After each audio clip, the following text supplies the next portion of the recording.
Come. Okay. What about Dhaval and all? See, here you have to understand. Okay. Your question is, everything is divine. Whatever karma done by us. Okay. Yeah. Totality of the functioning of the. See, we are actually what you call as you or me, are small, little, tiny piece in the whole universe. Yeah. Okay. Entire universe is functioning, right? The whole universe is functioning. The stars, planets, atoms, molecules, everything is functioning in order. Right? Yes. So our body is functioning, our heart is beating, brain is functioning, everything is happening. Isn't it? Yes. So happening is because of the divine will or the forces of divine Shakti. Okay. So in this, all living beings, up to human beings, they don't have a choice. Understand? They don't have a choice. Choice as in like whatever we do, we are not making a conscious choice at all. It is whatever has been willed by the divine is what we are ending up doing. Yeah, the nature, Prakriti. Nature is driving ceaselessly. It's mechanically they're evolving. A tiger chases a deer, deer runs. So it's all happening in consciousness. It's what I call mechanical process. Apara Prakriti, nature, lower nature. Okay. How much of that is 99.9% of the universe is running like that? Yeah. Correct, no? So a human being is on a small 0.1, less than 0.001% of the whole universe. Where human beings, the body, mind functioning, everything functioning is happening according to nature only, Prakriti only. Yeah. Isn't it? Yes. So the Prakriti is of three types. Sattva-guna, Rajo-guna, Tamo-guna. Tamo-guna is laziness, Rajo-guna is activity, Sattva-guna is knowledge. So your body composition or mind composition is made up of these three. Sattva-guna, Rajo-guna, Tamo-guna. It's functioning through you. That's the functioning. Nature functions through you in that way. Okay. Suppose right now you're asking a question. It requires some brain, intelligence. So that intelligence is because of a Sattva guna, which you got. You didn't create it. It just happened to you. Are you understanding what I'm saying? So that's why there's a sloka in Bhagavad Gita. I'll tell you. Prakritehe kriyamanani gunai karmani sarvasha ahankara vimuratma karta. So the nature does everything. Prakriti. Okay. Entire nature is functioning of the Prakriti. It's like you can say automated engine of God. Are you clear? Yes. So the Prakriti kriyamana sarva gunai karmani sarvasha, all done are Prakriti. But ahankara vimuratma, then the one who doesn't know, possessed by the ego, thinks I am the doer. Yeah. Understand what I'm saying?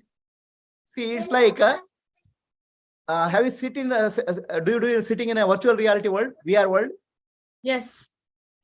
So if you're sitting in a virtual reality world, something is going up and something is going down. You feel as if you are going down and going up. Yeah. Okay, it's a simulation, right?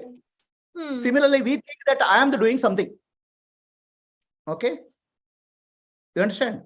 Yeah. You are assuming the doership for yourself, even though Prakriti is doing.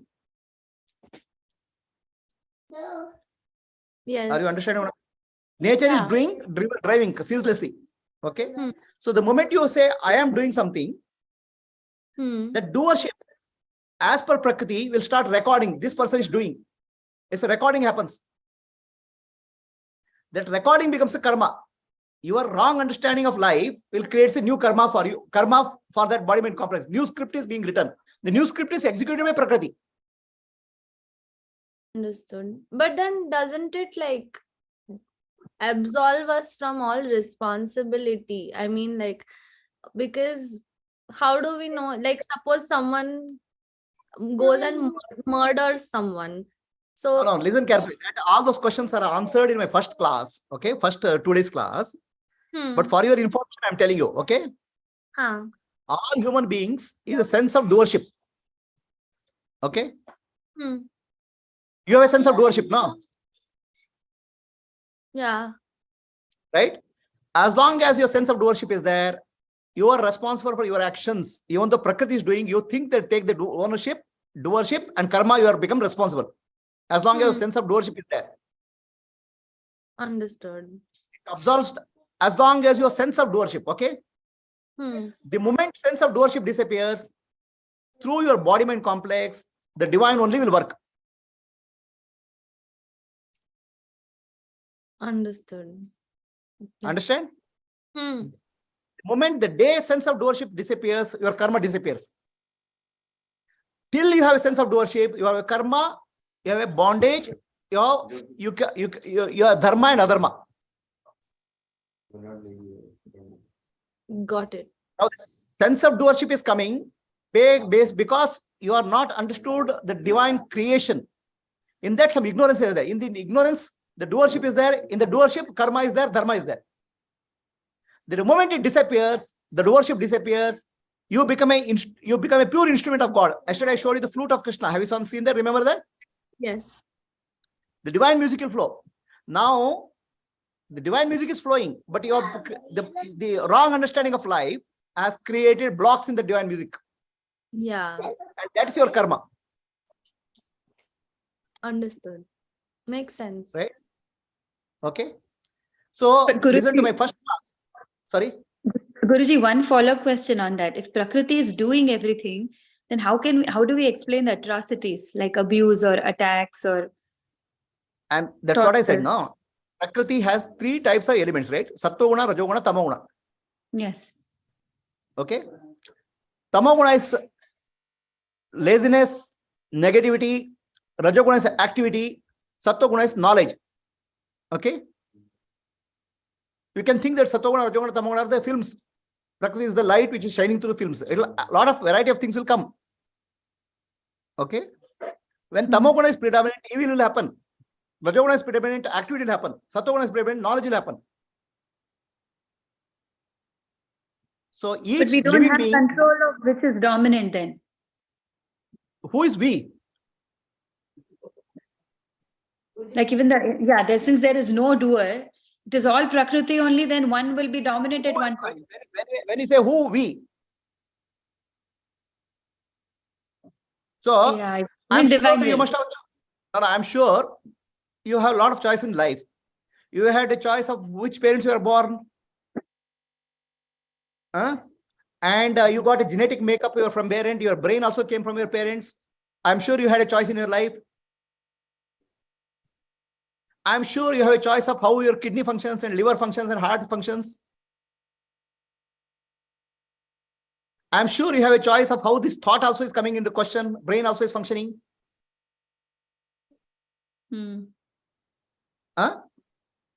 So divine will also has no choice to act, to express as evil when, say, No.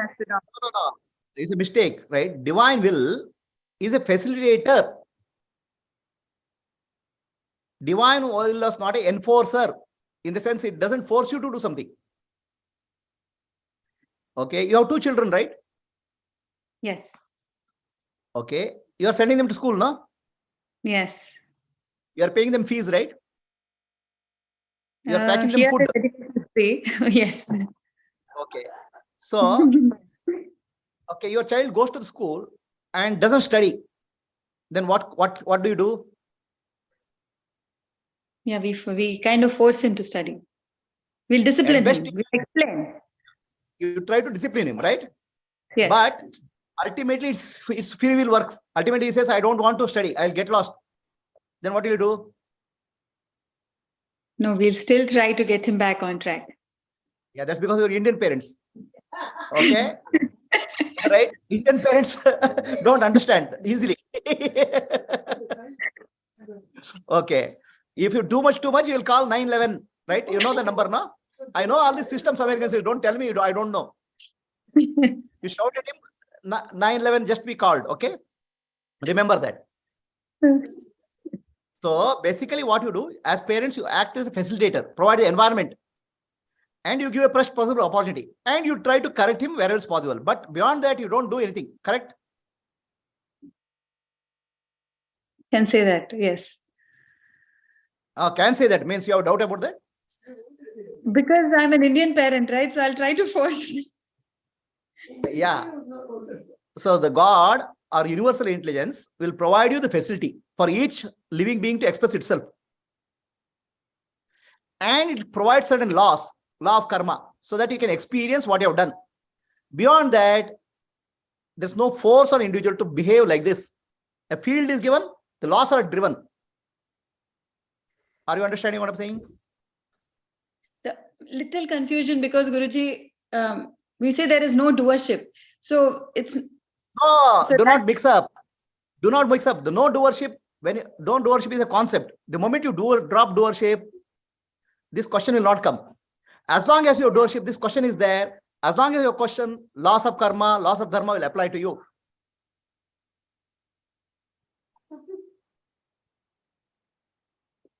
Are you understanding what I'm saying? As long as I think there is a doer, that means the choice is with me. How I want to act. There is an apparent choice because choice is not infinite, right?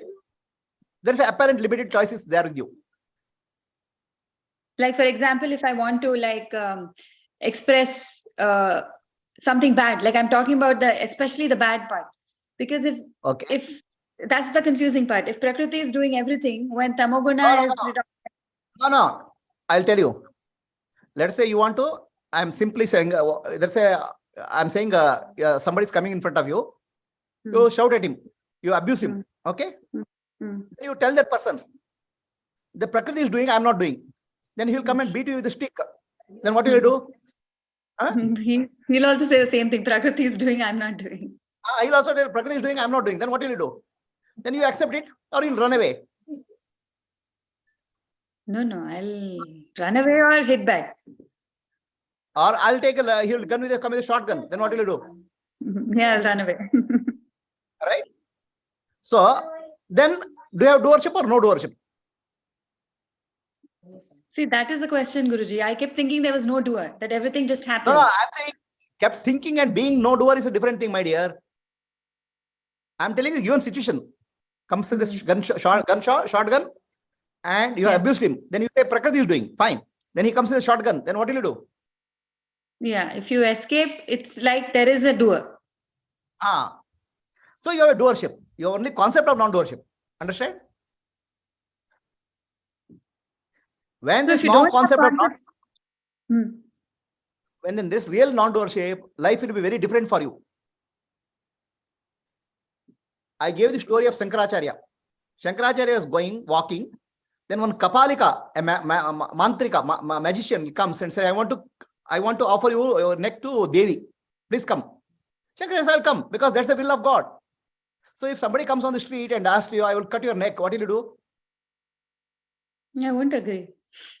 Huh? I'll run away. You'll run away, no? Is there doership there for you? Is there divine will working? I'm not able to tell the difference here. No, I'm saying, what will you do? It appears that there is a doership, yes, because it appears like it's my choice. So you are running away, right? Shankaracharya said, okay, it's God's will. He walks with the magician. Then the magician is ready for sacrifice. He's chanting mantra. And this happened in Shankaracharya's life. Then Shankaracharya Shishya sees that. He chants Narasimha Stuti. Okay. Narasimha Stuti, praising Narasimha, Lord Narasimha, save my Guru. Then Narasimha appears in the form of lion and kills that Kapalika. Okay. So now put yourself in this position. There is a completely no doership, no ownership, everything surrendered to God's will. So what would you have done? So surrender to God's will means just succumb to the situation? I'm saying, if you have a doership, ego, how will you behave? And a person without ego, how he has behaved? Is there a difference? Like so the ego, storyline, I understand, Guruji, but this means to just succumb to situations in life. so the very question we are asking, right? Succumb to situation in life. Question, ask the question. There is a one who is succumbing. When the succumbing disappears, then divine will operate. So I'm trying to tell you fully. Right? The one who is asking the question is actually blocking the flow of divine energy.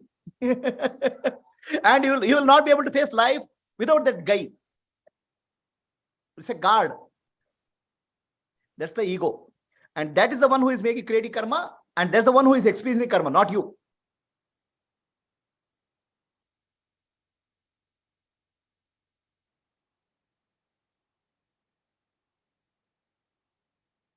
See, theory-wise, I see what you're saying, Guruji, but in still in life, so when something bad is happening, that you have to just let it happen to you. No. See, that let it happen to you, there is somebody who is letting go, right? That guy is responsible for karma and he'll regret later. Understand? Ego is there. He'll regret later. I should not have done that, right? So once you transcend the ego, let it go is not there. Everything is happening. Okay, right now you're not come to happening stage. You are saying something has to be done. Something is doing is there. So doership has to disappear.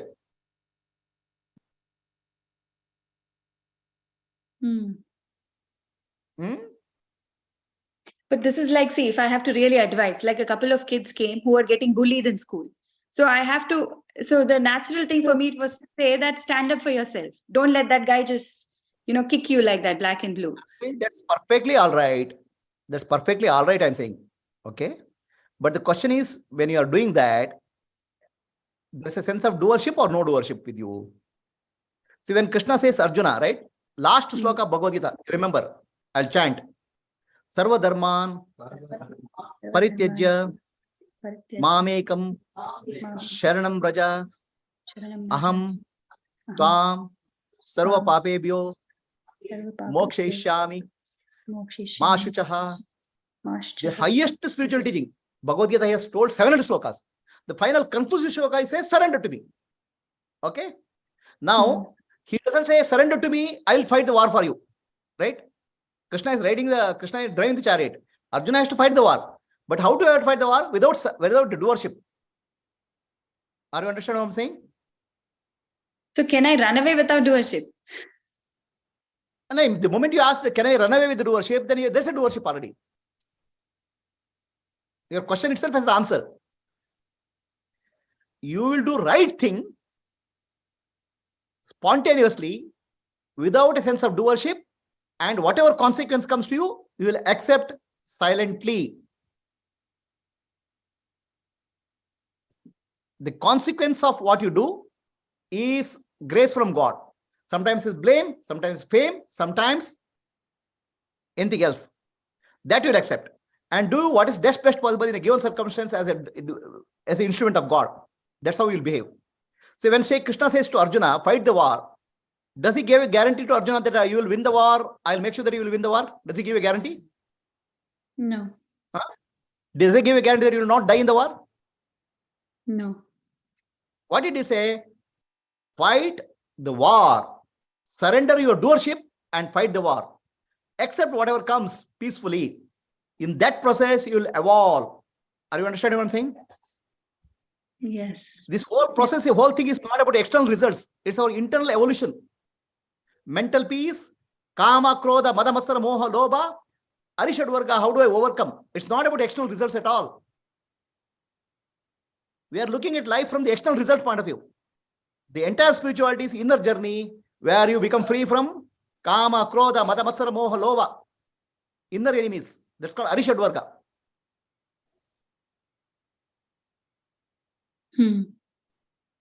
Understand? So no doership means it's not that you're passive. No doership means you'll do your best. But you're not. You understand divine is operating through me. When I follow dharma, God only is operating through me. When Arjuna fights the war for dharma, God only is operating through me. When Duryodhana is fighting the war for myself, it's not the dharma, for selfishness. It's not God, it's ego.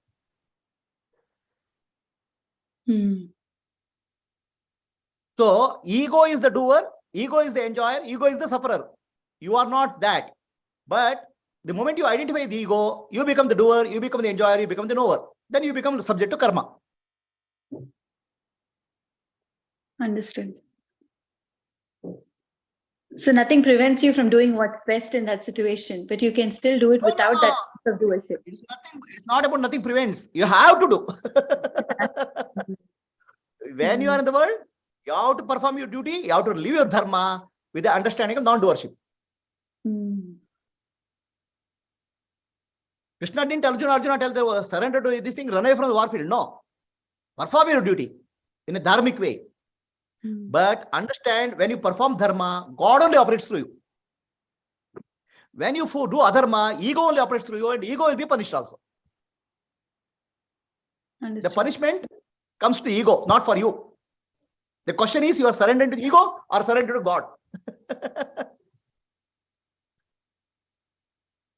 If you are surrendered to God, you will do dharmic action without doership. If you surrender to ego, you will do adharmic action with the doership. Got it. The doership with the ego and the non-doership with so which is probably in the Gnani status. I would imagine there's a gradation when you are doing. So the doctor is asking, okay, I'm neither Dhnani nor Adhnani. I'm in between somewhere. What will happen to me? So I'm not a Dhnani. Doership is not gone. Okay, I'm not Adhnani also. I know the doership is a problem. Then what do I do? Yes. So that means even if I'm in a situation where, if I'm in a situation where, like you're saying, Guruji, someone comes with a shotgun and what I have to do, the thought that really comes is, even if it is run away, it's not ego. It's actually happening because that's the best alternative in that situation. I have to understand that it's God acting through me. see, when somebody comes in, let's say, I'll give a shotgun example, okay? So let's say if you are a Kshatriya, means your makeup is Sattva, Rajoguna, Tamas, Pradhana. Okay?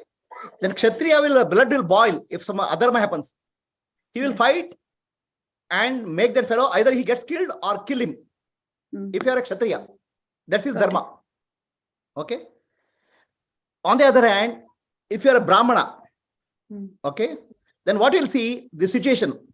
So Brahmana cannot fight because he has not trained for fighting. Kshatriya is trained for fighting, right? A soldier is trained for fighting. A policeman is trained for fighting. You are not, right? So as a Brahmana, I'm saying Brahmana is one with the intellectual class, but no physical ability. You may be weak also. So you will understand, he coming and shooting you, it's a adharma, okay? But you will not encounter the adharma, you cannot face the adharma directly because you don't have the ability, correct? Yes. You will find a way, you will run away, then see what correction is required in society, how I can work on that. Yes. So that nobody else will face the situation. Understand? So, I totally understand. Sorry? No. I say I understand, Guruji. It is the predominance of the gunas. That is how Prakriti is acting through you. Predominance of the guna.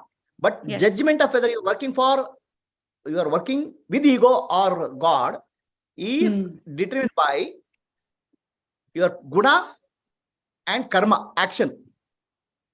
Guna karma vibhagasha. Okay. So, but the Gnani goes beyond this. Is gunatita.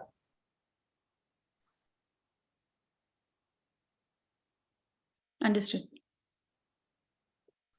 See, Gnani will see a situation and work according to dharma. Say, for example, somebody comes and tells Krishna that I'll kill you. Krishna will not say, give my neck and kill me. He will not say. Whereas Shankaracharya does that.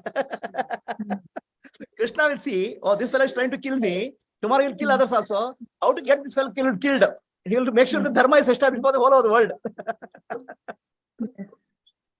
Right? So your gunatita also, there's a discrimination how you apply the dharma.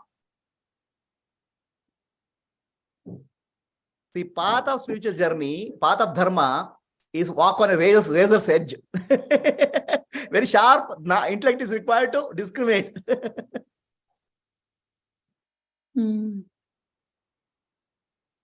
Okay, Sanjana, did I answer your question? Yes. I'm Still still confused? like trying to piece stuff in my head before other questions come. That's why. Okay, doctor has a question. Doctor says, I'm neither Adnani nor Adnani. What do I do? So, when you are neither Adnani or Adnani, consistently choose the path of dharma. Okay, at least that you are understanding. What is dharma? Your professional dharma is to take treated patients, do your best. Okay, so consistently choose your dharma. That's why dharma is the guideline for a person who is Adnani but wants to move towards Adnana. That's why we say dharma, artha, kama, moksha. Dharma you keep in the front, moksha will follow. Okay, we'll start today's class. Can we close this question? Okay, here's a follow-up question, doctor. Yes, doctor. So this guna, how are they assigned to a given body mind complexes by his power? So your doctor's question is, how did I get what tamoguna, rajoguna, satoguna? I got it. That's a very simple question. I would have better preferred something else.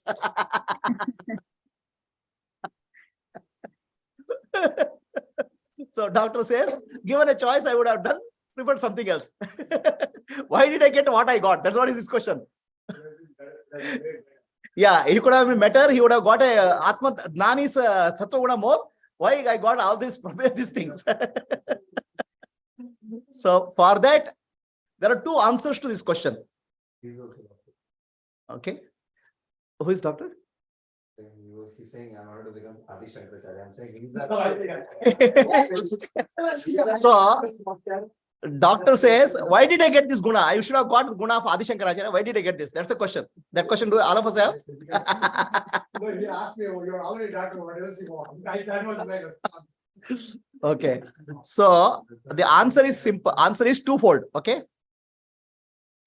Until you are doing self-inquiry, you have the answer is one. After you do self-inquiry, answer is another. After you do a self-inquiry, then you realize that I am not born at all. This question is invalid. So before you do self-inquiry, you are dreaming. In your dream, you are asking a question. So I have to give a dream answer. Not I can't give a real answer because you are not woken up from the dream. So I can only give through self-inquiry help you to wake up. After you wake up, you say whatever happened in the dream world is unreal. Nothing is real. Right? Nothing is valid. No question is valid. But if you are in a dream, in the dream of Maya, then I have to give an answer which is more relevant. So God didn't create jivas. Jivas were there from time beginning. Variety of jivas were there. God only provides a facility for the jivas to grow, like a gardener provides a facility for seeds to grow. So the answers are twofold. So you are a jiva. God didn't create you. God has no intention to create you, create trouble for you. Struggle for many lifetimes and become Dani. It's not that. Jiva had a seed potential. So that potential is only activated. Why that seed potential is there? I don't know. God also does not answer because it's time immemorial. all the bijas won't be No. That is your understanding. Each seed will have its own path of progression. Tamoguna to Rajoguna, Sattoguna, to Gunatita. Okay? That cannot be accelerated. A primary school kid cannot go to high school or college. So like that, each jiva, a seed form potential is there. So God only activated the potential. This is the answer in Maya, within domain of Maya. Outside the domain of Maya, you are not born at all. So which answer you want? All the jnana is given to you to get out of the Maya, not to answer your questions fully. The chance is higher. The likelihood of getting jnana is likely more if you are in a Sattva character. No, that is what is possible for you is given. So you cannot ask for anything more or anything less. Here's put a potential. Okay. So shall we go to next? Shall we start the class? Can you stop this recording? There is a question in the chat box from Ram. There's a question in the chat box. What is the question?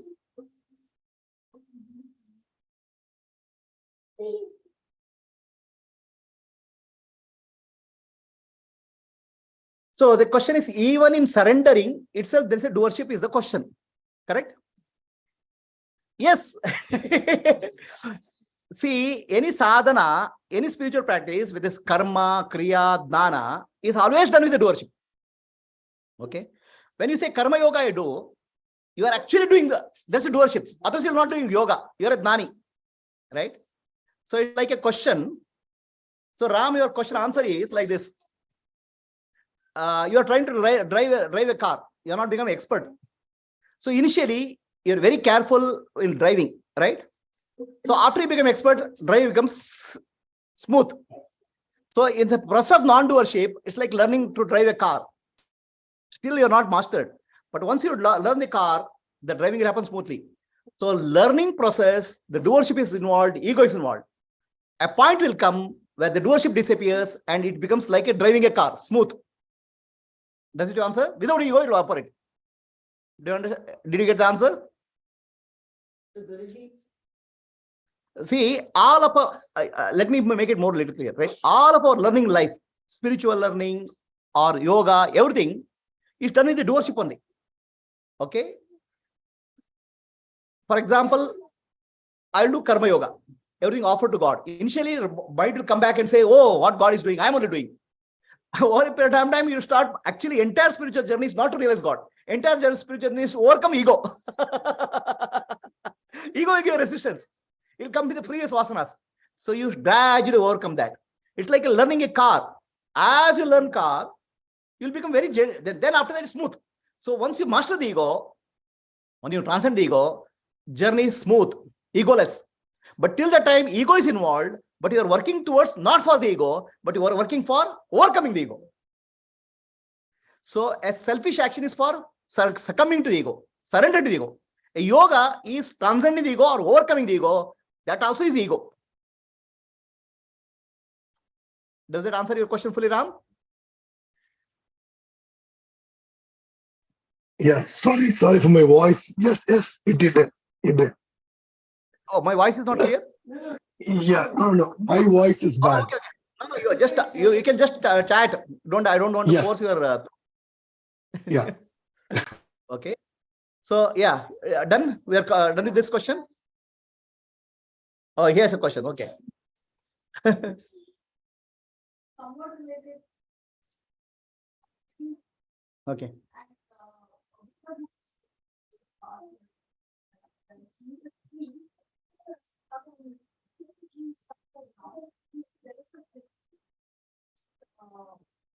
The deceiving. So everyone comes and tries to pick fish, shrimp, and everything, telling the lotus pond, I will go take you there. Okay. It's cheating. Okay. But in this case, he tells that the people I'm meeting right now are the ones who are in the fish whom I couldn't help and I had decided to help. But in the case of animals, there is no sense of deceiving or anything, right? Animals don't have a sense of. So what is the question? So I was trying to think, it's only humans who get this. No. So what is your question is, do animals have a sense of doership? There for them. Ego is there for them. Deceiving. So she gives an example of a story of Buddha. So Buddha is standing like a tree, is stuck in the ground, but he sees one animal cheating other animal. So her question is,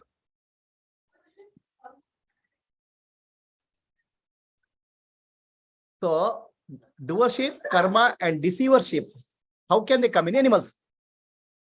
So all living beings, including animals, have only proportion of sattva-guna, rajoguna, tamoguna in different proportions. Okay? It's not that somebody is full of rajoguna, tamoguna. Everybody has sattva-guna, rajoguna, tamoguna in different proportions. For the nature, animals in the nature, they are driven mechanically. So for their survival, they have to deceive. Right? You see how a spider traps this thing. Okay? And some animals, the doership goes to next level. Have you seen cat playing with the mouse? Before killing the mouse, cat plays with the mouse. Okay? It doesn't kill immediately. Killing with the mouse, killing with the cat, killing with the mouse gives an ego boost to the cat. Okay? It has ego. So, the deception is also part of the tamoguna, rajoguna. It is there. All mixture is there. So, Buddha says, even this animal can grow a wall. That sattva-guna can increase. But it will take many lifetimes. So, the deception is there as a part of tamoguna. Sattva is also there.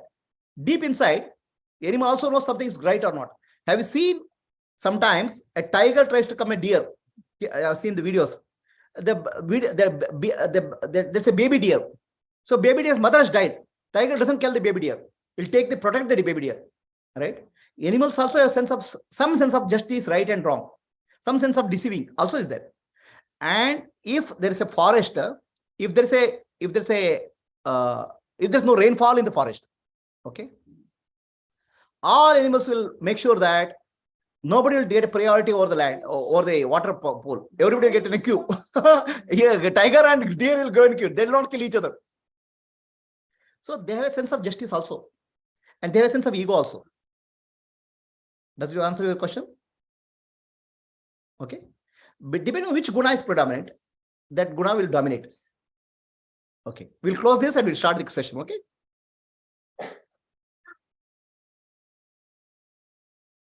Let us offer our prayers. This is a very auspicious occasion of Navaratri. Today is the 6th day of Navaratri. On the occasion of Navaratri, we are doing Shakti Aradhana in the form of Raja Yoga Kriya practices. Jai Ma Ambe, Jai Ma Ambe, Jai Ma Ambe, Jai Jai Ma,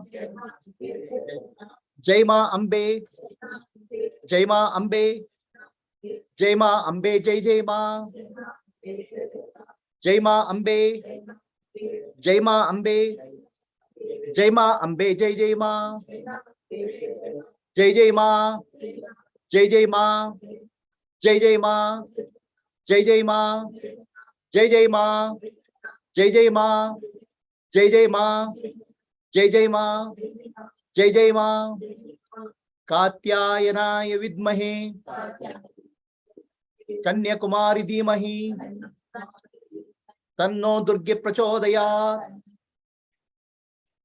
Katyayanaya Vidmahe, Kanyakumari Dhimahi, Tanno Durge Prachodayat, Katyayanaya Vidmahe, Kanyakumari Dhimahi, Tanno Durge Prachodayat. Om Bhuvaswaha Tat Savituvarenyam Bhargo Devasya Dhimahi Dhiyo Yonah Prachodayat. Om Bhuvaswaha Tat Savituvarenyam Bhargo Devasya Dhimahi Dhiyo Yonah Prachodayat. Om Bhuvaswaha Tat Savituvarenyam Bhargo Devasya Dhimahi Dhiyo Yonah Prachodayat. We'll chant Bija Mantra, Saraswati Bija Mantra, Lakshmi Bija Mantra, Durga Bija Mantra. Saraswati Bija Mantra in the Atma Chakra, Lakshmi Bija Mantra heart, and Durga Bija Mantra in the Nabi. Aim, Hreem, Kleem, Aim, Hreem, Kleem. Feel the vibration in that energy centers. May the divine energy spread in the body, in the brain, in the heart, and the stomach center. Feel the vibration when you chant. Aim, Hreem, Kleem. Saraswati Bija Mantra, Aim, purifies the intellect. Feel the vibration in the spinal cord, nervous system. Lakshmi Bija Mantra clears the emotion in the heart center. Feel the vibration. And Durga Bija Mantra cleans up our action, karma. Aim, Hreem, Kleem. Aim, Hreem, Kleem.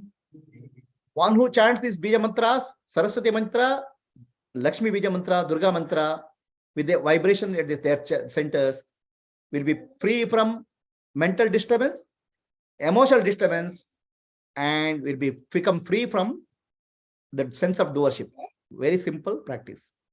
Now let us pray to Divine Mother Chamunda to destroy the ignorance. Chamunda, you have seen cutting the Asura neck in one hand. Aim, Dream, Clean, Chamundai, Vichai, O Aim, Dream, Clean, Chamundai, Vichai, Aim, Dream, Clean, Chamundai, Vichai. So that demon in the hand of the Divine Mother is the ego. Cut the neck. But the same mantra, a person with a tamasic quality will use it for killing the enemy. The same mantra will be used by a rajasic person for fighting against the enemy. The same mantra used by a sattvic person will be used for destroying the ego. Same mantra is same, but each person with the different vasanas will operate in different way.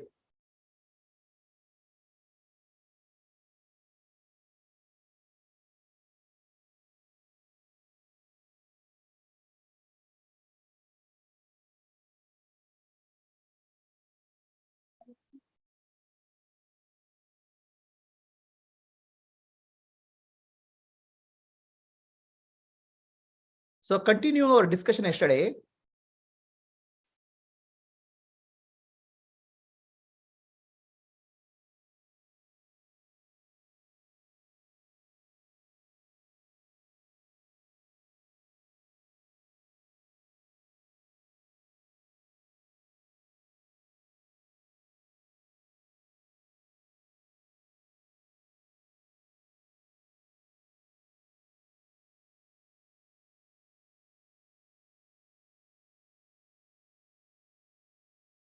I showed centers for meditation, right? Adna, the heart center, the stomach center. So Sahasrara, I gave you Sahasrara initiation. I feel the vibration there. So the Sahasrara center is this the center which is shown as Shiva's Jata. The Shiva, everything in the body of Shiva, it's not a person. It's a yogic symbology. The matted lock Shiva is the Jata. From the tip of the Jata, the Ganga will start flowing. The Ganga is Gnana Ganga. So now, yesterday, I touched all of your head and you felt the vibration there, right? So now, just take your attention slightly about 12 inches above that. And at that tip, the matted lock of Shiva, take your attention there. And let's see what happens. Okay. So close your eyes. Look at the Adna Chakra. Gently take your attention to top of the head, slightly above the matted lock, where individual energy meets the cosmic energy.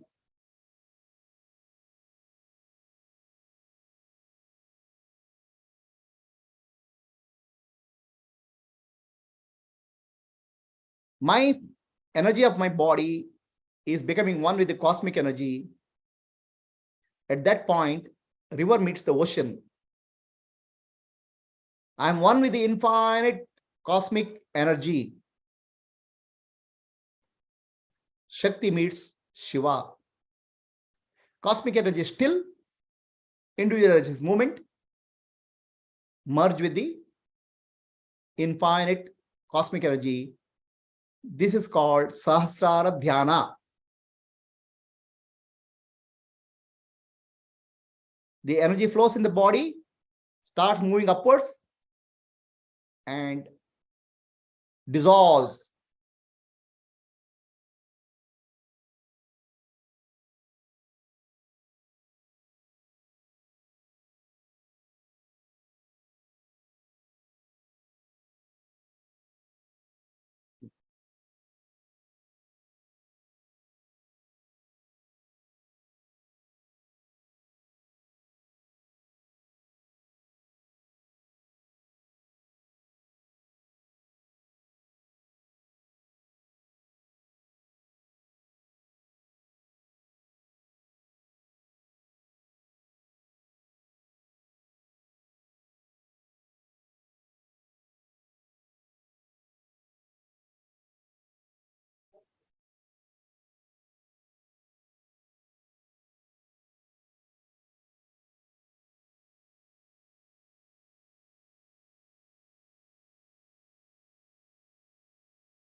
Asatoma Sadgamaya Tamasoma Jyotirgamaya Mrityorma Amritam Gamaya. Om Shanti Shanti Shanti Purnamadah Purnamidam Purnat Purnamuduchyate Purnasya Purnamadaya Purnamevavashishyate. Om Shanti Shanti Shanti. Nanu Nanembudu Nanalla Ideha Manabuddhi Nanalla Sachidanandatma Shiva Nanunane Shivoham Shivoham Shivoham Atmadarshanam Brahmadarshanam Brahmadarshanam Satyadarshanam Antarjyoti Bahirjyoti Pratyak Jyoti Parat Para Jyotireva Jyoti Swayam Jyoti Atma Jyoti Shivosmiham. Hold your hand in blessing posture. May your heart expand, filling the entire universe with the love. May all living beings in land, sea, forest and sky have peace. Lokaha samastaha Sukhino bhavantu. Lokaha samastaha Sukhino bhavantu. Lokaha samastaha Sukhino bhavantu. Harihi Om. Shri Gurubhyo Namaha. Harihi Om. Rub your hand and give arc to the eyes.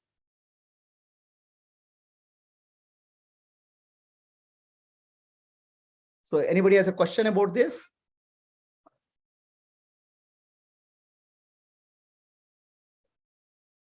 Everybody is able to do?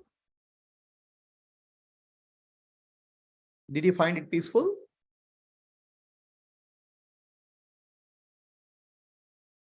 I'll tell you again so that so experiment. Now you have any questions? Otherwise, I'll make you do again so that you'll understand it better. Guruji, one question. Yes.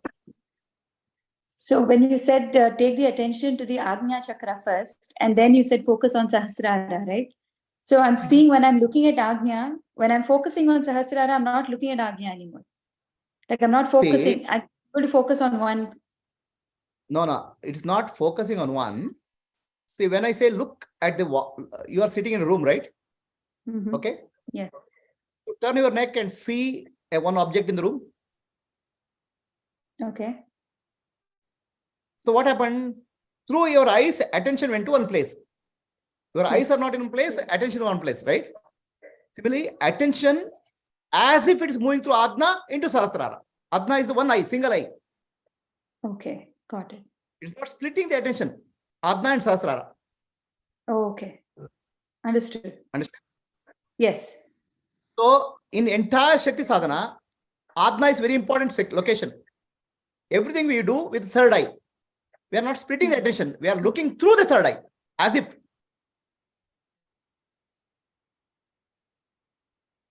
Got it. Thank you, Guruji. Because third eye is the portion of our jnana, our mind. So in the process, we want the mind to be purified.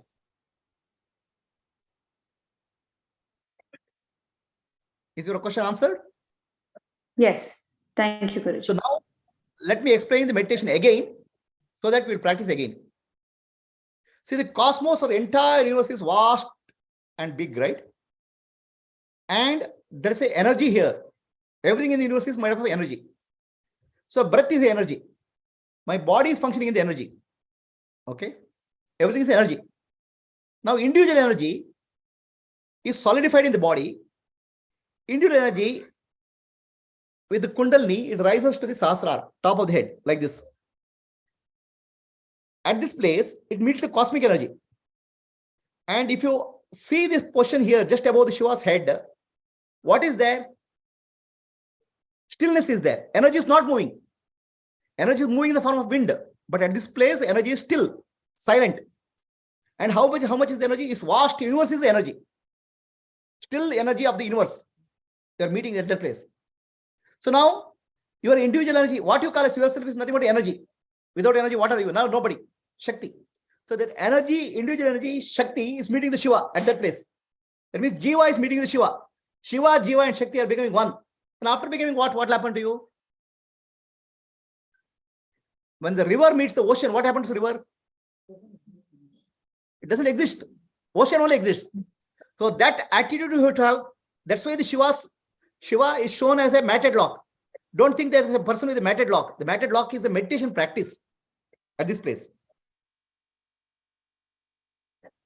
Are you clear?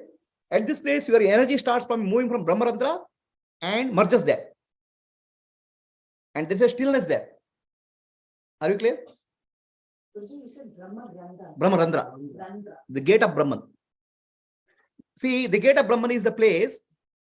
As a child, your fontaine, that's called fontaine, it was open, skull was open, and it got closed. Before it was open, before it is closed, you are fully connected to the universe. The child was only the divine. Okay. After that got connected, you feel disconnected from the universe. Now again, I am making you understand the connection. Are you clear? A child is in natural flow with the universe. But after that gets closed, the door is locked. Now, yesterday when I touched your head, that gate is open. You can connect. Are you clear?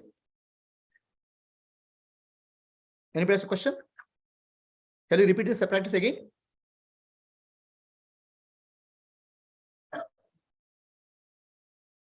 Any questions? So you can make a beautiful correlation to even the science, as in the science, we take a posterior frontal and anterior frontal, posterior closed. Anterior is actually open and the child is born. So then it closed for a year. Yeah, it stops, you can feel it. At that point, this portion was not closed. Up to the point, child is one with the divine. Okay, that's what our divine child I'm speaking of. After that, it gets closed and child becomes society child.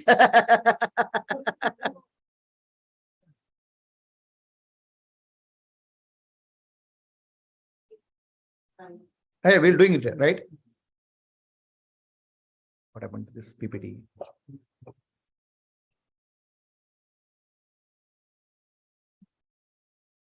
So, shall we do it again?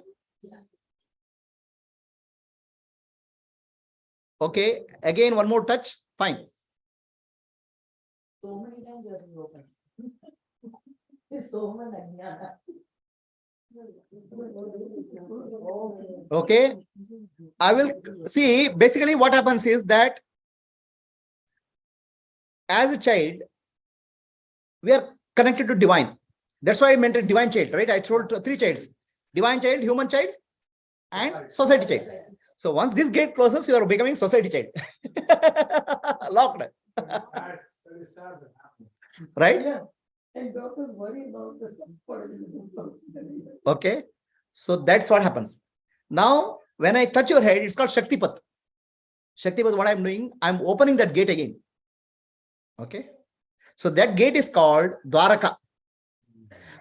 I'll send it to Sloka. The meaning I'll tell later. Ayodhya, Mathura, Maya, Kashi, Kanchi, Avantika, Saptaite, Mokshadaika. So the 7 centers, energy centers in our body is told as 7 cities for people to remember. So this city is called Dwaraka. You know what is Dwaraka? Dwaraka is the place of Krishna. Dwaraka, the real meaning of Dwaraka is Dwarka. Dwarka. That is the gate. So, Dwarka. Okay. That gate I am opening when I touch your head. Dwarka. Right? So Dwarka, we are lost. Dwarka, we don't know. We are locked inside. Dwarka, we don't know. We are trying to find Krishna. There is not there. So the gate opens, then you are merging with Krishna, and that is the meaning of Kalinga Mardana. Have you seen Kalinga Mardana? So Krishna stands on the serpent head, right? That energy is the serpent. And the top of the head, Krishna dancing, is what I'm teaching you people now.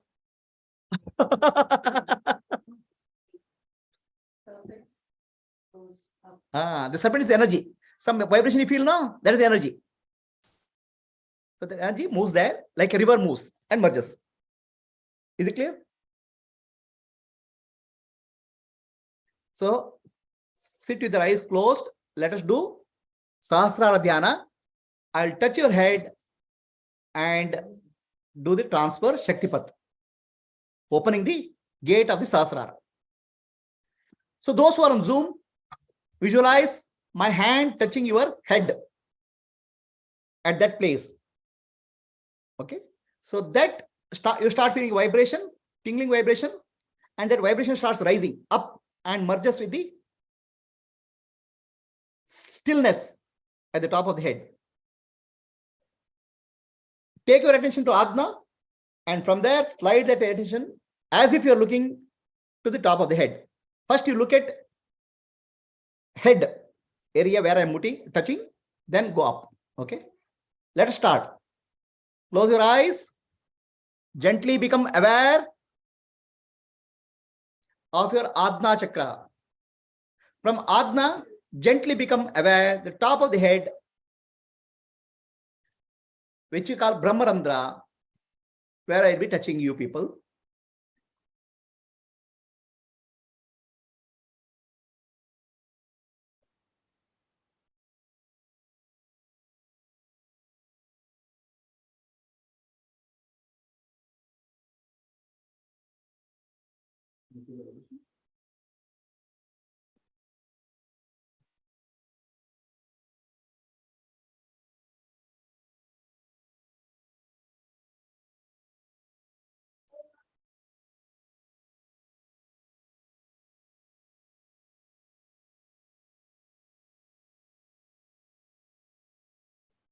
So gently, on lifting the hand, slightly 12 inches. Gently, the LHS slide, the energy starts moving there, merging with the stillness. Stay with that understanding that I'm one with Shiva. Shivoham, Shivoham.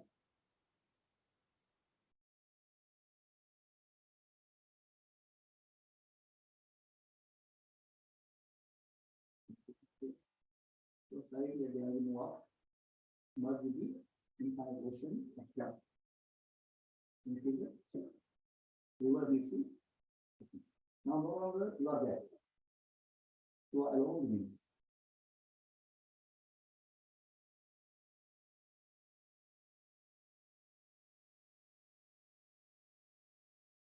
Increase the vibration to the top of the head.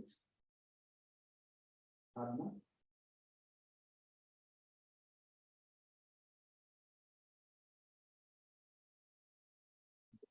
Okay. So my hand, I think you're looking from here.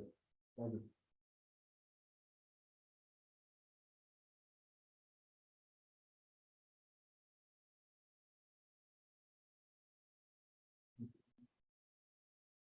Now, there's the energy Shakti Kundalini.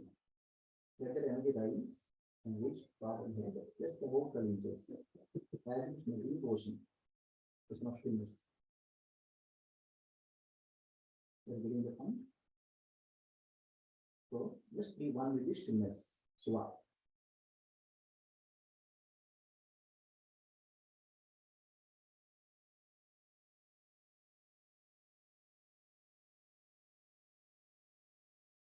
Increase the energy here. Now I'm lifting hand, 12 inches. Let the energy merge with the total get infinite space. Simply, just keep one. Now no longer working.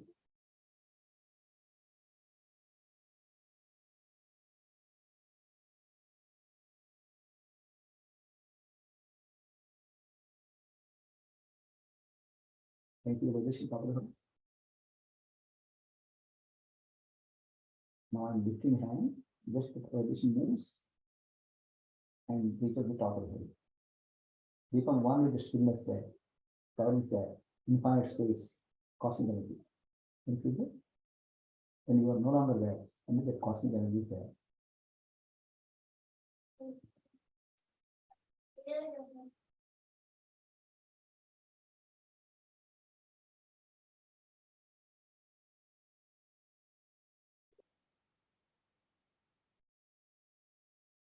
You will keep the energy there. One more time up. The flowing place. Let the energy, then keep the person needs and silence them. One. Our value. Revolution, ocean. Ocean only is there. I can have to reach that. You will come.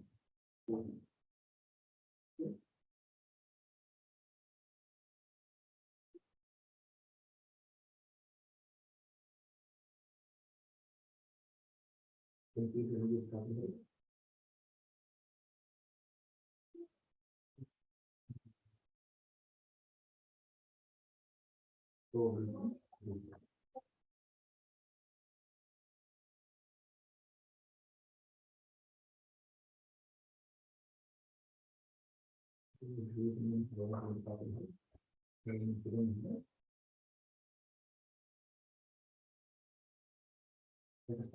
Let's do then begin to work at this point. Let us make it relax.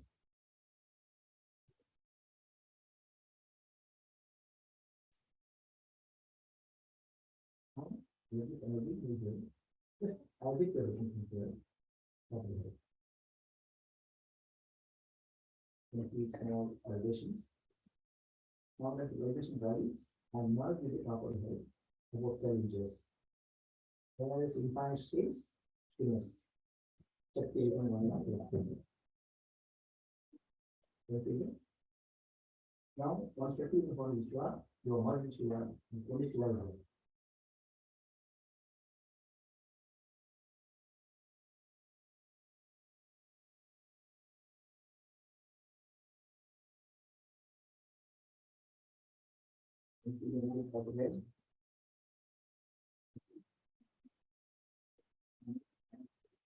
That the energy not really infinite possibility. Stillness. Wow. So, because energy is with myself. So once my perspective of this Vichara, only Vichara is there. Infinite, vast, silent space. Just be there. No longer individual.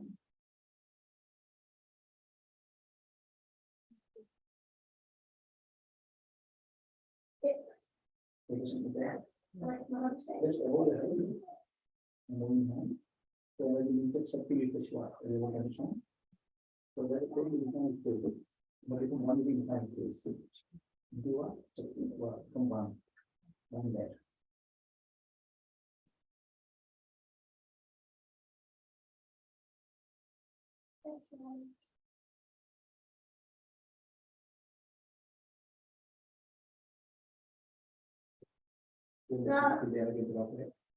And moving ahead.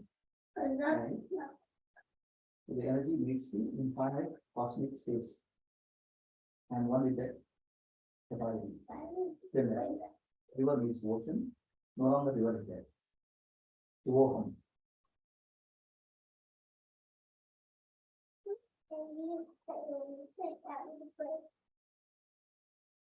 You will keep the energy of the head.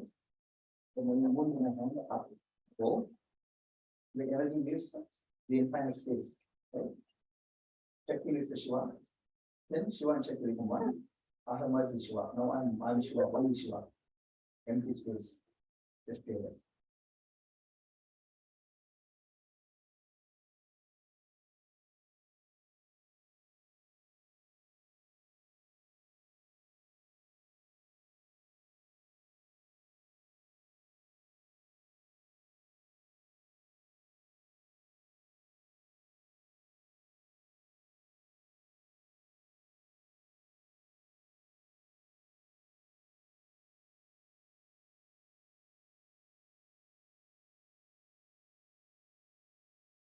Stay in stillness with understanding Shivoham. I am one with Shiva.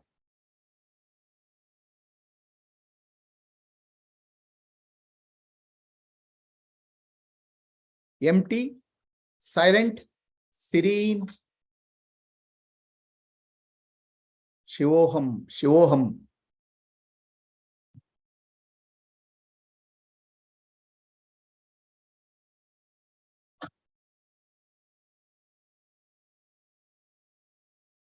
Open your eyes. No. Asatoma.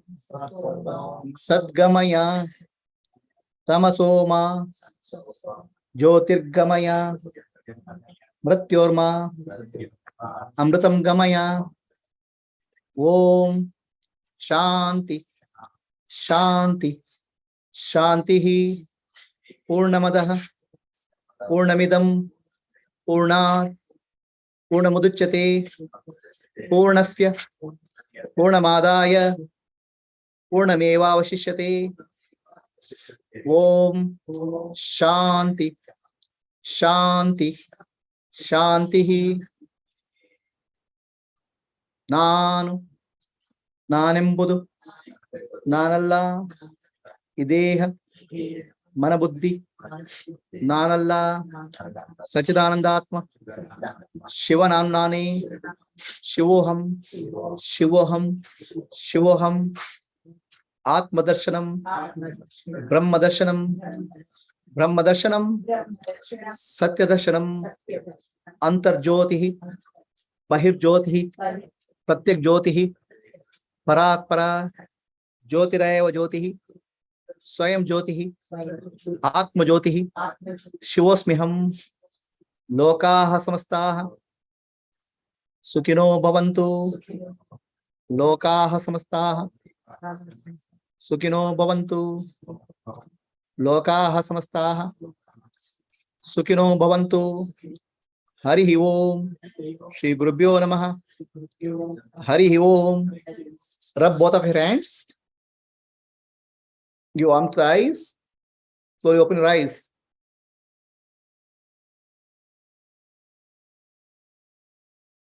Everybody got his practice properly? Any questions?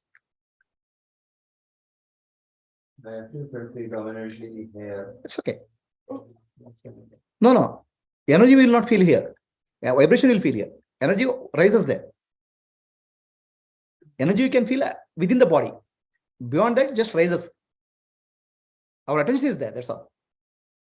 Right? You cannot feel the energy here. No, you cannot feel anything in the wall because it's not part of you. The energy, vibration you can feel here, but after that it rises. What happens to mind?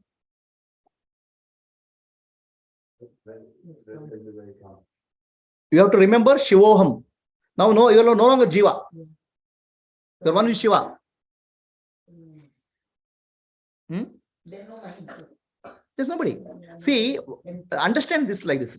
The cosmic energy, which is still and serene, all pervading, starts moving and enters into you.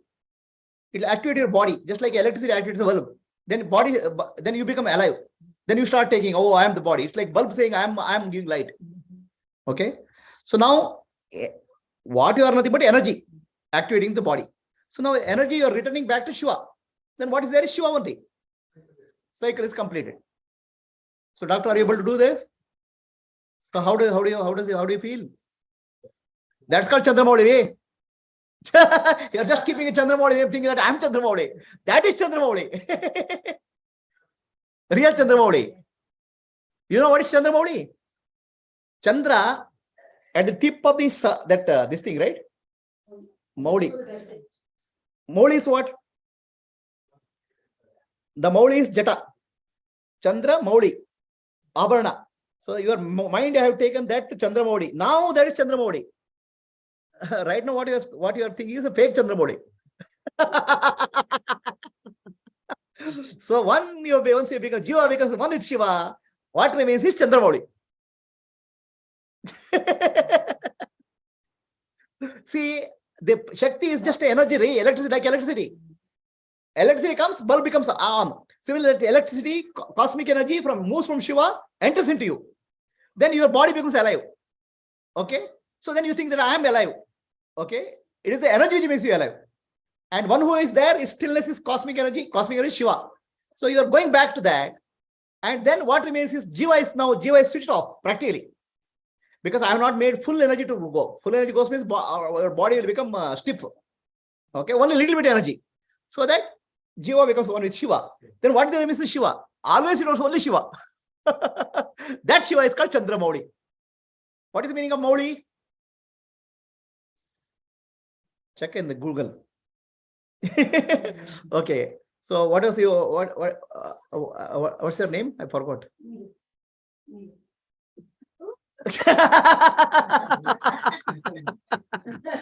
So this is a slightly stick has become bigger. To take care of so many other demands. So if I hit fully, all germs will go. I will hit here.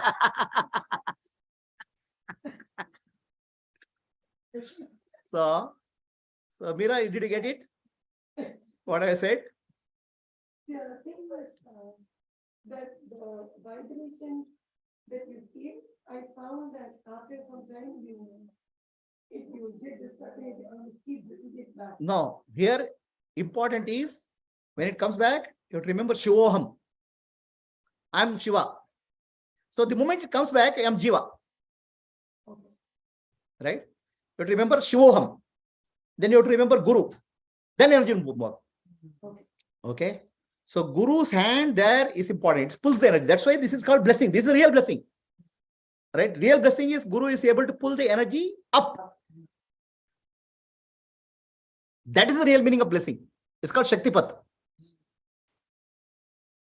See, the energy naturally from Shiva, it moves downwards into the body and outwards in the world. It's called downward flow of energy.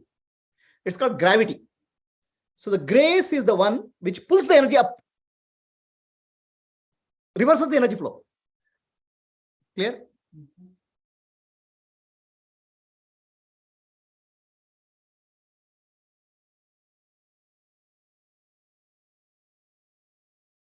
So what about others? Anybody has a question?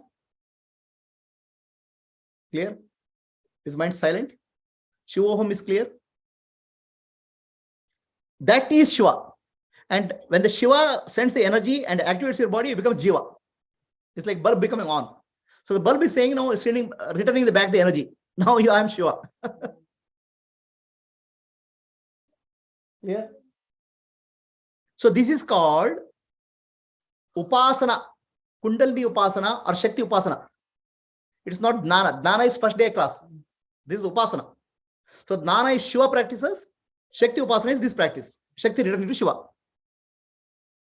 So our Navaratri 9 days is actually this journey. Muladhara to Swadhisthana to Manipura to Anahata to Vishuddha to Adna to Sahasrara is 9 days of journey of Shakti back to Shiva. So if you listen to my Navaratri talks, you'll understand. So anybody has any questions, please, on the Zoom?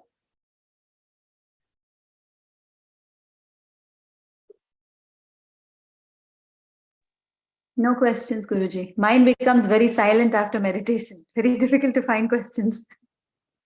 My dear Manasa, Manasa becomes Amanasa. Mind. Understand? Mind which is separated from Shiva merges back with Shiva, that is called Amanasa.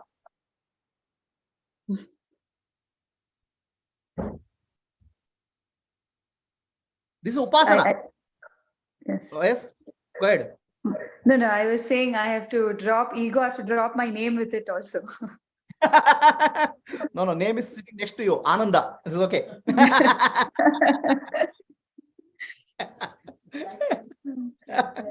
Sure, got a package deal. Don't worry. Your grace, Okay. Guruji. Okay. Asha, any questions? No, Guruji. Okay. Anybody else? Any questions? Gayatri?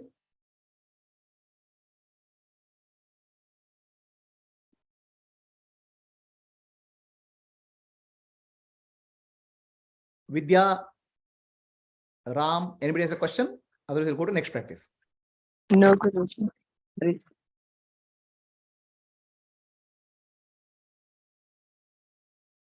Conceptually, to realize all this is energy, and then how you explain this body, not only what we experience now, is a great thing.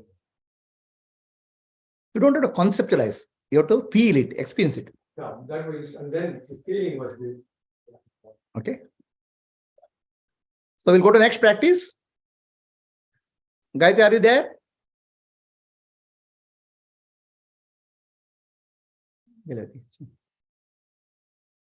I think she wants to sleep today. Favorite Samadhi. No, she could not sleep in the morning because some visitors were there. Okay. So it's clear to everybody. Let's go to next step. Who is Durga? Durga, is it clear to what I am saying?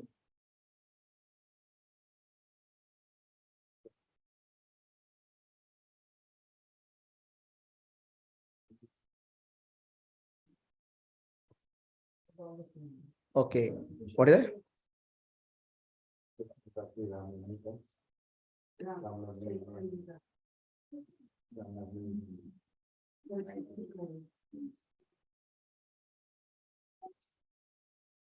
Okay, let us go to next step. Okay. Now, Sahasrara Dhyana, we did little bit above.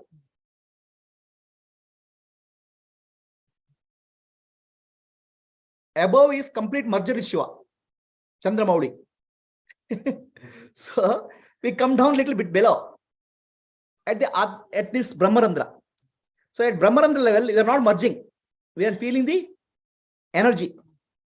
Okay. So now here, when you reach Sahasrara, you have become one with Shiva. Here you are one with Shakti. Understand? Shakti is not still gone back to Shiva. Okay. At this place, you are energy. When the energy comes to the body, you become body. So at this place, when you are energy, everything in the universe is energy. Shakti. Everything is energy form. So you have to remember, I am connected to everything in the universe as energy form. Sun, moon, planets, stars, galaxies as energy flow. So now you are not merging with Shiva. You are remembering the manifest universe as energy. Are you clear? See, the energy has three forms, right? Vapor, water, and solid. So similarly, consciousness is vapor, all pervading. Energy is movement, and solidified is the body. So right now you are going to energy form, and that energy is what is there. Whatever you see, tree, sun, moon, is nothing but that energy vibration only at different frequencies. So you are remembering everything is Shakti. First is Shivoham, second is Shakti. Shakti is called Om Namah Shivaya. Let us say Om Namah Shivaya is actually Shiva and Shakti together. Let us repeat. Om Namah Shivaya. Om Namah Shivaya. Om Namah Shivaya. Om Namah Shivaya means Om is pure awareness, Sadashiva, all pervading. Namah Shivaya. Nam stands for earth, earth element. Ma stands for water. She stands for fire. Va stands for wind. Ya for space. That one Shiva, pure awareness, is appearing as five elements of the universe, including your body. Okay. So now Shakti Upasana. First one is Shiva and Shakti becoming one. Now just Shakti. Om Namah Shivaya. Earlier here you said Shiva, Shivoham. Here we say Om Namah Shivaya. Okay. So what you do? Let us take the energy back there at the Sahasrara. Feel the energy vibration. And remember that the entire universe is nothing but vibration, energy or vibration. You can just take your attention to moon, sun, and understand sun is wherever your attention goes, that's everything is energy. So now attention should go to outwards in the universe. Think of sun, think of moon, think of any person, and the vibration here, you start thinking that everything in the universe is energy, like what's happening here. So you cannot feel the energy in somebody else's body, but you can feel their energy here, presence. Is it clear to all? Any questions for people on Zoom?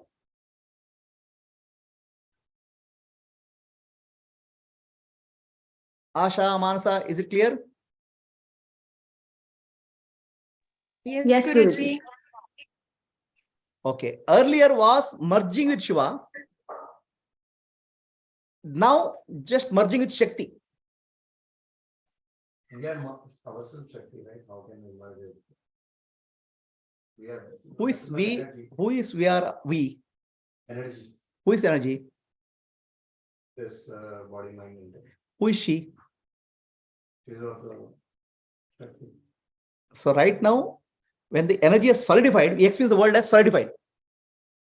Okay, now we are seeing energy in the movement form. Then world we start seeing in the moving energy form. Energy, it becomes Shiva, expanded. There's no world. Energy in the vibration form, entire universe is nothing but vibration form. Energy in the solidified body, world is solidified form, body. Are you got it? Is it clear to all? Now we have to visualize. Not visualize, feel. Visualize means my mind is coming to picture. So energy is there. So then entire universe is in my body, right? Because our entire universe is in our body, no? I told you yesterday. Everything experience is in our body only. So then remember entire universe. Don't have to take mind outside. Entire universe is Shakti. I am alone as Shakti alone is there present there. Right? So the mantra for this Om Namah Shivaya. Okay. Let us do the practice. Fresh recording. Recording fresh. Okay. Let us do the practice. Close your eyes. Gently take your attention to Atma. Sahasrara Dhyana, but Shakti.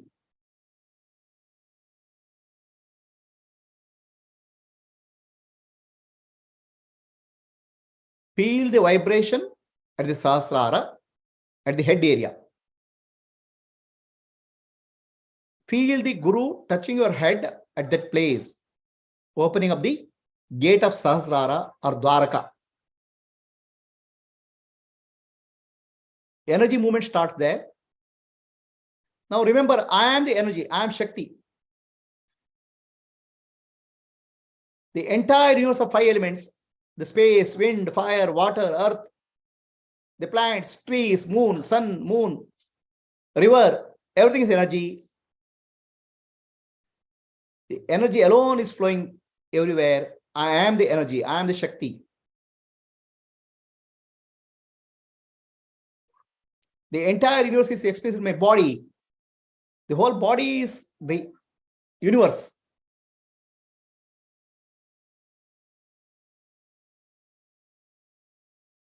I am one with the universe.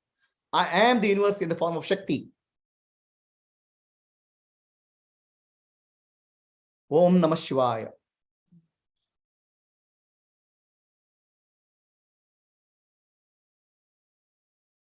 I am the space. I am the fire. I am the wind. I am the earth. I am the plant. I am the sun. I am the moon. I am the totality of the universe as Shakti. Vibration. I am everything.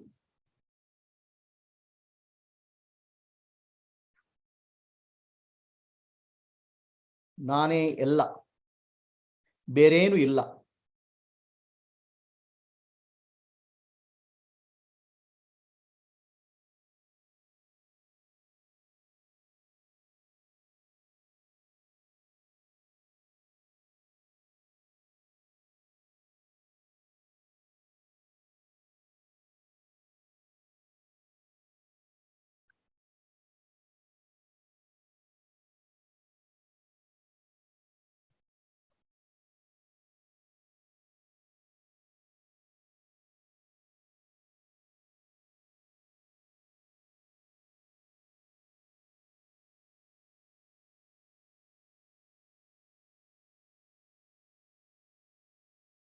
My entire body is the miniature replica of the universe, microcosm. The macrocosm and microcosm are one. I'm experiencing the microcosm as energy. The entire universe is nothing but energy form. It is my nature. I am the Shakti.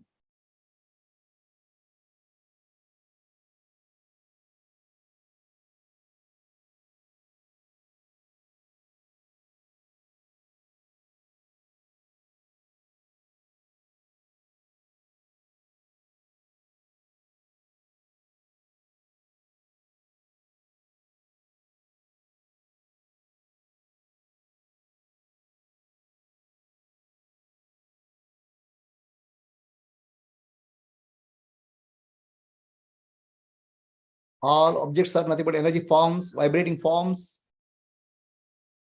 Everything in the universe is energy, Shakti. I am that energy form. Om Namah Shivaya.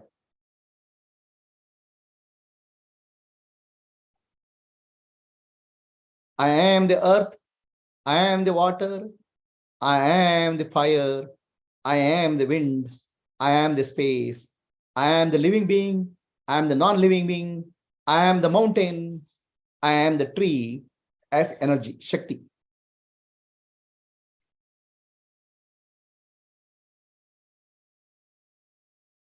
I am the Ichha Shakti. I am the Kriya Shakti. I am the Jnana Shakti. I am the power of consciousness, will, knowledge, and movement.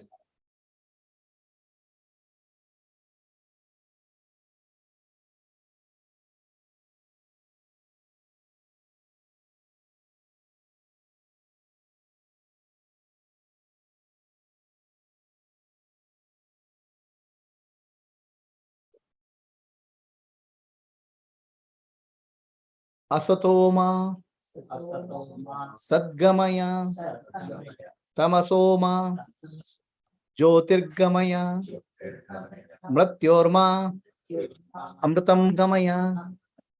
Om Shanti, Shanti, Shanti.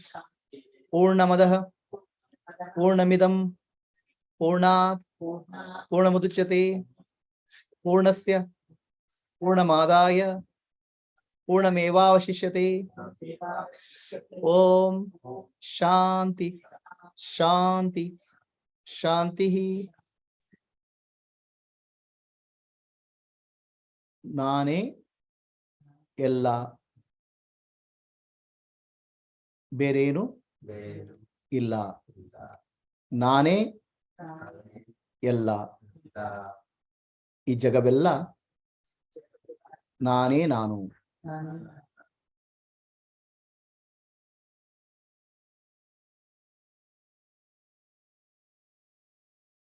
ಪೂರ್ಣಮದಃ ಪೂರ್ಣಮಿದಂ ಪೂರ್ಣಾತ್ ಪೂರ್ಣಮುದಚ್ಯತೆ ಪೂರ್ಣಸ್ಯ ಪೂರ್ಣಮಾದಾಯ ಪೂರ್ಣಮೇವಾವಶಿಷ್ಯತೆ. Om Shanti Shanti Shanti.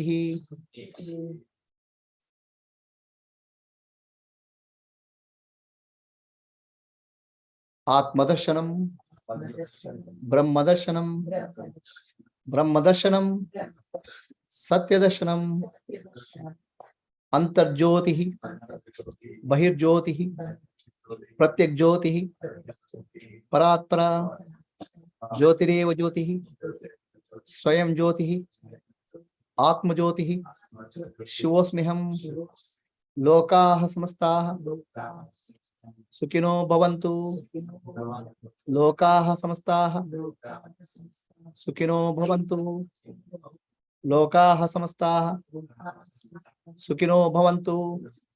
Harihi Om, Shri Gurubhyo Namaha. Harihi Om.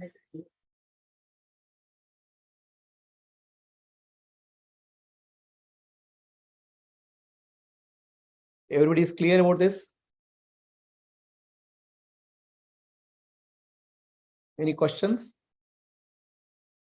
Is there a difference in the feeling with respect to first dhyana and second dhyana? The first dhyana in the merging, it was, I feel like I saw going to the tip of the Urasana.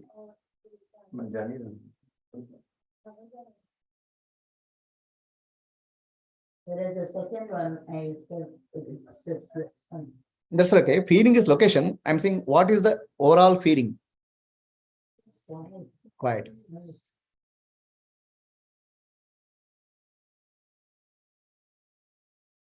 First one leads to stillness, shanti. Second one leads to love, because I am everything. Universal love. Okay. The Divine Mother Shakti is everything in universe. That's what is called love. I am everything. First one is I am nothing. Shanti. Between nothing and everything, we are something. That's a problem. Get confused. Yes, Asha, any questions?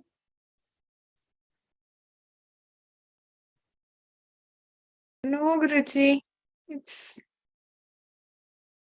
everything is fine. Yeah, it is clear. It is clear. Okay. Pratibha? Pratibha Krishna?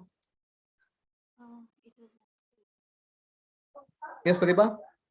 It was nice, Guruji. Could you hear? Okay. Manasa? Peaceful, Guruji. All clear. Okay. Vasuki, any questions?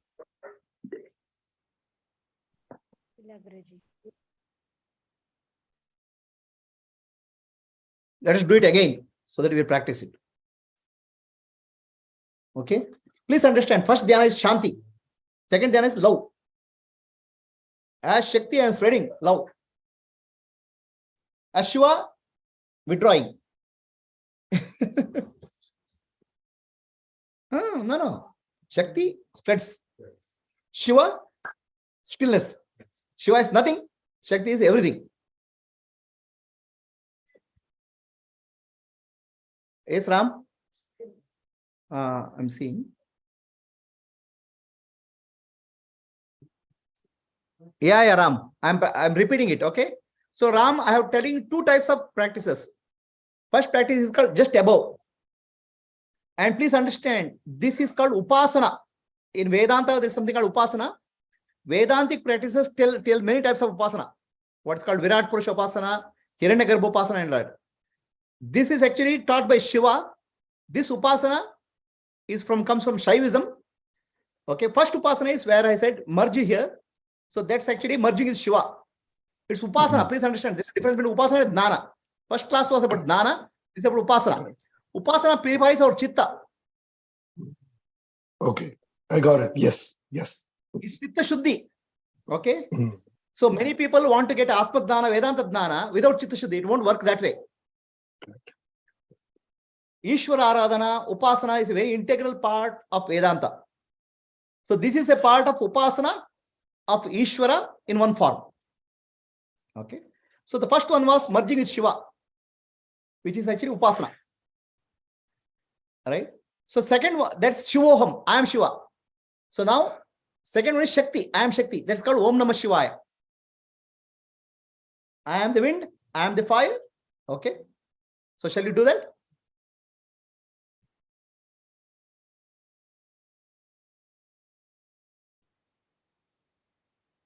Please come. Abhishek Karai, going out.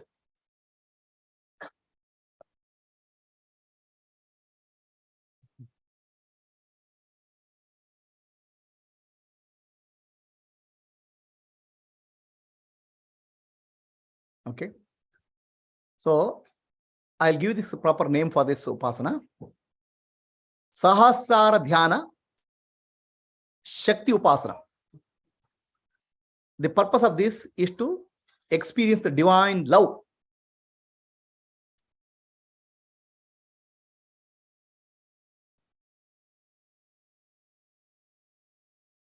Close your eyes. Take your attention to Adna and to Sahasrara, touching the head, not above. Feel Guru is blessing, opening the gate, Dwaraka or Brahmarandra. Energy starts gushing there, energy starts vibrating there. Energy moving upwards is called grace of Guru, grace of Sadguru. That is the divine energy Shakti. Shakti or energy is the entire universe is made up of vibration. So now I am experiencing myself in the form of Shakti, vibration. Everything in the universe is vibration only, energy only. I am love. I am the Shakti. I am the energy. I am pure love, universal love.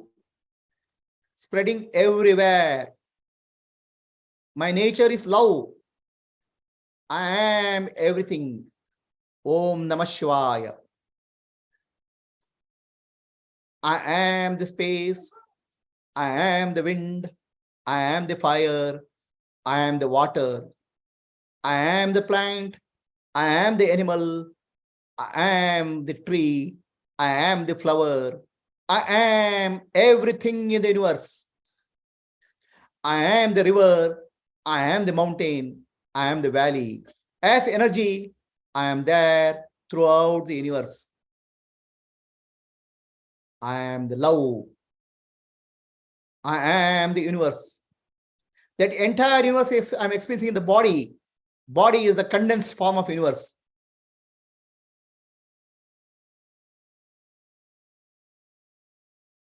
Body is the microcosm. Universe is the macrocosm. Entire macrocosm is condensed into the body in the microcosm.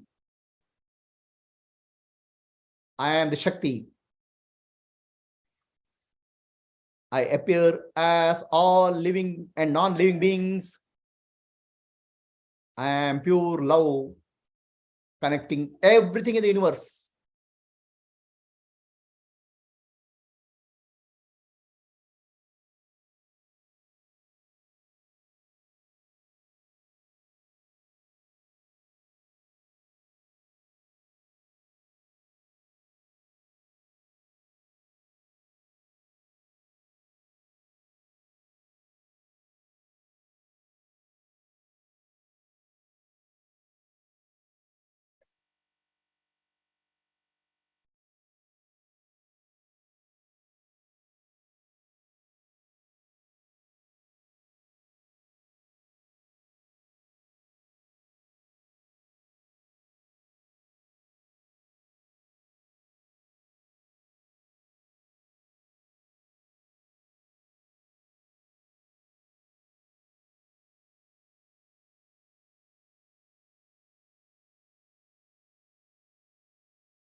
My body is the entire universe in a condensed form. All the lokas are in the body. Atala, Vitala, Sutala, Talatala, Rasatala, Patala, Bhuloka, Borloka, Swarloka, Maharloka, Janaloka, Tapoloka. Entire universe is experienced in this body. The body is the condensed form of the universe. I am the energy, Shakti, animating the entire universe.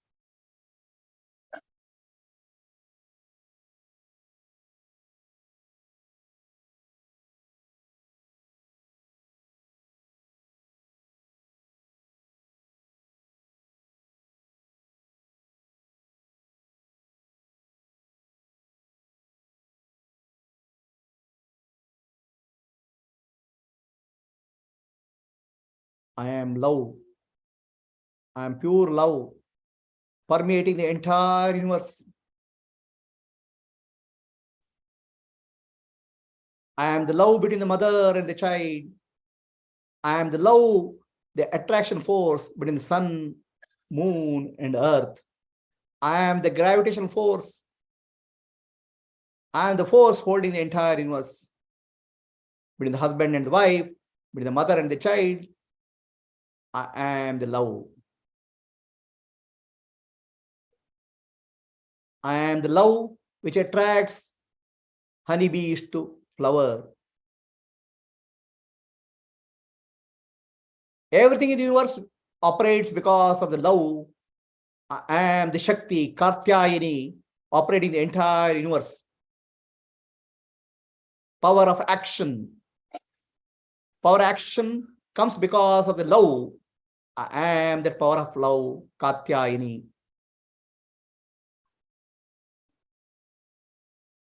I am the power of movement, Durga, the entire universe, stars, planets, galaxies move by the force of the energy, Durga. I am the power of the knowledge. The entire universe functions because of the knowledge. I am the power. I am the Shakti, animating the entire universe.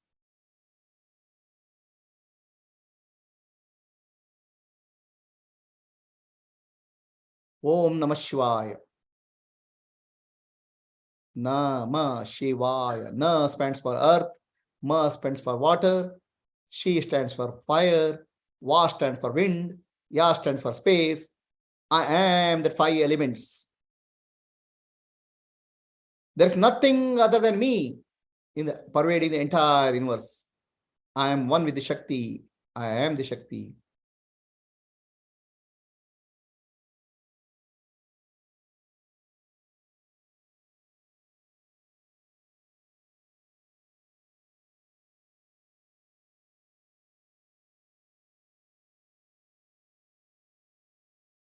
Asatoma Sadgamaya Tamasoma Jyotirgamaya Mrityorma Amritam Gamaya.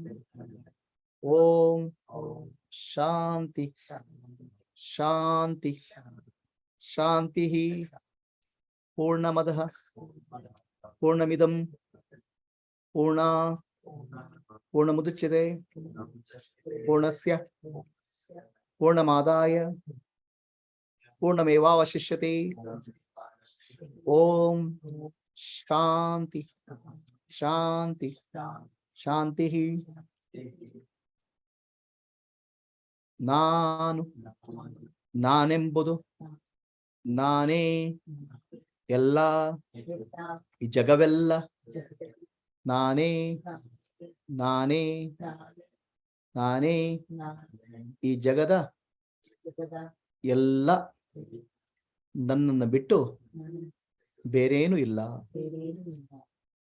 ಪೂರ್ಣಮದಃ ಪೂರ್ಣಮಿದಂ ಪೂರ್ಣಾತ್ ಪೂರ್ಣಮುದಚ್ಯತೆ ಪೂರ್ಣಸ್ಯ ಪೂರ್ಣಮಾದಾಯ ಪೂರ್ಣಮೇವಾವಶಿಷ್ಯತೆ.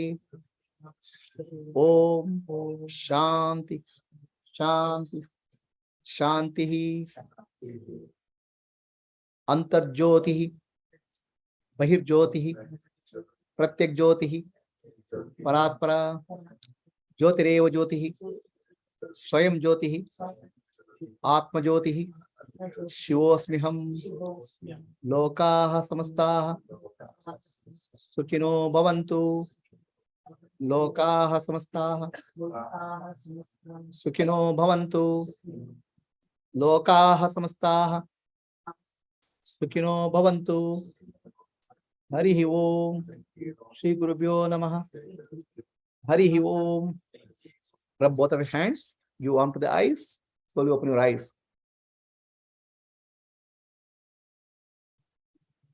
Huh? Ram, what is the question?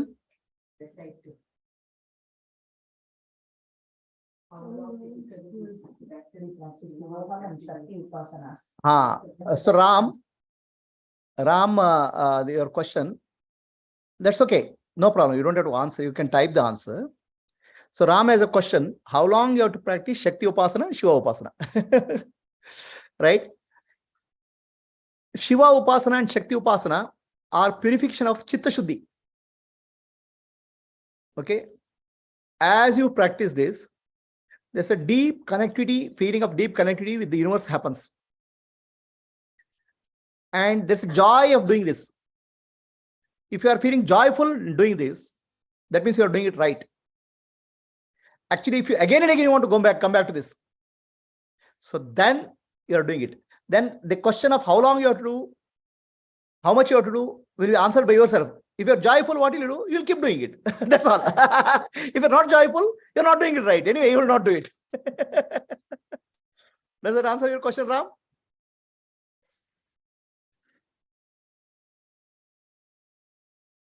What is the question? The best time to So best time to practice is when your stomach is not full. If stomach is full, you'll be feeling sleepy. Other than that, anytime you can do. But even this got so peaceful, I almost felt like I was dozing off. No, Because that is actually dozing off in this meditation is not called sleep. It's called tantra. Tantra is a different type of sleep. It's a yogic sleep. Okay, it's good. Nothing wrong in that. But only this, if you eat food and sleep, that will be different. It's called, this is in the yogic, you feel like a sleep state, It's called tantra. So tantra is a good sign. So Ram, I answered your question. So saying that, see, these are all very gentle practices. If any practice is making how much time I have to do, how long I have to do, if there is a feeling that means the practice is a strain. So this is a joy. you want to do. If you want to do it, you do it as much time, as long as you do. If you're not feeling joyful, then you're not doing it right anyway, and benefits are not coming, then don't do it. So for him, it's like hiking. Huh? For him, it's like hiking. Hiking, okay. So Ram, for it's like hiking. How long you want to do? Body can take. How much you can do, right? Around 10 years, yes. Okay, this is Okay. beginning. So then anybody else has any questions? Manasa, where are you?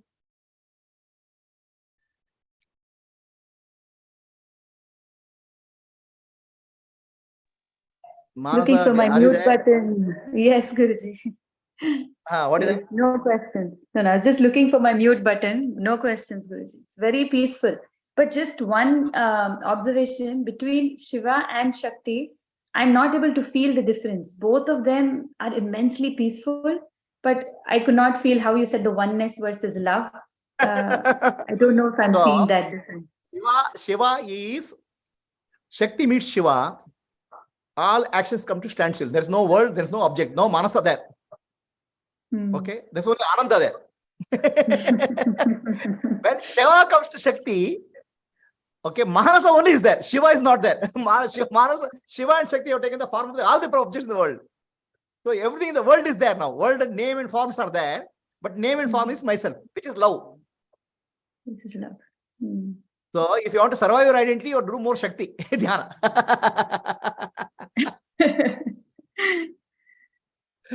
So Manasa as a human being is a body. Manasa as Shakti is the entire universe. Yes. And that is the love. Everything in the universe is nothing but love in action. Pure love, the divine love. That is the real meaning of Manasa. Manasa means the divine love, which is pervading the entire universe. Shiva means nothing. Everything is withdrawn.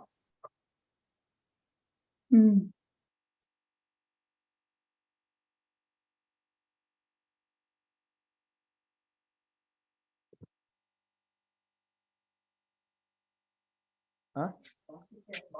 Yeah. So Ram has a question. Okay, Ram's question is: in Shiva Dhyana, the objects of the world are withdrawn into Shiva. Nothing is remaining. Okay, it's actually Nirvana. Okay. In Shakti Dhyana, we are taking our attention to objects of the world and understanding Shakti. Shiva only is appearing as objects. It's objective. It's called immanence. Shiva Dhyana is transcendence. It's called immanence. Okay. Shiva is all in one. Shakti Dhyana is one in all. Shiva Dhyana is Shanti. Shakti Dhyana is Prema. We are seeing the divine presence in all aspects of life.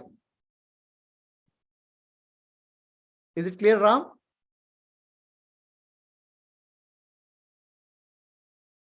So there are two relations.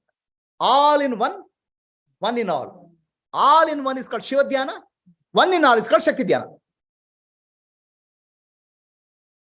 Hanging in between is called Jiva Dhyana. Neither here nor there.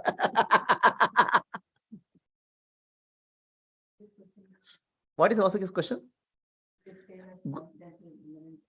Correct. Guruji, Vasuki is asking transcendental immanent meditation is, so Shiva Dhyana is transcendental meditation. Shakti Dhyana is immanent meditation. Please understand here, you have to understand that this is Upasana, meditation, not Dhyana. First I ask self-enquiry. In there's no visualization, nothing is there. You are understood who am I? Be there. Know who you are? Be there. No mind is functional. Here the mind is functional in this Shiva Dhyana and Shakti Dhyana. The mind is getting purified by Shiva and Shakti. That's why it's Upasana. Are we clear? Transcendental Upasana, immanent Upasana.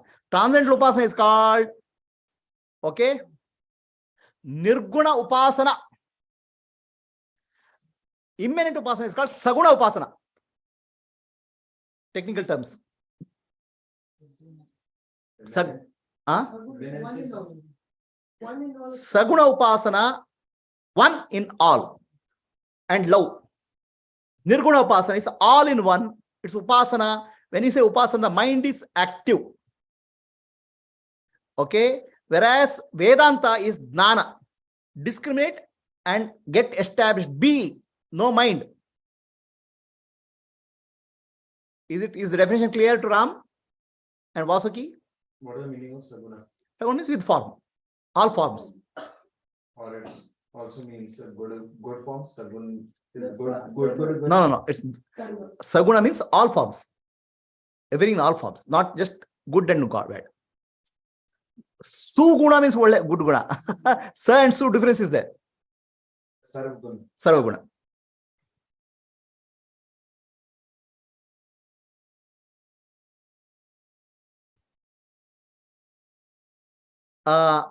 So Ram, your question is Saguna, Shivoham is Saguna Upasana, and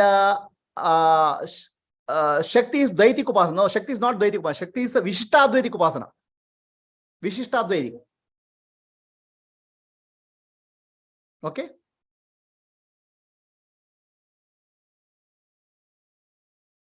Okay. Vishishtadvaita is Shakti Upasana. Vishishtadvaita means Dvaita Upasana means God is separate from me. You're not speaking God is separate from me. God is one with me. So, but I am there. God is there. World is there. So this is Vishishtadvaita Upasana, equivalent to that. Okay, let us go back. Again, Shiva Upasana, once again we do, just to make sure that we understood properly. Okay, so let us give how much tea break? 10 minutes tea break. Okay, 10 minutes tea break. Help yourself. Any doctor, things are becoming clearer? All in one is Shiva. One in all is Shakti. And Advaita Vedanta is Shiva. Shiva. Shakti is Vishishtadvaita. And you are two in one.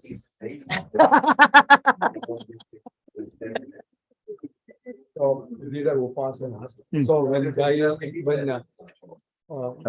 One minute. We just flash the card. Yes. Right, teacher.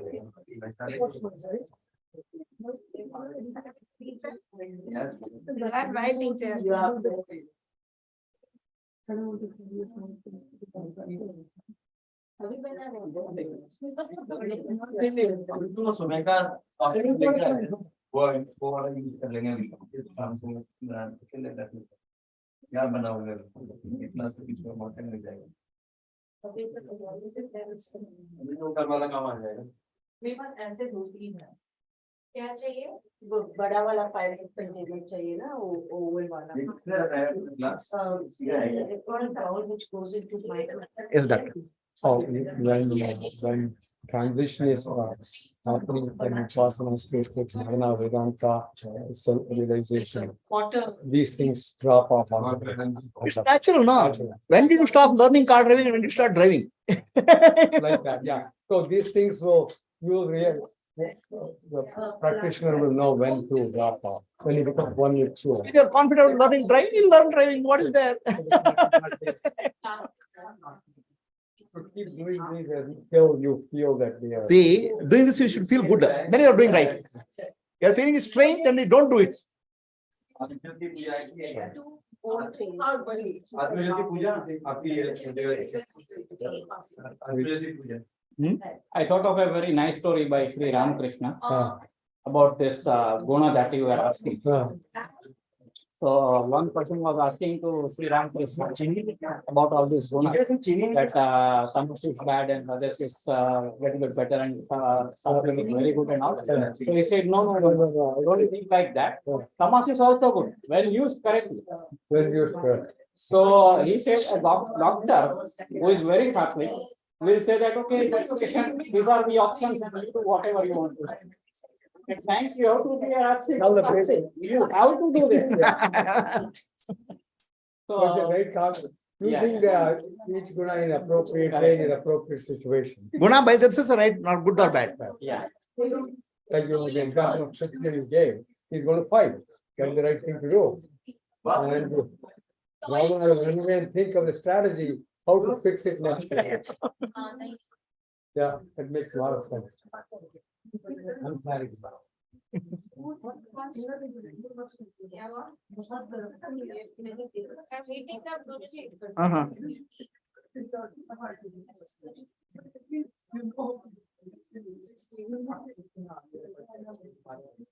Yeah. Yes, the moment you are doing this transcendental and immanence, every time it became very clear it is nirguna and saguna.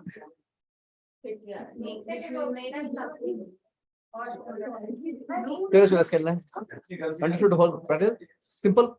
This is called upasana.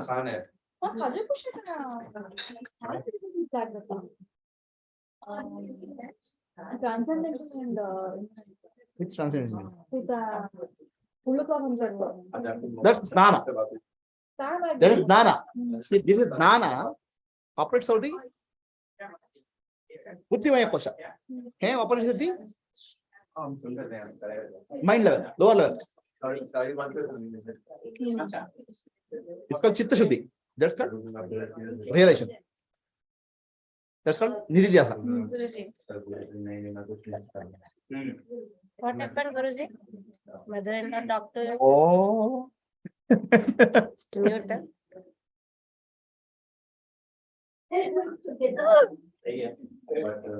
No. Enough. No.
Guruji mute ಗುರುಜಿ ಕೇಳ್ತಾ ಇಲ್ಲ.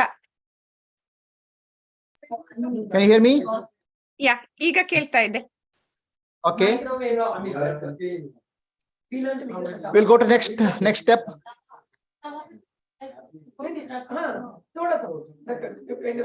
Shall we go? Shall we continue?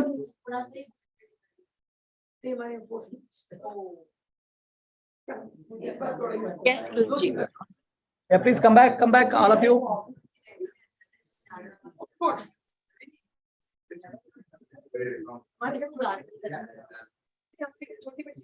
Ajay, come back.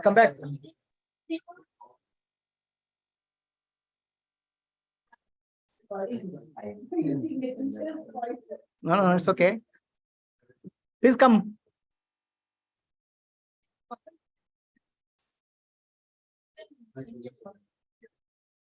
My mom's.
Okay, let us go next step.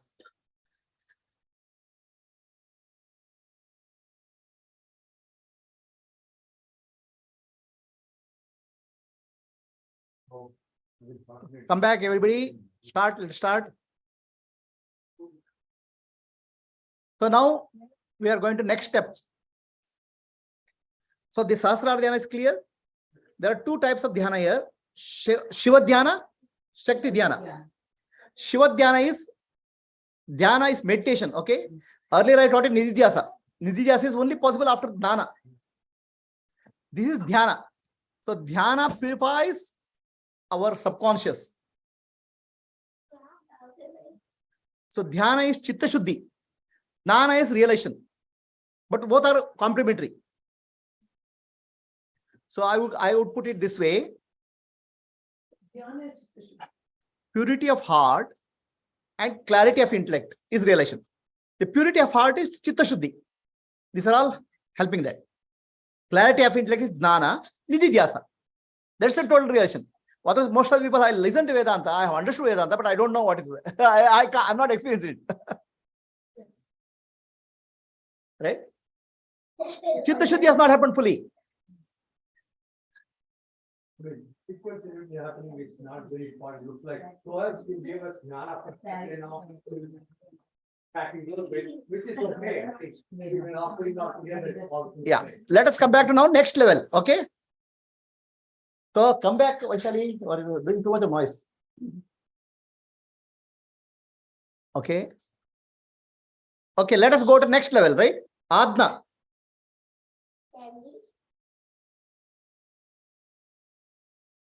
So Adna Chakra will come back to next level. Right? I told you about Sahasrara 2 points. Adna, when it's with Adna, you can be aware of internal to the body, or you can be aware of the world. Attention can go inwards, or attention can go outwards. When it goes to outwards, it's Shakti. When it goes inwards, the Shakti movement inside the body, energy movement. So Shakti movement in the outer world, Shakti movement is inside. Two things. So Shakti inside appears as thoughts, feelings, emotions, and mainly at subtle level, it appears as Bindu Nada Spanda, vibration, sound, and light. The entire universe appears as Bindu Nada Spanda. See, the 5 elements are there, right? Akasha, Vayu, Agni, Jala, Prithvi. The earth element is smell, The water element is taste, fire element is light, wind element is touch, and space element is sound. So these three, out of these five, you can experience inside these three. Bindu, Nada, Spanda. Bindu means light, Nada means vibration, Spanda means vibration, Spanda means vibration, Nada means sound. Okay. So that is the experience of outer world in the inner form. Right? So let us take our ear like this, listening to Antarnada. This is called Antarnada meditation, dhyana. Close your ears and listen to the sound, internal sound.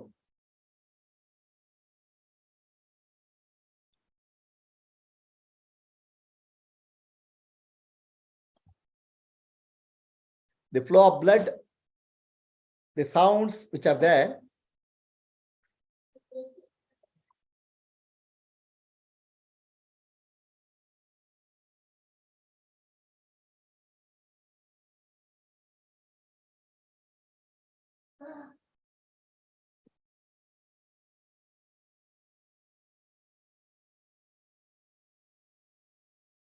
Open your eyes. So are you able to hear some sounds? All right. Then anything else? Huh? Drums and ocean. Okay. So that. Yeah, I try to compress the very Left ventricle, right ventricle, ventricular sound. So doctor will give you technical terms. Left ventricle is making some sound. So we can hear that. Huh? More and more because you this and force of compression is the sound being very low.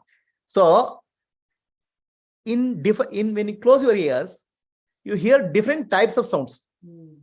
Actually, these different types of sounds are nothing but different instruments in the God's hands. Damaru, Veena, flute are nothing but the internal sounds representing the hands of the instruments of God. Understand? So why did they give flute in the hands of Krishna and Damaru in the hands of Shiva? When you hear internally Damaru-like sound, that means you are touching Shiva consciousness. When you hear Veena-like sound, you are actually touching Saraswati-like consciousness. So these are, don't crave for it. Whatever listened, here, I want Saraswati, I want, there's no menu here. Menu card is not there. Okay. Shiva. Okay. So basically you're touching that particular divine consciousness. That's why ancestors in graphical language, they showed us flute. So internally you'll hear the flute. That means your consciousness is touching the Krishna consciousness. They are road marks. Are you understanding? If you don't hear any of this, but you only hear the. That's okay. Humming bee. That's okay. Omkara. So Omkara, it will be humming or it will be king, like forest sound. Okay. So these are the sounds. It's called Nadanu Sandana.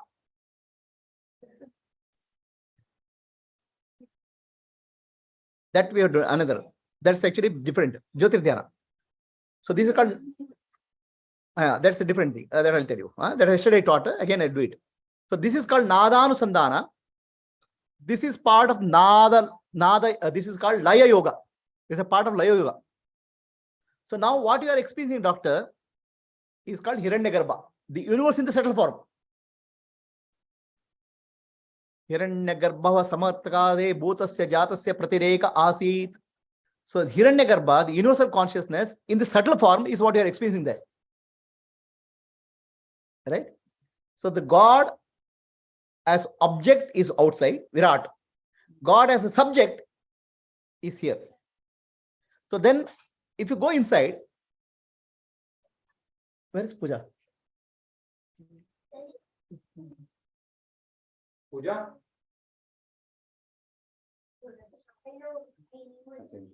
Okay. So God as the universe is Bindu Nada Spanda. God as the subject is thoughts, feelings, and emotions. Subject and object. See, the universe is seen as the light, sound, and vibration. Bindu Nada Spanda. What is he? The seer is thoughts, feelings, emotions. Subject and object. When you close your eyes, you see the subject and you see the object.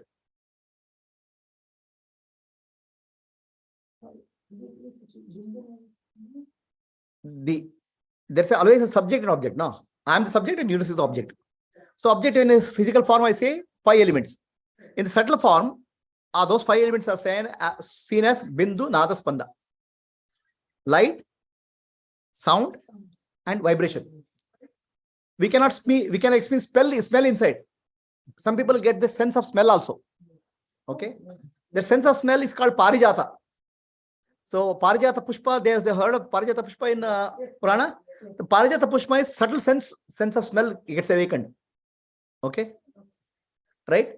Subtle sense of taste also gets awakened. Okay, we are only speaking of 3 now. Bindu Nada Spanda. It can be anything. So earlier your Puranas, they heard Parijata Pushpa. So Krishna and who is that? Satyabhama had a quarrel, they found Parijata Pushpa. That Parijata is subtle sense of smell which is awakening. It is subtle inner sense. That's the universe in the subtle form. Hiranyagarbha form. Right? The instruments in the hands of gods, flutes, damaru, they are not given a showpiece. They are actually as symbols of spiritual journey inside. Are we clear? So recognizing consciousness of God at that level. As the mind becomes more and more subtle, you'll hear more and more subtle sounds.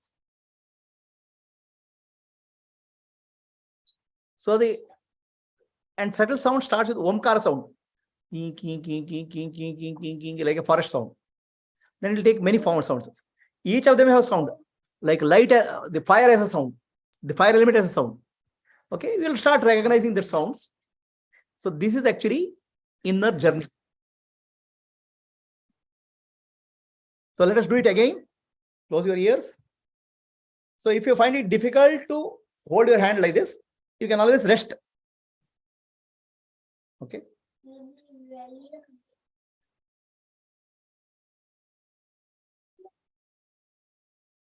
Nadanusandhana.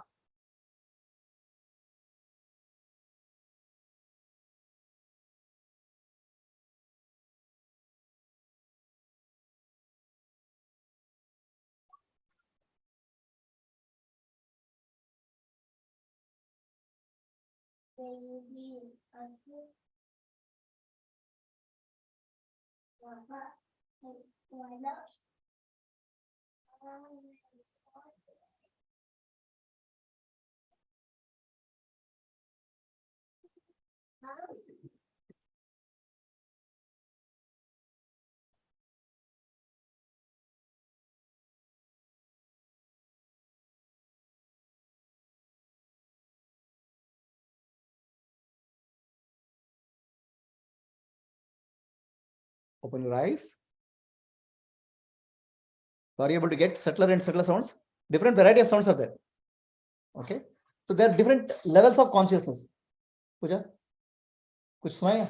So, like I was feeling as if I'm drowning in the water, that bubble sound. Bubble sound. Right? Ocean waves. Ocean.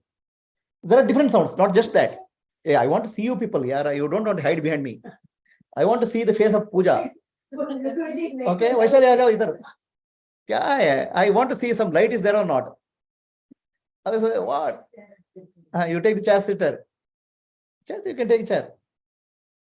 So, see, our devatas all instruments are there, right? Musical instruments. Veena, flute. They are actually symbolizing our inner journey.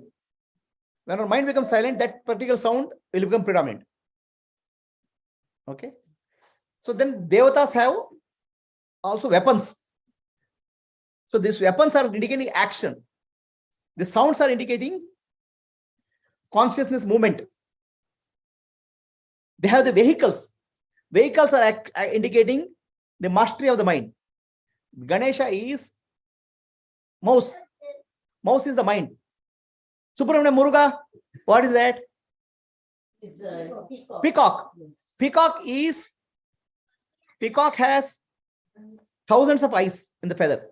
So that is a sign of more awareness, higher awareness. That's the vehicle, right? Durga Mata is riding lion, which is mind is mastery of the mind. Durga Mata riding the tiger means sadhana, spiritual sadhana. You're not master of the mind. So like that, and Shiva rides the bull. Bull means Nandi. Bull means what you call as dharma. Okay. So Nandi means bliss. A seeker has to be very blissfully waiting. You should not force this Shiva to do something. We should be patient. The patience of Nandi. So these are all told in very symbolic form. Weapons in the hands of God also represent some action. So Shiva's Trishula represents Trishula. Adi Bhautika, Adi Devika, Adhyatmika. These three things will destroy with one weapon. That one weapon is Jnana. Okay. So Muruga has a veil. The veil is the spinal cord. So Muruga, the veil is the spinal cord has to be used for realizing Muruga's consciousness. Shiva has a third eye. There's no physically third eye. The third eye is the pineal gland. What meditation I'm teaching you. The inner gland which opens up. That's the awareness gland.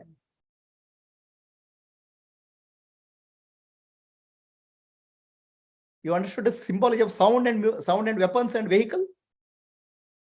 Can you tell me more about Muruga? Or Shiva also second? That will come no next class. The next time taking of each of the devatas. Right now I'm giving only appetizer. All right. No, not next class. Next this thing. Okay, next session. So right now I'm just giving an indication of what is it called? Preview. I was feeling a tunnel or whatever, like a train. So there are various sounds. As your meditation becomes deeper, more and more sound will. So if you see, many people earlier days, they search for caves for meditation, right? The reason is because outer sound will not come and light will not come. In my earlier house, I had such a facility. My house was made of stone. So if I close the wall, it will be still. I was able to hear many sounds. It's like almost a cave. It's a good idea to create a cave in the house. No, don't do all those things.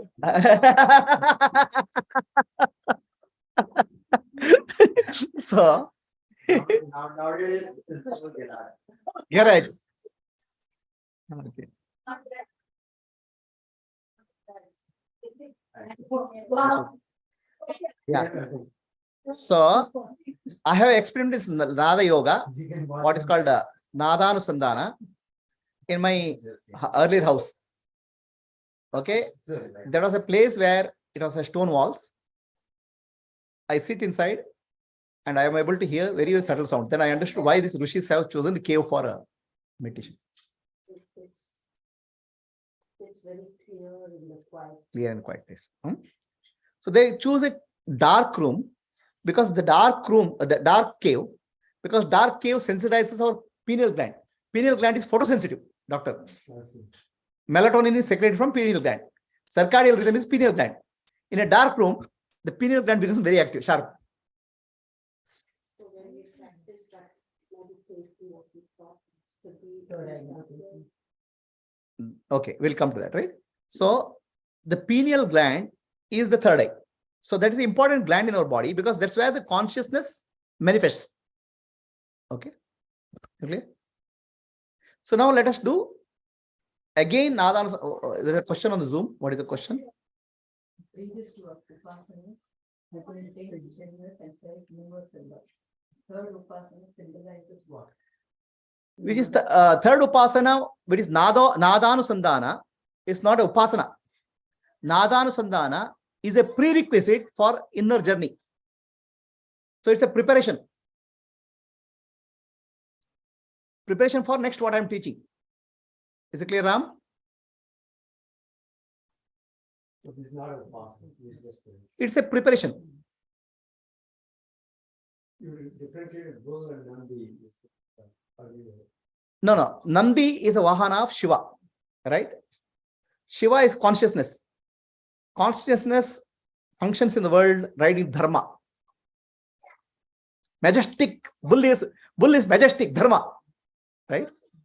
So bull will move like when the bull has a majesty. So Shiva rides bull, dharma. So living a life of dharma is Shivadnana. How good is the dharma? See, ancient people, they have to communicate through some symbols, right? Like you communicate through variables. Okay? So they have to use a graphical language to communicate to future generation. They use the symbols which are available that time. So bull is a symbol. Bull walks majestically. You have seen bull walking in a street? A real bull, very powerful, hefty bull, it will walk like royal. Okay? Huh? No. No. That's a mad bull. Confident. You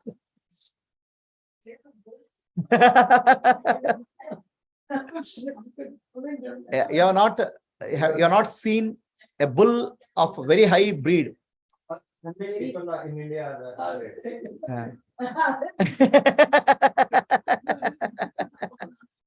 Okay, bull has a royal bull walks. It will be majestic. And that dharma majestic. That's what Shiva represents. Bull. Shiva has a vehicle called bull. Okay. Shiva rides the bull. Means Shiva rides dharma. Dharmadikpati. Whereas Nandi represents a seeker. I want to seek Shiva. No hurry. Patiently wait. Patience. In spiritual sadhana, we should not pressurize. We should not set target. I have to get that and all. Wait for Shiva's grace. That's Nandi. Sir, in olden days, those who were following the spiritual path were probably considered the highest, right?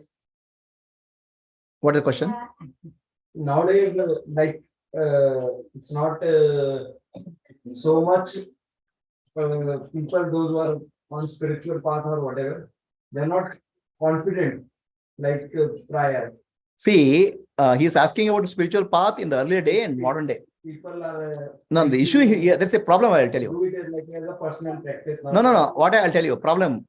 Earlier system of education, okay, there is an education system in India for thousands of years. That education system is Gurukula, right? Gurukula means a family of Guru. Okay, Guru was an enlightened being. So why would you go there? For enlightenment. Before going to Gurukula, everybody should get Gayatri Mantra Upadesha. Okay? Why? Gayatri Mantra is a key seeking enlightenment. Om Bhur Bhuvaswaha Tat Savitu Varenyam Bhargo Devasya Dhimahi Diyo Yona Prachodayat. So Gayatri Mantra is a prayer for enlightenment. Diyo Yona Prachodayat. So before going to Gurukula, you are told Brahma Upadesha. What is told? You are Brahman. So now you have to do Upasana. Brahman has a Dana is called Atmadana. Brahman has Upasana is called Gayatri Upasana. So you do Upasana, then you are admitted to Gurukula. Right? So in Gurukula, what is the syllabus? It's called Brahmacharya. Brahmacharya means living a life for Brahman. Developing the qualities required for a Brahman. It's not about it's not about celibacy. See, all students who join Gurukula are not married. Okay? They are celibate. But celibacy is not Brahmacharya. Brahmacharya means their syllabus is called Brahmacharya. Syllabus. Brahmacharya means living a life for God. Right? They learned Ayurveda, Dhanurveda, all those things learned, and they also learned about Brahman, God. The focus is realization. Okay. So then, the moment they come out of Gurukula, they live a life, they get married. Then marriage is for Artha and Kama, money and desire. but they put dharma in front because they have come from a Gurukula system. So they live a dharma, artha, kama life. Then that will prepare them for moksha. Right? So that's how it is. In brahmacharya, somebody is so evolved in early life. So they may say, I don't want to get married, I want to become sannyasi, you go. But they become sannyasi after education, not before that. Okay. So then you'll choose a path. I'll pass a path of dharma, I'll live in the society, then after that I'll take a relation. So there is a education system, elementary and primary education system, where people knew exactly what spirituality is all about.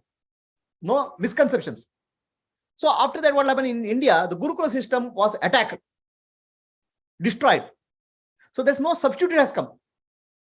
Then what happened? People have ignorance. Now spirituality means people look at strangely because they don't know what spiritual life is. Entire journey of India, Sanatana Dharma, is for moksha. India is a moksha bhumi. The whole focus of India was moksha. So education system was embedded in that earlier. It's called brahmacharya. Now where is the education system? What do you learn in the education system? When you don't learn something consciously, unconsciously will pick up. So then spirituality means, oh, monk, he'll become, he'll go to,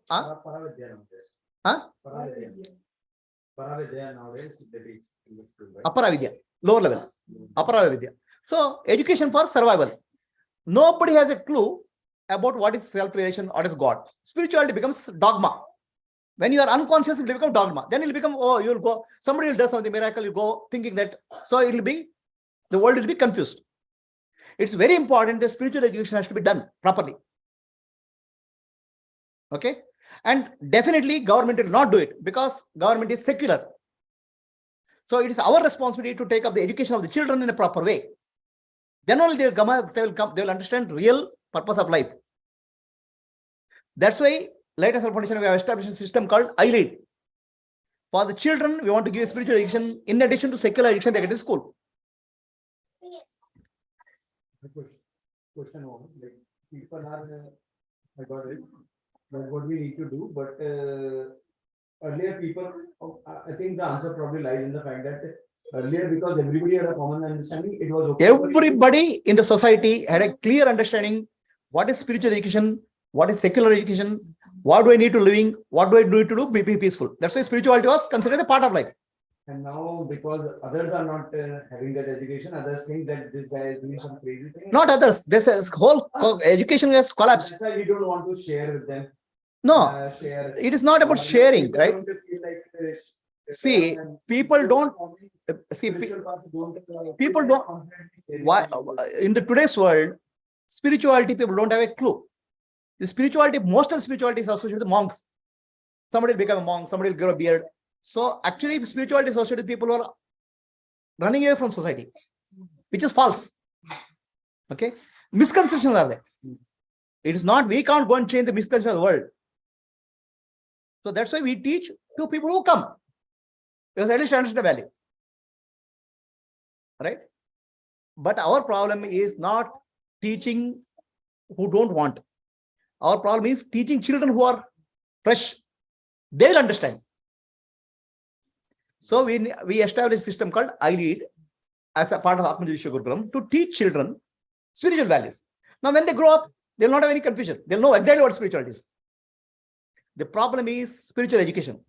And entire whole idea of all invaders who attacked India, they focused on the education system in India, try to destroy it. Are you clear? Today, if you have some education leaving there, still we are able to start spirituality. It's because of Vedavyasa Maharshi. Thanks to Vedavyasa Maharshi. He established two systems of education. One is formal education and informal education. Formal education is to Gurukula system, informal education is to Puranas. Okay, so we'll go to the next step. So inner sound you have heard, these are preparatory practices. It's not preparation for Upasana. Now we'll go to light. Yesterday I told you Jyotir Dhyana, Divya Jyoti. Okay, also I told you about what you call as Jyotir Dhyana, right? How do you do? You touch these two eyes, and this is a good practice to do in the night. This will make us sensitive to inner light.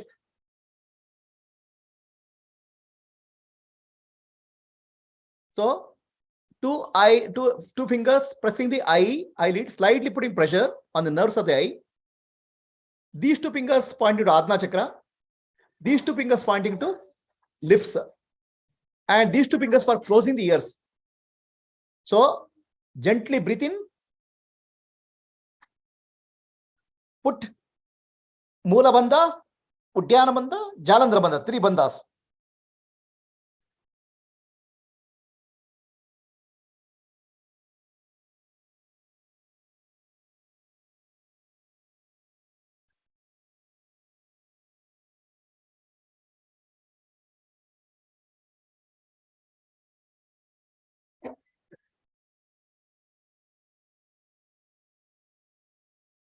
Open your eyes. Anyway, we'll do it again. Okay. So this is the practice steps. Again, repeat. 2 fingers here pointing to Adna. 2 fingers pressing the eyelids. You have to find out your own points. Just gently putting pressure on the eyelids. Start developing light here. These 2 are closing nostrils. And this is near the lip. And these 2 fingers, thumbs, are for closing the earlids.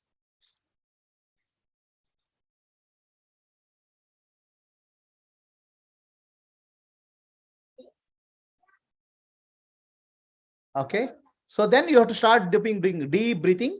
Then you have to put 3 bandhas. Mula bandha, pulling the anus. Jalandhara bandha, putting the neck down. Uddiyana bandha, pulling the stomach inside. So then what will happen? Energy starts moving in the spinal cord. Putting a pressure here. Okay. And look at the Atma. Attention in the Adna.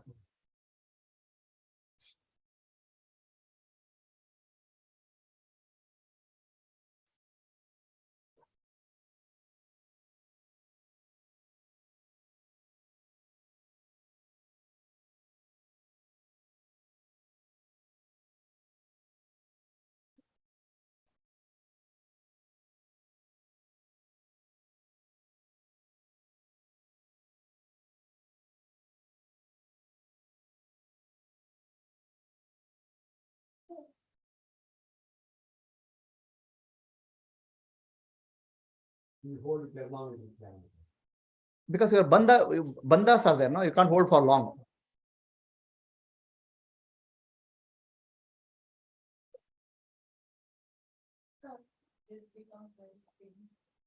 What becomes painful? What happens? Tell me, show me how you're doing.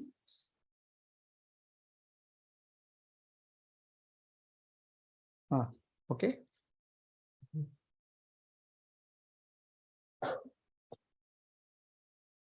With that pain, head becomes painful. Yes, the center, I feel a lot of pain. Actually, it's not pain. What happens is that is the center. It's a third eye. Shiva's third eye you have heard of, no? That is center. So the pain is there because some energy blocks are there. It gets released slowly. It won't happen overnight. Okay. It's like rusting. When you want to use some pipe or something, it's not long, it'll rust. So that pain is the energy gets are blocked there. That energy block gets released. It will be there. It may be there for a couple of times, a couple of days will go after that. It's just opening up, trying to open, energy is trying to open up that. Okay. After a couple of days, you are having pain, you don't do this practice. But mostly it will happen that when your energy is going into the pipe, right? The pipe is blocked. It's trying to open that. Okay. If you are feeling uncomfortable, don't do it.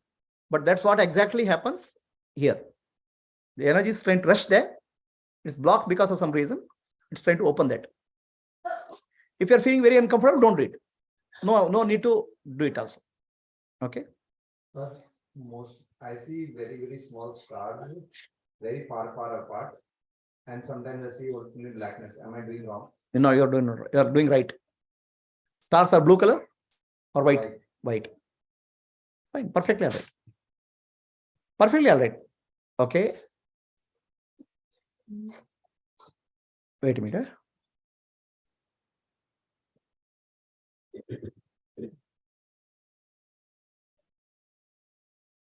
It's also preparation like This is a preparation practice. It's called Jyotir Dhyana or Divya Jyoti.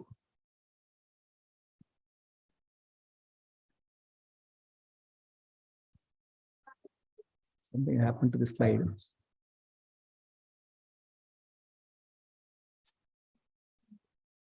This is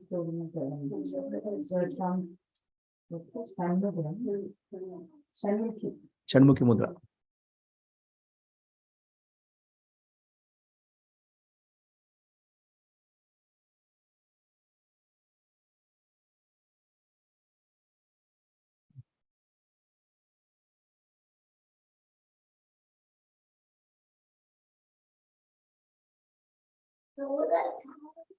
So can you change the font color? I'm not able to change the font color. This slide has become blank here. Font color, I think.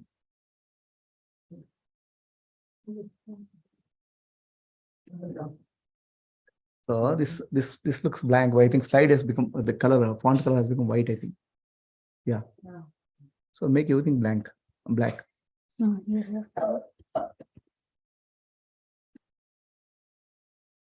No, I think the next one. This is fill color. This is pencil color. No, try the fill We color. need a fill color will actually make the things that way. No, you don't want fill color. You want actually Or the fill base. color also you can change it to black. Sir, That one. I think this is what you want. But that's everything, no? No. There's, No. yeah, correct. No. It's okay. That's also okay. Actually, I got it. What do you want? I will just do it white here. And you actually want this. But this is required for whole thing. It is like the entire thing. From where? Something has gone wrong. I mean, just click the whole, all the boxes have something problem. Just click to, all the, just click here so that everything let it be done in every box. Okay, in this box. No, I'm saying. Okay, go ahead. So this is devotion, right? I'm trying to say, let this whole thing go. This whole thing, I want to change the color of the font. All boxes. All boxes. Yeah, simultaneously. I was trying to see if we can control all select. I don't think all. I don't think all can happen. All boxes you make in color you change it so that you make it yellow so that everything will be visible at least. We can do this. Okay. We can go it will take 1 minute. No. What color do you want? Black is okay. Black is okay. Red or black? Black is okay. Here also there's something is there. Inside. Okay. Black.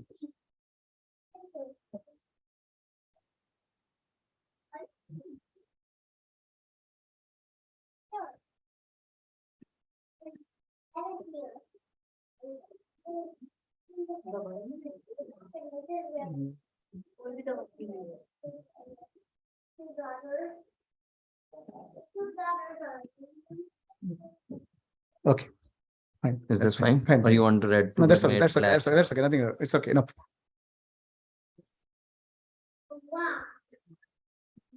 Okay. So come back to what I said earlier. Yeah, no, Prabhuji. Yes, go ahead. That's okay. See, don't try to get some pressurize some experiences. Whatever comes naturally, let it come. Okay. So if it doesn't come, also doesn't matter. Sound comes, sound is okay. I'm saying even if you catch hold of any one of my teaching is more than sufficient. You don't. This is actually what I'm giving is a buffet. When you go to hotel buffet, they'll give some 250 items. So you choose what you want. What I'm giving is a buffet. Whatever you want to pick up, you pick up. Okay. And any of them will be good for you. Because the problem here is many people come to me. I don't have time to understand what exactly you are, where you are. So I'll put the buffet. Based on your previous samskar and vasana, you'll pick up something.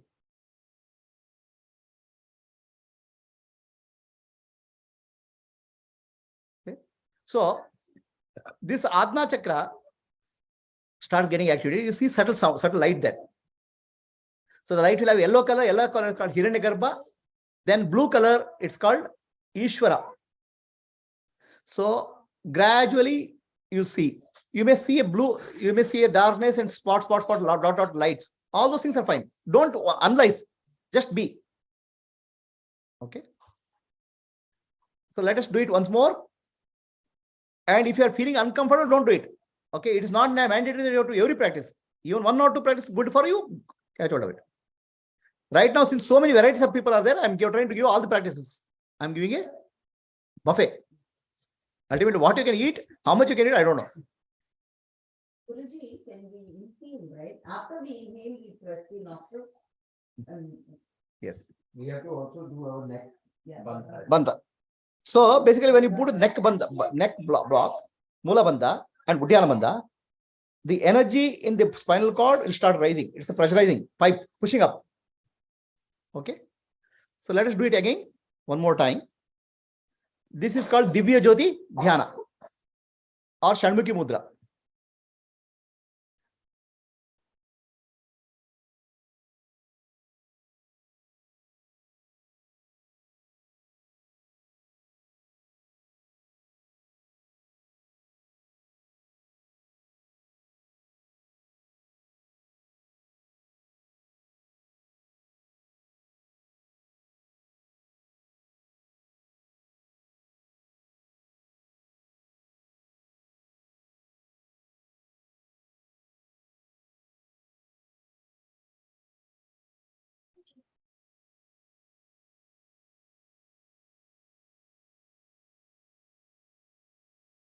Okay. So if you're not getting anything, don't worry about that. Don't worry too much.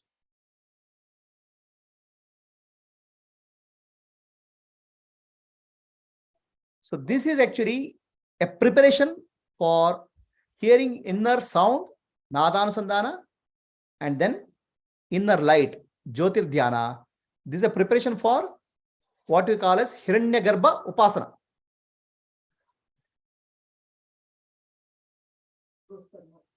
Yes, yes. Close the nostril and hold the breath. Bandha, 3 bandhas.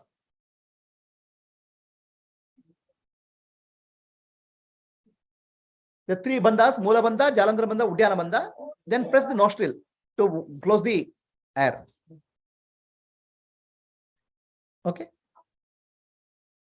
So we'll go to next practice. I'm just step by step unfolding. Okay.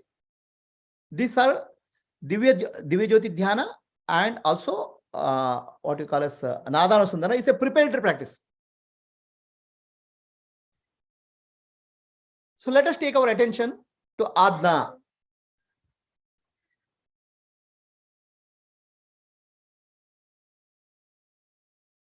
Gently breathe in, breathe out. Pay attention to Adna. The breath or prana reaches the Adna chakra.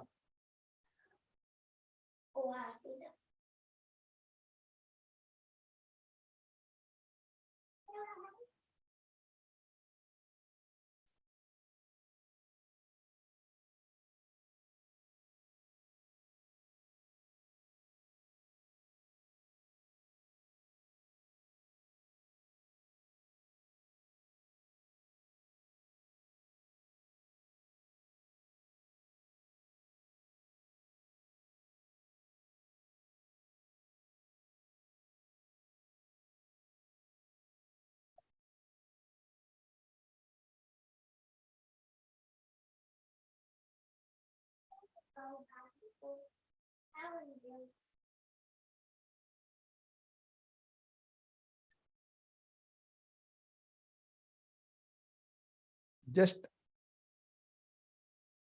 pause or just observe, let the breathing be natural. Take your attention to inside your skull cavity, the space in your skull cavity.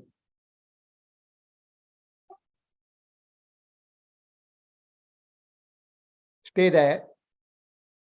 Whatever sound or light, what you can see, just be there as an observer, Sakshi, witness. The subtle sound and subtle light, whatever you see, will be the subtle form of the Lord Hiranyagarbha. With the gross eyes, you see this gross form, Virat. With the subtle eyes, you see Hiranyagarbha, or the subtle form of the Lord.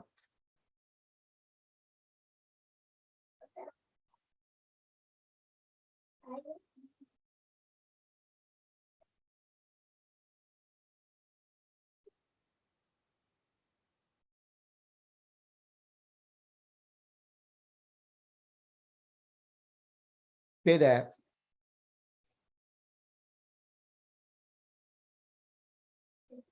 Gently bring your attention to a few inches above your forehead, slightly upwards. See the outer space, inner space, outer space.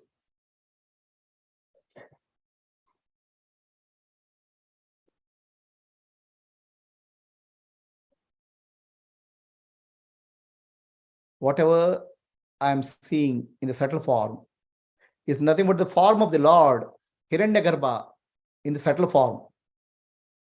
It appears in the form of Bindu, Nada, Spanda, light, sound, and vibration. Whatever I experience is nothing but the Lord, Bhagavan, in the subtle form.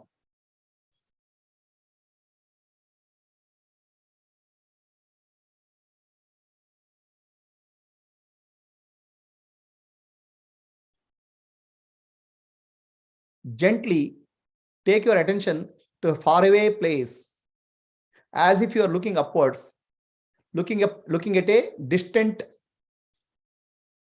moon or distant star, very far away, traveling through space. Your attention now is traveling through space, covering the space, outer space.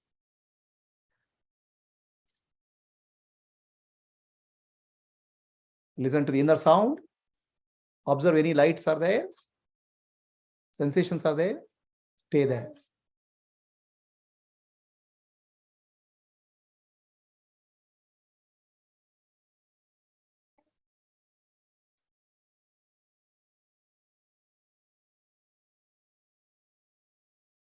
So the Divine Mother Shakti appears as the space, the stars, planets, and galaxies. In a subtle form, she is Bindu, Nada, Spanda. Bindu means light, Nada means sound, Spanda means vibration.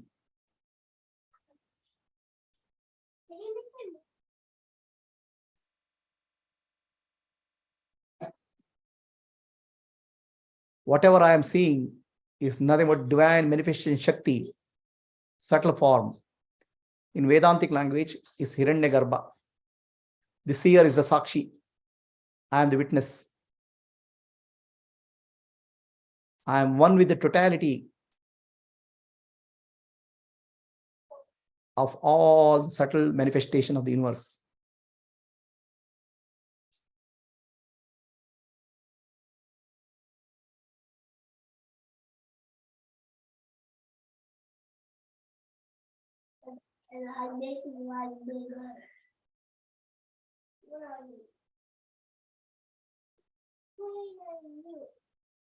What I am seeing is nothing but myself in the form of subtle form of the objects.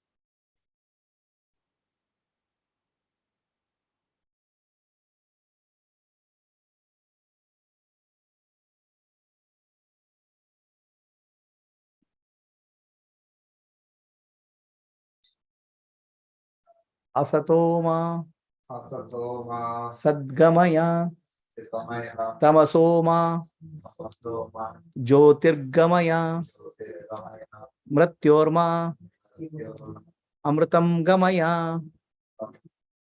Om Shanti, Shanti, Shanti. Antarjyotihi, Bahirjyotihi, Pratyakjyotihi, Paratpara, Jyotireva Jyotihi, Swayam Jyotihi, Atma Jyotihi, Shivosmiham, Lokaha Samastaha, Sukino Bhavantu, Lokaha Samastaha, Sukino Bhavantu, Lokaha Samastaha, Sukino Bhavantu. Harihi Om. Shri Gurubhyo Namaha. Hari Om. Gently open your eyes.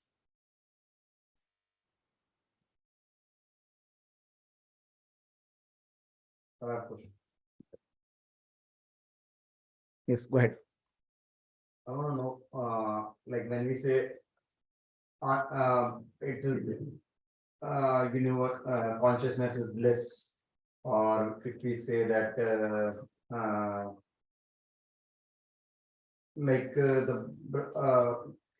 it means the universe is good or whatever, right? Like, we are actually talking about because it should be, the consciousness should be, neither should be good or bad, right? Sagun doesn't mean good or bad. Sagun means with the guna. With sattva guna, rajo guna, tamo guna, what is the expression in the universe called sagun? What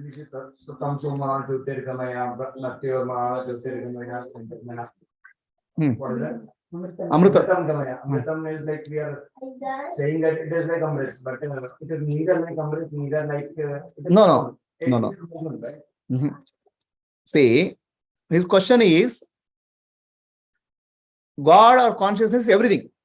There's nothing good or bad about it. That's what he's saying. Both tamas is also that. Tamas and rajas is, as the universe is concerned, it's neutral. It's all manifestation of everything. Sattva guna, rajoguna, tamoguna. It's called saguna brahma. Saguna means 3 gunas are there with manifestation. So we are not speaking about that. And when you say asatoma sadgamaya, tamasoma jyotirgamaya, mrityorma amritam gamaya, we are not speaking about God. We are saying, I'm suffering. Okay, from I'm suffering, I understand I'm suffering because of my ignorance. So my prayer is from asat to sat. Ignorance is because I don't understand, realize the nature of the universe. Nature of myself, I don't understand. So from falsehood to reality. So reality alone can give me peace. Tamasoma jyotirgamaya, I'm in darkness, ignorance. I want light. It's not light as physical light, it's a wisdom. Mrityorma amritam gamaya, I am going through death and deathlessness. Death. So I feel I am dying, somebody dies. So in reality, I understand there's no deathlessness. The universe is deathless. So I want to realize that. There's the prayer. It's not about qualities of God. It's what I am seeking. Okay, so we're not saying this. Consciousness is not Amrit, but consciousness is Amrit only. Consciousness has no birth, no death. Neither consciousness is Amrit, neither consciousness is both, right? No. There is no. No, the consciousness is no consciousness as such. I'm asking, is it duality prayer or is it non-duality prayer? No. Consciousness as such is neither birth nor death. It's eternal. But consciousness appears as a wave and form that appears to born and die. Appearance is born and die, but consciousness itself has no birth and death. Right? My problem is I am identifying the appearance. That means I feel I am going through death. I want to realize the consciousness, to realize the consciousness which is eternal. That's called eternal consciousness, called Amrit. From my point of view, I am going through death. For me, what is eternal is Amrit. Amrit means no deathless. So all are told from the individual point of view, my point of view.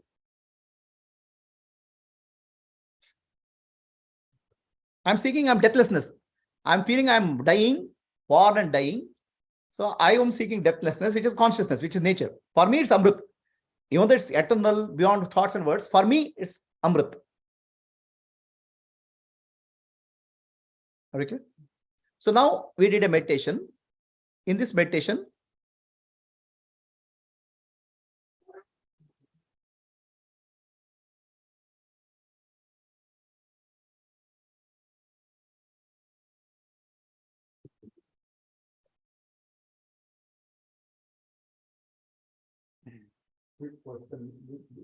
amongst the Nada, Spanda, and Bindu. So this exercise there was light and sound. Is there anything to Nada vibration, no? Your feeling of sensation and vibrations, vibration. So we went to second practice, okay, which is actually Adna Chakra.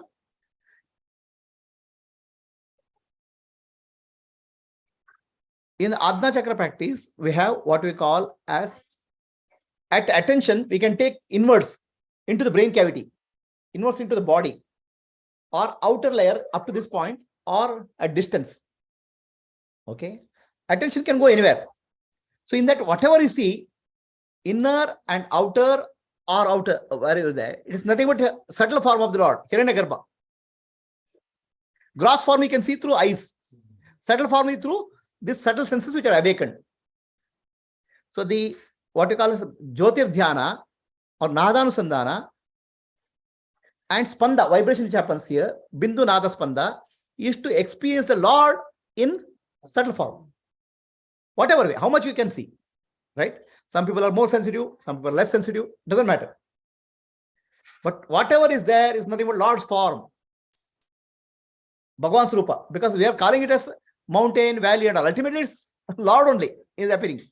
A mountain is Tirunamala is nothing but here, mountain, which is appearing, Ramana Maharshi is appearing mountain. It's a Virat Rupa. Gauri Shankara is a mountain, Shiva appearing is Gauri Shankara. Kailasa is a mountain, Shiva appearing is a Kailasa Parvata. It's a Virat Rupa. Now with this, we are trying to develop subtle form of the Lord. To the extent what is possible, permittable. Is it clear? Earlier class is about self-enquiry. Who am I? Here about the Upasana, Lord. Whatever I see, wherever I see, is the Lord's form, gross form, subtle form, or causal form. So here we did wake inner vision, outer vision, distant vision. Inner vision means inside the brain cavity. Okay. So anybody has a question?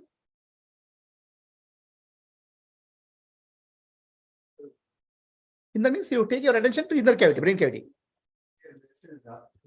Thoughts, emotions, feelings, can you correlate them to Bindu Nada? No. Thoughts, emotion, feelings are nothing but vibrations. Spanda. Movement in consciousness. Okay. So anybody has a question here? Asha, Manasa? No, Guruji. No, Pratibha? Guruji. Is it so clear? Have I become so much clear communicator? Once I tell people understand. Oh, great. I thought whatever I'm saying myself can't understand. You people are able to understand better than me.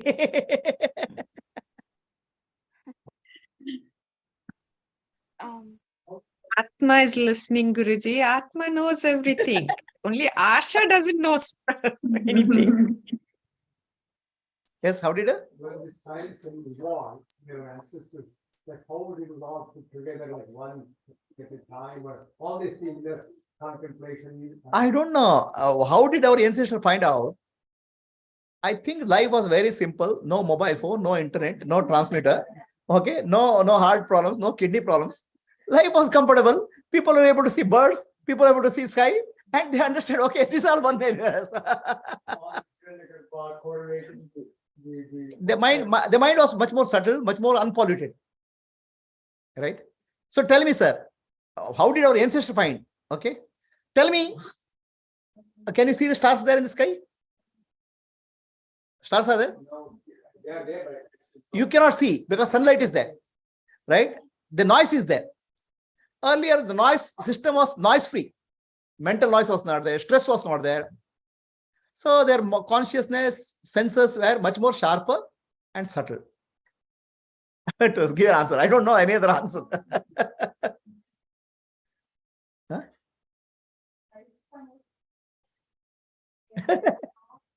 They're long time also. Life was better. No diseases. They lived for longer. And they were living in nature. So mind was subtle. So they were able to appreciate. Guruji. Yes, Guruji, it was obvious during the initial COVID period when there was no traffic movement, nothing was there. They were able to see Himalayas from certain areas, and it's like that, I know, Guruji. First time people were able to see distant objects very clearly. Yeah. So our society is so much full of noise. We need some special effect to do something. In fact, I remember when we were studying history because of the generations and Vichara, they said the only place where people were very rich, it did not mean they lived in mansions or in palaces. It was all the thing was built. The temple used to be the biggest structure in any town. So even the palaces used to be for lesser price or less grand than the temple. So people had money went into public services, not into their own personal thing. So Ram is saying another way to look at it is Buddha's experience. He wanted to solve the problem of suffering fully and provide the relief to the humanity. I agree. But Ram, by the time Buddha came to the society was almost 10,000-year-old civilization. In that infancy of civilization, the wisdom was very clear. In Buddha's time, already deteriorated. So Buddha was trying to solve the problem of society, whereas the beginning of civilization, they were looking at the society and wonder what God has created. What is this? They are not looking to solve the problem. They are looking at the awe and wonder. It was a scientific mind. Gradually, it became problematic mind. Buddha tried to solve the problem mind, whereas our rishis try to solve wondering what's happening here. They are looking like child. Infancy of civilization. Is it clear, Ram?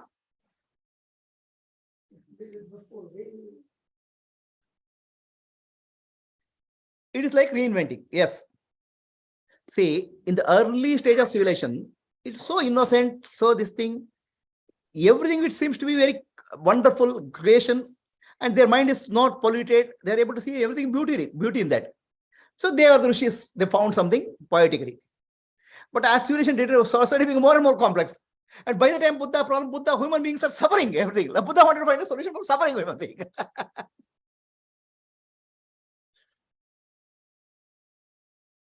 So earlier when Rishi said, Esha Vasimidam Sarvam, everything is Ishvara, they are wondering this creation, everything is God. So they were actually full of love and joy. They are not suffering, find a problem of suffering. Whereas as the time passed, it became more and more complicated life. Then you have to find a solution for suffering. That's my understanding of life. Ram, do you agree? Do you understand what I'm saying?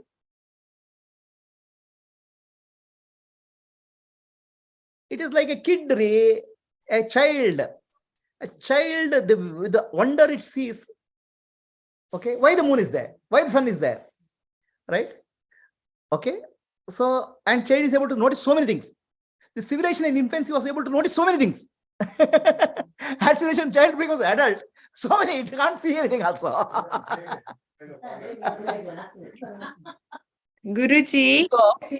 So, coming to Atmadjnana classes with you, I am beginning to wonder about the way my mind thinks, the way my body functions. So I am in that curiosity mode about myself. So the myself is not myself. Yeah, I get that. But all these small things, even now, the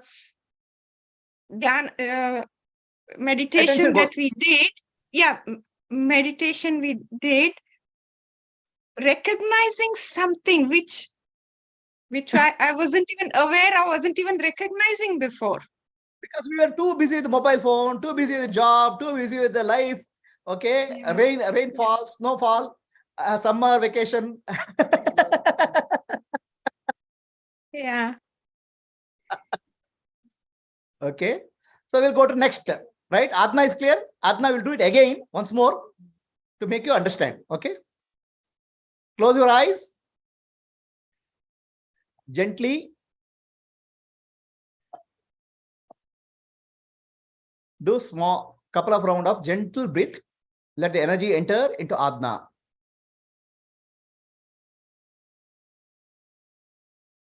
Deep breath, slow breath.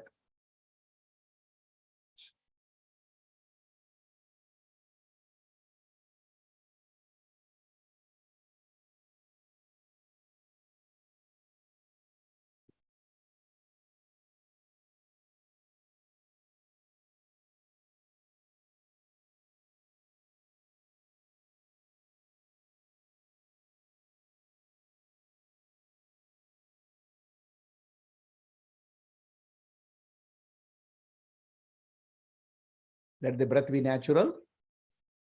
Gently shift your attention to inner space in the brain cavity. Just be a witness. Whatever is there, witness.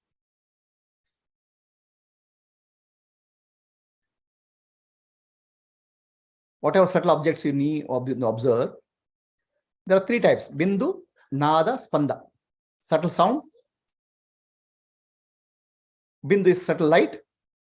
Spanda is subtle vibration. The Divine Mother Shakti manifests as bindu, nada, spanda at the subtle level of the universe. Subtle level is called Hiranyagarbha.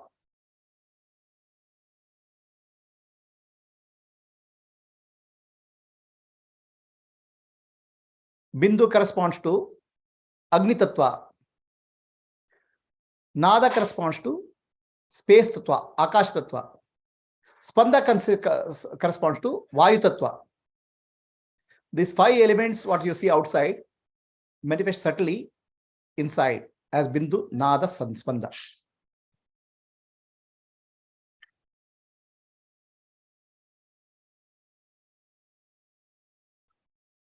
Become aware of inner space in the chest cavity, inner space in the body.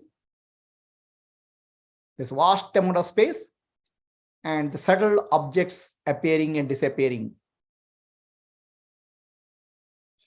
The appearing and disappearing objects is Shakti. The space, vast space, inner space, is Shiva appearing as space.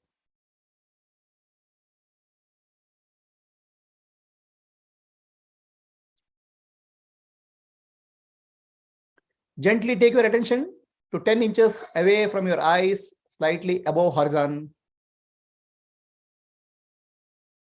Whatever you see, you are seeing the universe in a subtle form. Whatever extent.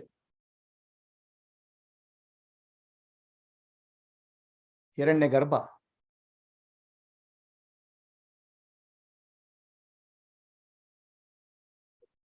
Mind is calm and silent. Take your attention to far away, to a distant place, a star or sun, covering the entire space.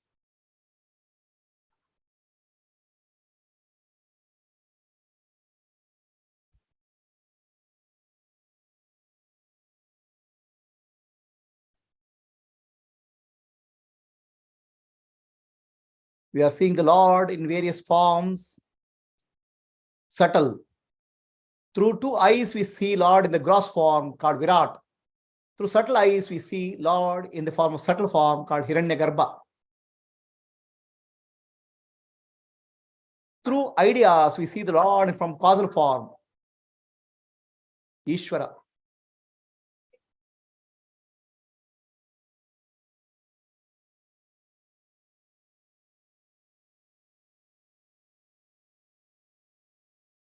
Asatoma, Sadgamaya, Tamasoma, Jyotirgamaya, Mratyorma, Amritam Gamaya. Om Shanti, Shanti, Shantihi. Purnamadaha, Purnamidam, Purnat, Purnamuduchyate, Purnasya, Purnamadaya, Purnamevavashishyate. Om Shanti, Shanti, Shantihi.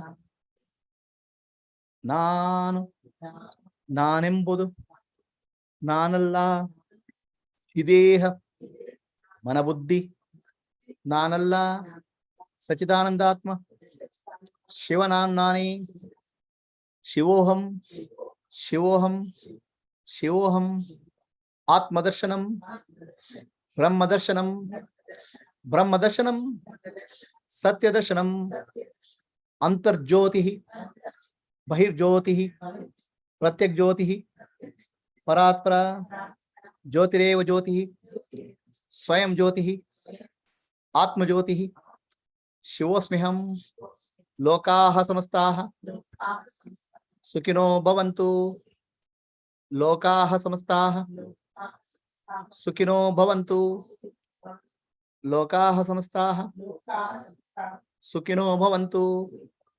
Harihi Om. Shri Gurubhyo Namaha. Harihi Om. Rub both of hands. Give arm to the eyes.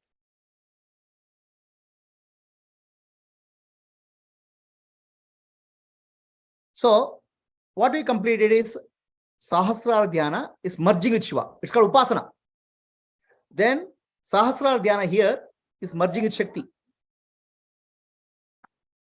And when you come to Adna, we are looking at developing the vision of the subtle form of the Lord, gross form and subtle form. Are we clear? Why we are doing these centers? Because in the waking state, our consciousness operates from upper places. So this is waking state. Now we'll go to heart center. Okay. Here. So the heart, a physical heart is there, emotional heart is there, spiritual heart is there. 3 points here. Let us go to left side, which is the physical heart is there. Left side physical heart is there. Physical, emotional, and spiritual.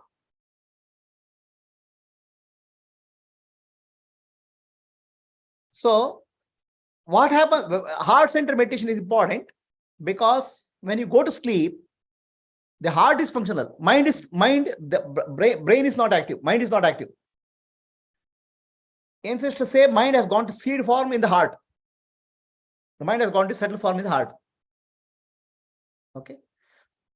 When you wake up from the heart, the mind rises and occupies the brain, subtle body. In deep sleep, your body is functional, heart is beating, but mind is not functioning. Where the mind has gone? Mind has gone to dormant condition. Where? Hidden in the heart. So you are a doctor, heart doctor, now very problem. Left ventricle or right ventricle, aorta.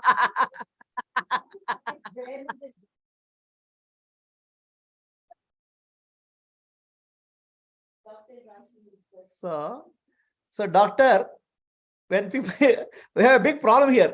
When I say heart, which heart he'll say? Left side, right side, left ventricle, right ventricle. Okay, aorta, he'll ask me many questions, technical questions. Say, Upper chamber left. Upper chamber, left chamber. So let us see all human beings' natural tendency. Do you know who am I? Huh? Do you know who am I? People thump their right side of the chest. Okay. Right side of the chest. No, there is a reason for the right side. I'll tell you. Do you know who am I? Right side, right? Right side of the chest is controlled by left brain. Logic, language. Okay. So that gives rise to, I feel somewhere I have inside here. I feel I'm not there. That's a different thing. So people feel, I mean, depending on which part of the brain is operational, logical, language. So language brain gives the feeling that this side, I'm here. Okay. That's why it's called spiritual heart, but it's not really spiritual heart. It's the gateway. Okay. So now, if all life is just that feeling I am here, then what job doctors have? No, doctor needed some job.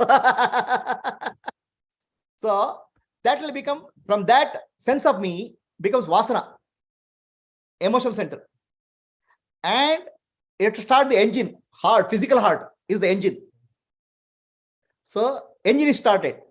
From engine is started, then it will go, engine will switch on the brain, which is actually computer for functioning.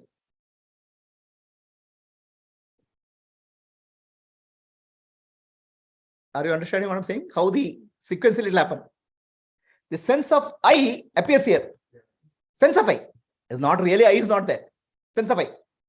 Okay. Then some vasanas. Emotion center, emotional heart. Then physical heart. Starting the engine, body. So then brain, mind. Then from brain to the nervous system, it occupies the whole body. Start experiencing the world. So it's like the sequence is like this. Entry into the vehicle. Okay. Then what I would do? Emotions. Then starting the engine, heart. Okay, powering the brain, computer, functioning of the vehicle, body. It is told in the automation of Uber language. Software, how it operates. Vehicle language. Correct? So that's how we will have to take back also.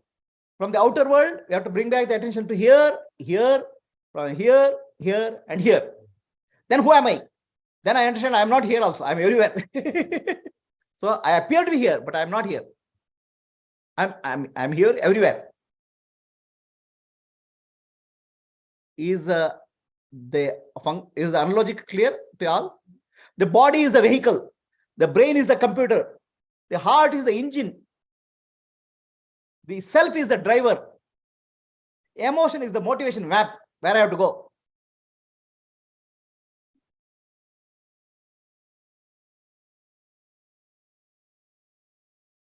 Possible, but in general, worldwide, it's called right side. Do you know who am I? Possible. Some exceptions are there. So, but in yogic literature, the sense of self appears in the right side in general. So let us, I'm just giving again analogy. Our body is like a vehicle. Okay. Entry into the vehicle, a jiva appears to be on the right side of the chest, appears to be. Feeling wise, all these are feelings. So then what I have to do, emotions will be there. So then engine will be started. Engine is the heart. Then engine will power up the computer, brain. So from brain, the awareness spreads to the body and experience the world. Sense organs, the eyes and ears are the input-output ports. Only thing is we think the world is outside. Actually, world is being projected with the body, along with the body.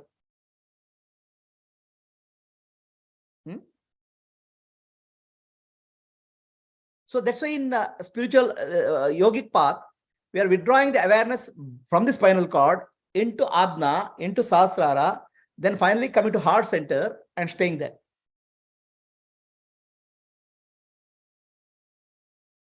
Is the analogy clear to all? Asha? Yes, Guruji. Okay. Where is Manasa? Manasa, are you clear? Yes, Guruji. Okay. Ram?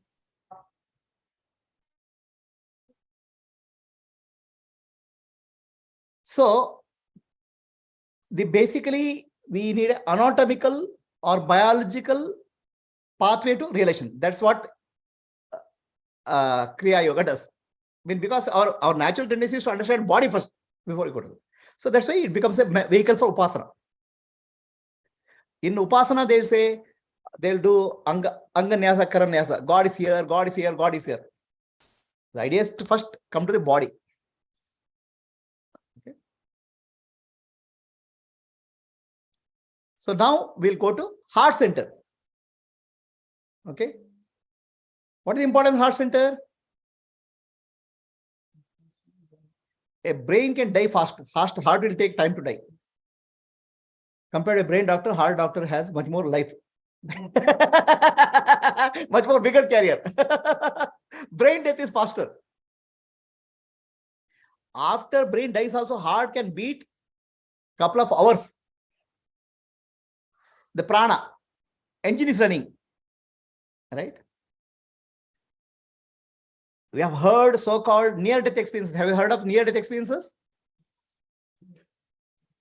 In near-death experiences, brain will be dead, person will be dead. Okay, I think heart will be beating, otherwise he will not come back alive. I don't know whether heart is also dead, I don't know. So near-death experience, he'll come back. Oh, I saw heaven, I saw God, all those things he'll come back and say. It's called near-death experience. There are thousands of cases of near-death experience recorded. So basically, of course, he had a heart attack, brain is dead, then they will revive through giving that shock to the heart. Then he'll come back. Oh, I was there. So like that, brain dies faster because brain is secondary engine, not the primary. It's a computer. Heart is the engine. Right? So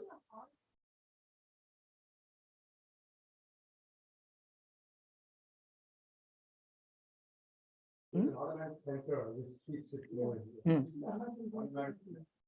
The heart, see the functioning, brain is a conscious part, which is upper part. Mid part is midbrain. The lower part is a reptilian brain. These are all you can think as a computer network. It's a computer network. Computer network power comes from the brain, heart. It's not the brain controls the heart. It's heart which powers the brain.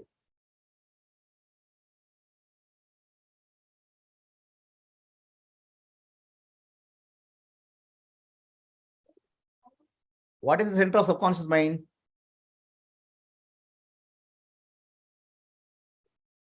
Subconscious mind impressions will rise from here and rise up, go up. So I'll give you some information for your the brain has neurons, right? The heart has a lot of neurons. Heart is not just a muscle. Heart has brain functioning. It's called neurons. And our gut, it's called gut brain. Gut has many neurons. Neurons means the brain functioning happens there.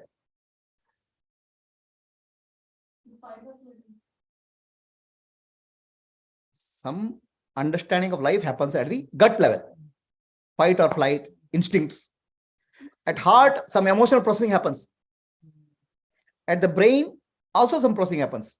So we have 3 brains. Actually, we have 4 brains. Or we have 5 brains, sorry. So, doctor is looking at me. Very difficult to sit in front of doctor and talk. Otherwise, I can bluff people. Doctor is looking at me. What is the 5 brain concept? Okay. We have a left brain and right brain. Okay, left brain is logic and right brain is emotion. In fact, if you remove one part of the brain, also other part of the brain, still you can have a functional life. Okay, left brain, right brain. Left brain is logic, right brain is emotions. And the right brain controls our body. Then we have heart brain. Heart has neurons. Lot of them. They function as a brain, emotional brain. Then you have a gut brain. Inside our gut, lot of neurons are there. So actually the gut has as many neurons as our spinal cord. So the gut brain processes our survival instincts, run, fight or flight and instincts. Then you have a spinal cord, then midbrain. Midbrain is animal brain and lower brain is called reptilian brain. How many brains are there? 5 brains, 6. And you cut off one of these brains, also other brains you can work. Maybe not fully functional. So doctor, am I saying anything wrong medically? No, I think we can correlate them all of them, even in modern neuroscience. Like, for example, yesterday morning I was called to certify a 32-year-old who was brain dead. Organ Transplant Society wanted to harvest their organs. I was supposed to read an echo and make sure heart is in a good condition. So this team will harvest their heart, it will be given to a and the 2 lungs will be taken, 2 kidneys will be taken, everything will be utilized if you are an organ donor. So, and that person, or the brain was dead completely, according to the neurologist, they did EEG, all the things, completely, it's very legal and there is completely certified the brain will not come back. So its body is just like a vegetative condition, but heart is still going strong and beating well, perfectly normal, meaning both being structural. So that's was a good example of this thing. And the same thing with the heart has actually, as you said, its own nervous system. Yes. It's automatic. 60 beats a minute, starting from the beats of your mother's womb, and keep going for 100 years to me.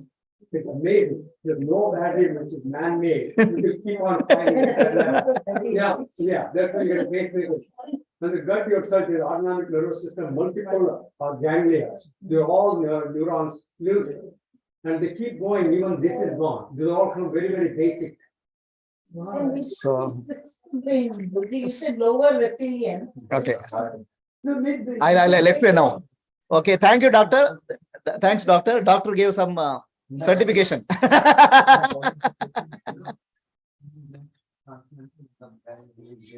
Yeah, they were would show all the organs to the patient. Okay.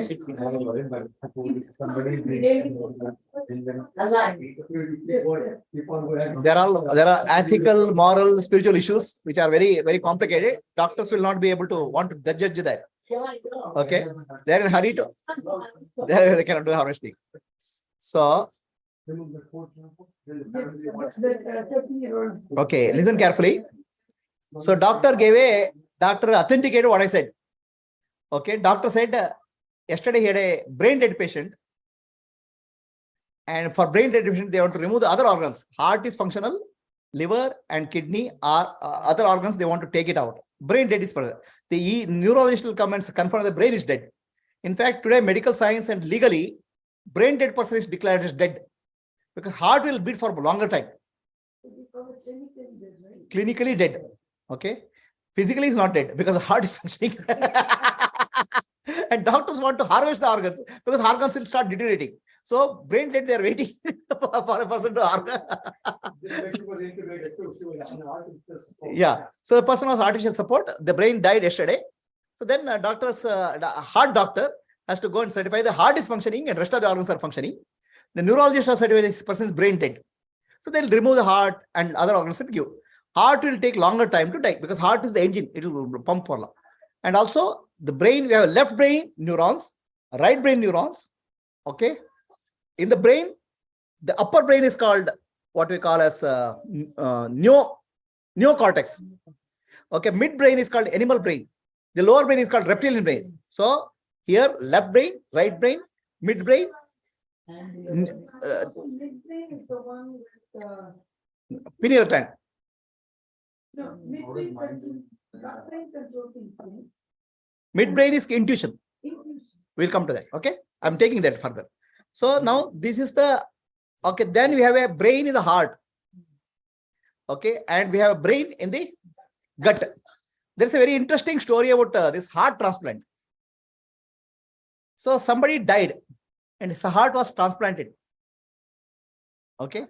So now the person who received the heart suddenly wants to drink beer. Okay. He never in his life he has drunk beer. So after he survived heart transplant and he goes to a beer shop, particular beer shop and drinks the beer. Before heart transplant, he was not a beer drinker. Then we found out the patient whose heart was transplanted, he has transplanted memories of the heart also to this patient. With that memory, he was a beer drinker and he used to go to a particular shop. See, doctor, what all things you do. So,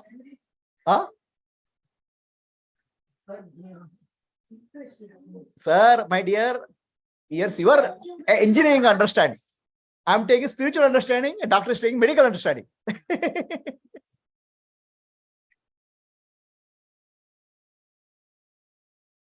It is a neurons which have the ability to store data. Heart has a lot of neurons. So many neurons are there, nerve cells are there. Okay, so you study that later, but I'll give you much more about. I'll also come and tell heart, the organ harvesting. What is the ethical and spiritual issues of that?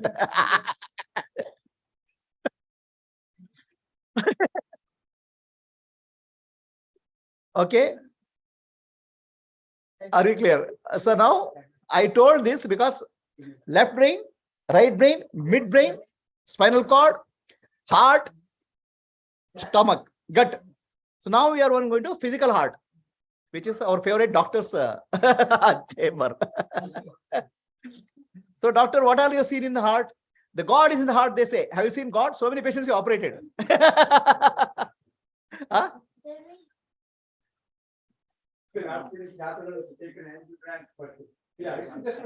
Sir, that statement is correct.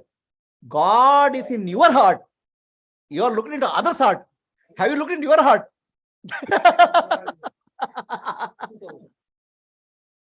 So let us find God in our heart. So shall we do that? Are you ready? Asha? So we have a doctor Yes, who is a heart Guruji, surgeon. I'm ready. Yeah. Doctor heart surgeon, he has found hundreds of patients' heart and he has found no God. Okay. So God is in your heart. It can't be found in somebody else's heart. Yeah. So how to find God in the heart? I am going to tell you now. It's a secret. Okay, it's $1 million secret. So now you're woken us. So I'll tell you a story. The God created all the entire world, all living beings, animals He created. So everybody is happy. The moment He created humans, there's a big problem. Humans have a never-ending complaint. Okay, this is not working, that is not working. Please repair. Maintenance department, Vishnu. Every day phone call, hot call. So Vishnu is got fed up. These guys will never leave me. All other animals are okay. So then he went and hid in the ocean. See, Milky Ocean now, that's why he hiding there. So then human being went into a submarine boat. So there's a problem. So then he said, okay, here these people are not leaving me. Then he went to moon also. So then the moon also built a rocket. Then finally, all advisor gave a suggestion. So hide in the heart. Then he said, no, doctors will find me. So don't worry. No doctor can find you because no doctor has seen their heart. They have seen only others' heart. Okay. So with this story, we'll stop now. It's lunchtime. 1 hour.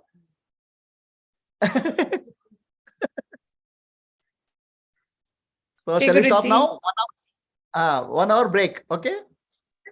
Okay, Guruji. Yes, Manasa. Any questions? No, Guruji. So next session will be charged $1 million. Okay, finding the God. Yes, we'll be back on time. The lunch break was 30 minutes. Okay. Okay. You can't wait. Find the God.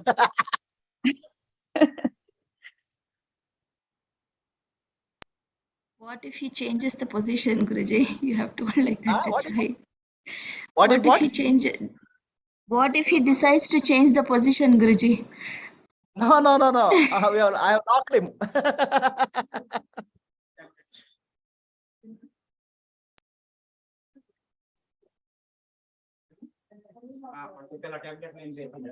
What? So,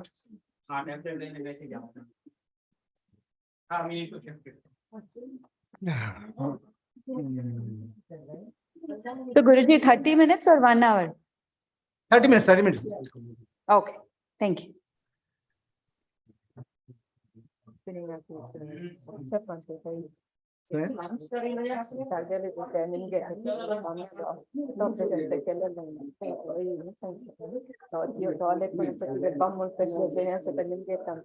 When you open heart, you find I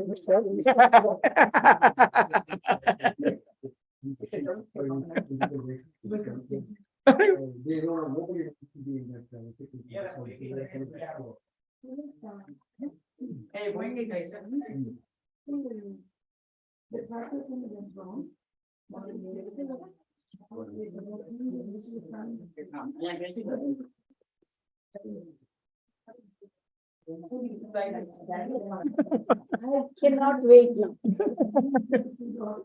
I want to know everything. After lunch, you can find God very easily. I make easy calls. I have about 3 or 4 patients post heart transplant and all in my office. Now I'm gonna. This is a good question. I'll ask him. Do you remember anything different you have done? No, if you this, I remember you. The example you put was in a newspaper or some episode. Yeah. Then They will have some memories of asanas will transfer. Yeah, that's always a debating question. Where is your, mind? Same thing with the important stuff. No, it's actually, it starts in a causal form, it expands. But makes more logical sense, Nobody, who are you? Nobody will beat their head. I'm here like this.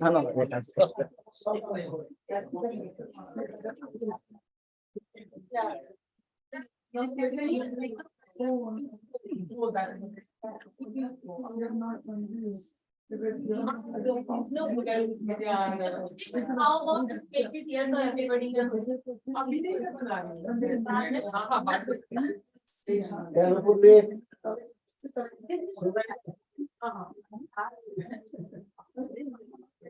No, but it can be done if it's not, you're right. Because it will go like this, then not actually.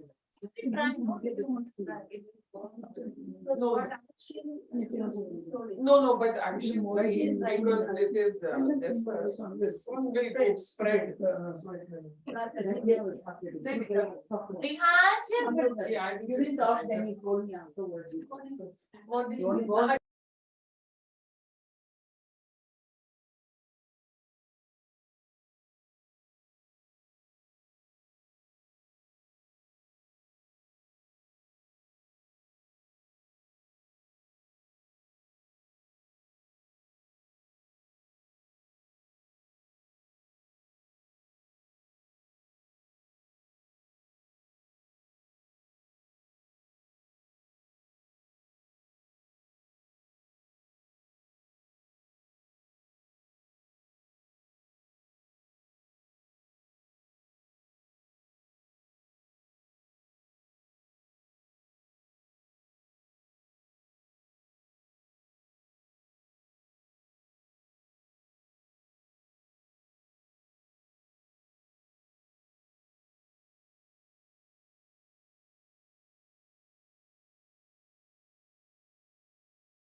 Can't hear you, Guruji. Mute. You're on mute.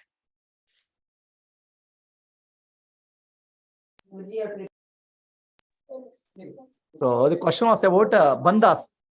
Mula bandha, Jalandhara bandha, and Udyana bandha. Mula bandha means you pull the anus inside. Jalandhara bandha is chin lock. So our spinal cord is like a pipe. Two ends of the pipe are blocked. So then from center point, Udyana bandha, if you do, energy will be pushed into that pipe. It goes into the midbrain.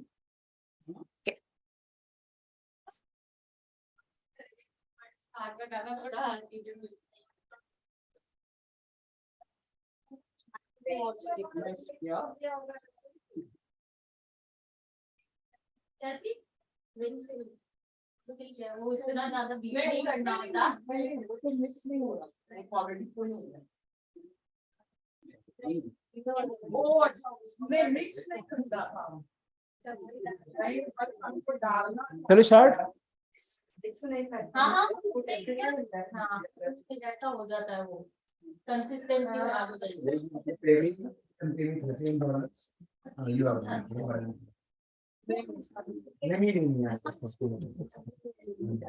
So, can you please come back, all of you? Oh, 5 minutes, okay.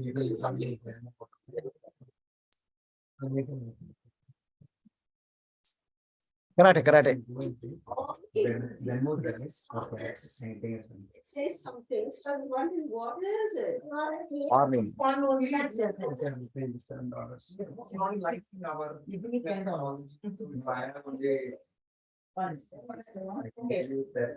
I don't have it, and that's for. So you give me 20, I will give you 7.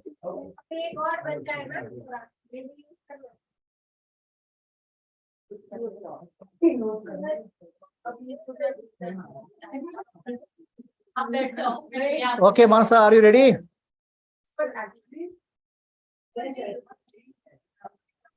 Yes, Guruji, ready. So up to this session, right, was free. Now, important, we are coming to important part, $1 million.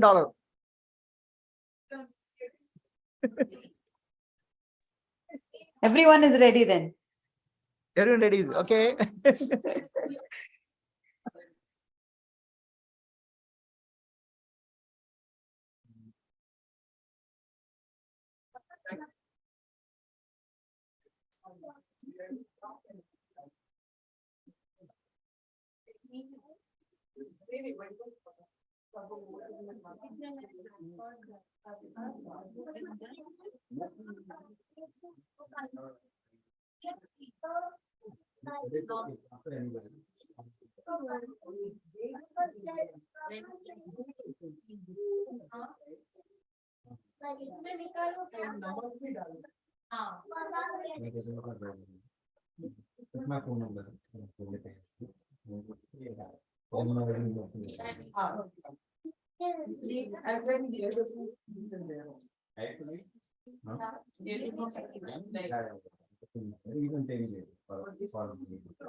We didn't want to have multiple people with telephones for security reasons.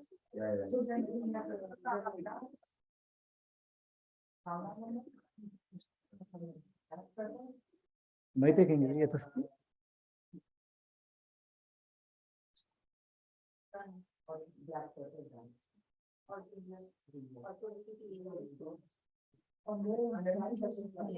in the end, क्योंकि वो कर पहुंच जाता है.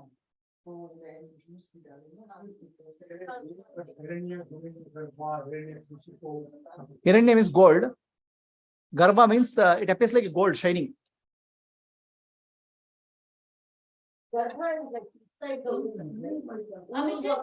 Hiranya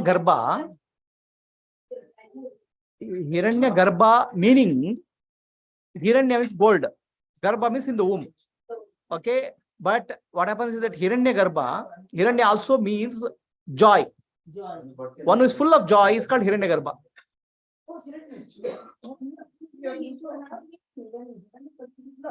Hiranya Kashyapa means Kashyapa means pillow. So one who hides gold below his pillow while sleeping is called Hiranya Kashyapa. He doesn't get a peaceful sleep without hating the ego. Hiranyaksha means somebody is constantly looking for gold, wealth.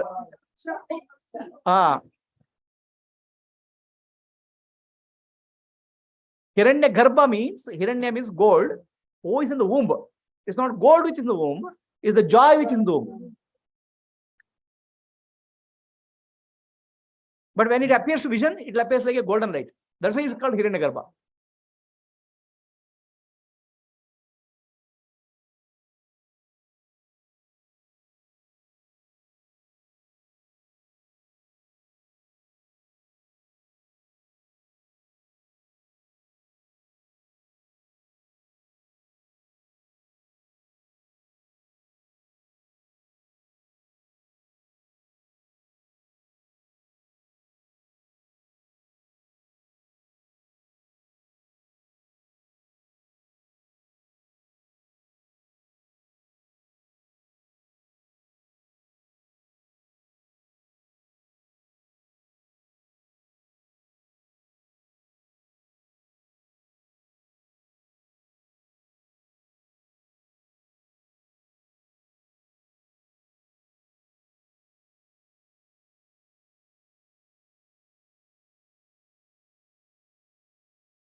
Can you spotlight me, Maitri?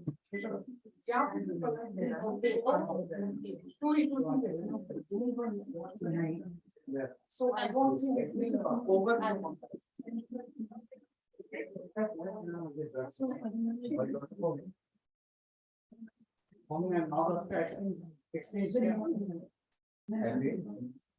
Okay. So come back, come back. How much time will it take for you people? No. Huh? Okay. Where is Puja?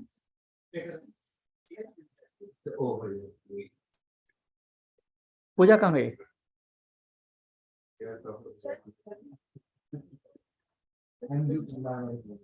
Okay. So let us do a meditation on the heart center. Abhishek, how do you open that PPT?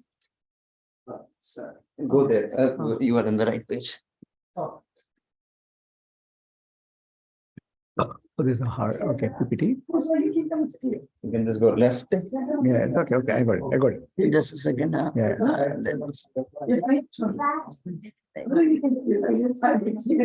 Okay. I can see on the ground.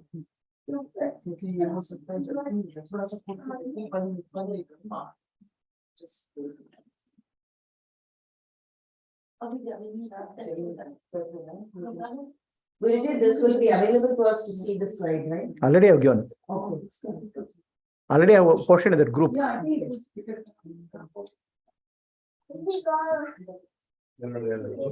Huh? You have to.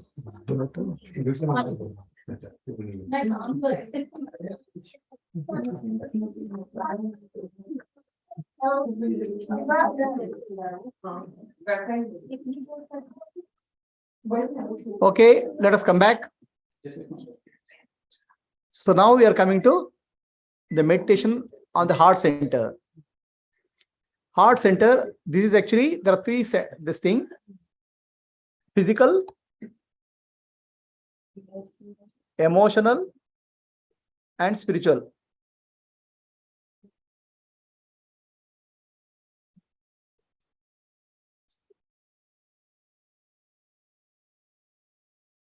Okay, so let us go the heart center. Okay.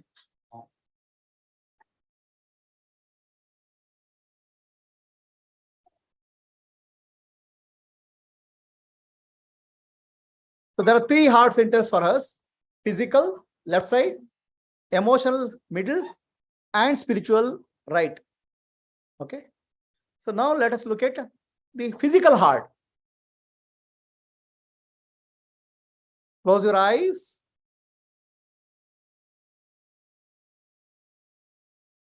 Close your eyes gently.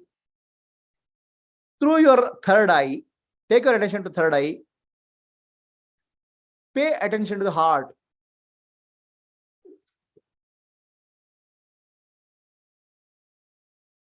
Pay attention to your physical heart.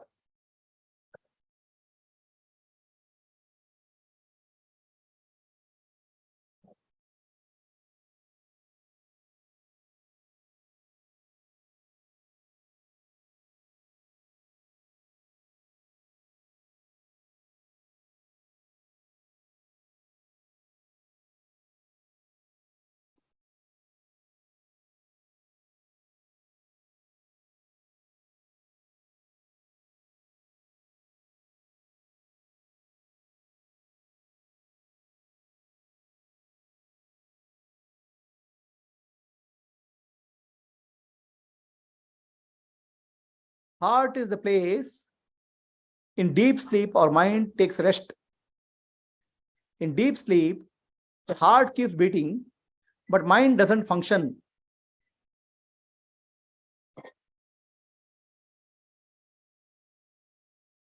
Heart is the home of the mind. The brain is the office of the mind. So morning time, mind goes to the brain for functioning in the office. When you sleep, night time, the mind comes back to the heart center and sleeps there. So that's why meditation on the heart is actually about the consciousness at the time of sleep.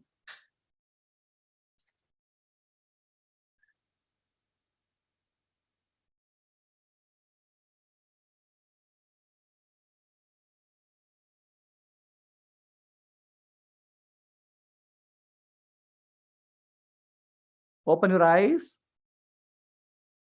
What did you notice when you looked at heart? Doctor, did you find God? Huh? You didn't find God? What doctor you are, sir? You only find blocked arteries.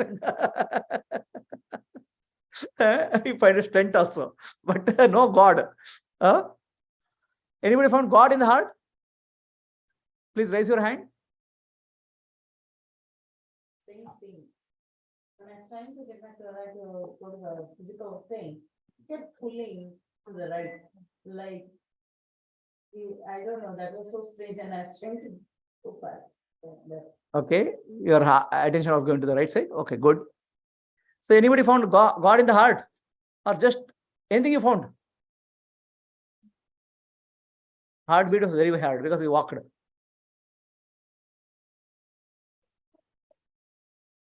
That means you are able to feel God well. Okay, that's very good. Okay, the word heart in Sanskrit is called hridayam. Okay, hridayam means hridi ayam. The I thought arises there. That means sense of self arises there. That's called hridayam. Okay, so let us understand how God we can find in the heart center. So in any experience, there's an observer and observed. Okay, so when you pay attention, who is the observer? Consciousness is the observer, which is I, right? And what is observed is Shakti, energy. Shiva and Shakti, correct? Shiva is watching Shakti at heart center. Jiva is not there. What is Jiva doing? Jiva is nothing. Mind. Mind is dormant.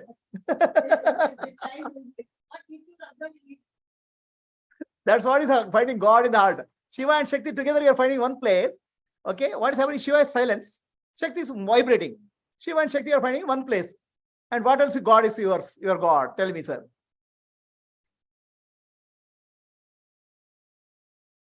See, there's a vibration. Okay, the problem with doctors, they'll say it's heart is vibrating. There's simply in your direct experience, there's a movement. There's a movement, stillness, movement, heartbeat, pause, heartbeat, right? Heart will pump like tuck, tuck, tuck. One tuck, between that there's a gap, another tuck, tuck, there's a gap, tuck, right? So tuck is consciousness has taken form of Shakti, tuck. Silence, consciousness has taken form of Shiva. Shiva and Shakti are dancing in your heart.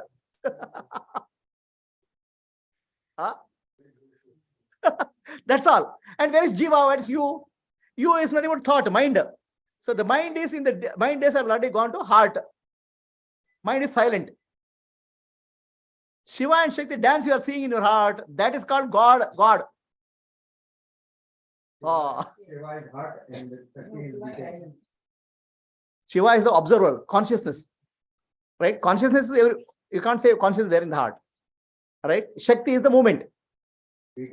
Movement. Right? Your heart is tuck, tuck, tuck. Right? So tuck, one movement has happened. Gap is there. Another tuck. Another tuck. Gap is there. Now what's happening? Shiva you can imagine as water. Tuck is the wave. Shakti goes back. That dance of Shiva is taking place in your heart. Shiva and Shakti. No. The feelings, the moment you feelings in the body, the actually more complex mind is coming to picture. So right now, if you observe the heart, the mind is not coming to picture. Only heartbeat. Rest of things also is same, applicable. But here it is applicable very clearly. That's why they say find search for God in your heart.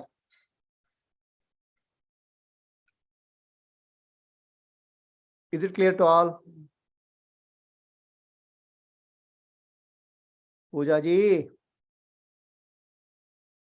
She wants to give you Amrit. Yeah. Nupur ji, aa jaiye, otherwise you miss God.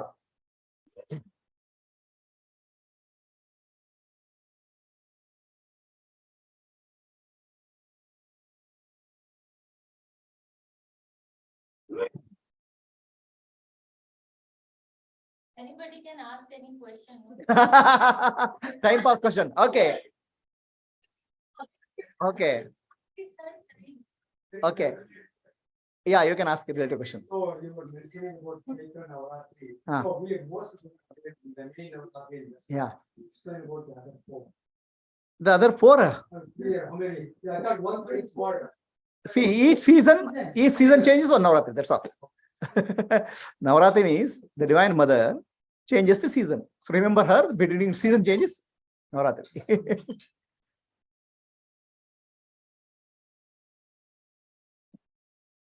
Okay, since people are not, two people are still waiting. I'm waiting for two more people. I'll tell a story, sir, doctor. How to tell a story? One patient.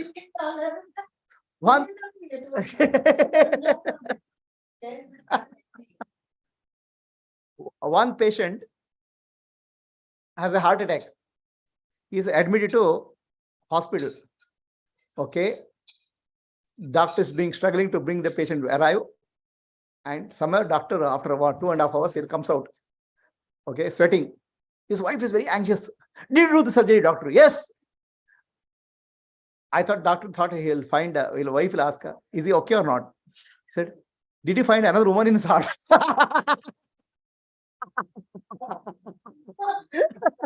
You said patients also.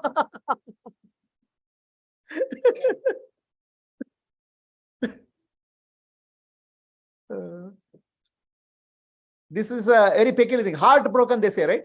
What is heartbroken? Really, if emotional disturbance happens, heart failure will happen, right? Heart will overload happen. Why? It's not the brain which is driving. Heart, nervous system will make the heart break. Heart is a brain. Emotional brain.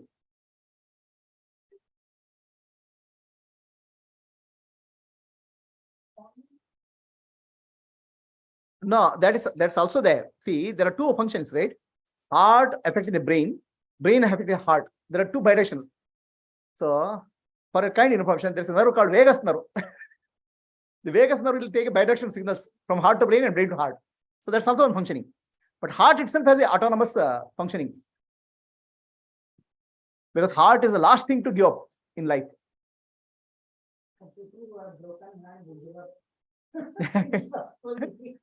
So that will not only literally you talk about broken heart syndrome. Technical name called cardiomyopathy. Okay. After the heart will refuse to function. Oh. So it happens after sudden emotional disturbance, like bereavement, huge financial loss, Okay. going to bankruptcy. At least 3 or 4 patients, at least one in the year. Half the heart refuses to function. The doctor put in a Japanese fishing device. It's only a 40% low heart. Did you want to give everyone? No, not right now. Well, your support back. A few months, all this will. But that heart will still be alive? It will be alive. Only part of it refuses and will be kind of a stunned Pen condition. Here the science wasn't a good explanation. Again, there are some alternative surge or some hormonal thing profoundly affected. Okay. You don't know the exact mechanism yet. Okay, let us, all of us come back. Puja. No, there is when people get a emotional disturbance, like a financial crisis or love breaking, they get into heartbroken condition, where a heart will partially not function. It will be like a stunned. And they'll recover after some time, but it's called heartbroken condition in medical equivalent of technical term. Okay, and then it will permanently not function. No, it can recover. It's like stunned. Right. The point is brain clearly affects heart. Your emotions are physical. How do you say brain affects the heart, sir? How do you say brain's emotions are the brain? Can you also tell about how does brain affect the heart to everybody? And then we will relate it with spirituality. Sir will tell with spirituality in the but you tell scientific. Okay, first let us do the meditation. Puja missed that. Puja missed God in the heart. I don't know where she will find. She will find next to me. That's why she said. Okay, let us close our eyes. Gayatri, are you there? Puja loves feeding others and cooking. Gayatri, you're awake? Yes, Guruji. Okay. So, for your information, I'll just little bit introduction I'll give you. You can do a fresh recording, it's okay. I'll just show you the slide.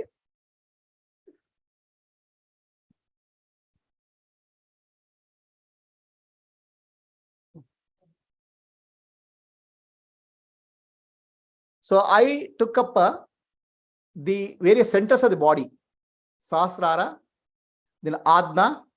So each center, the type of meditation, why you have to do meditation, all those things I described. You can look at later, okay? Now I come to heart center. Fine? Yeah, Guruji.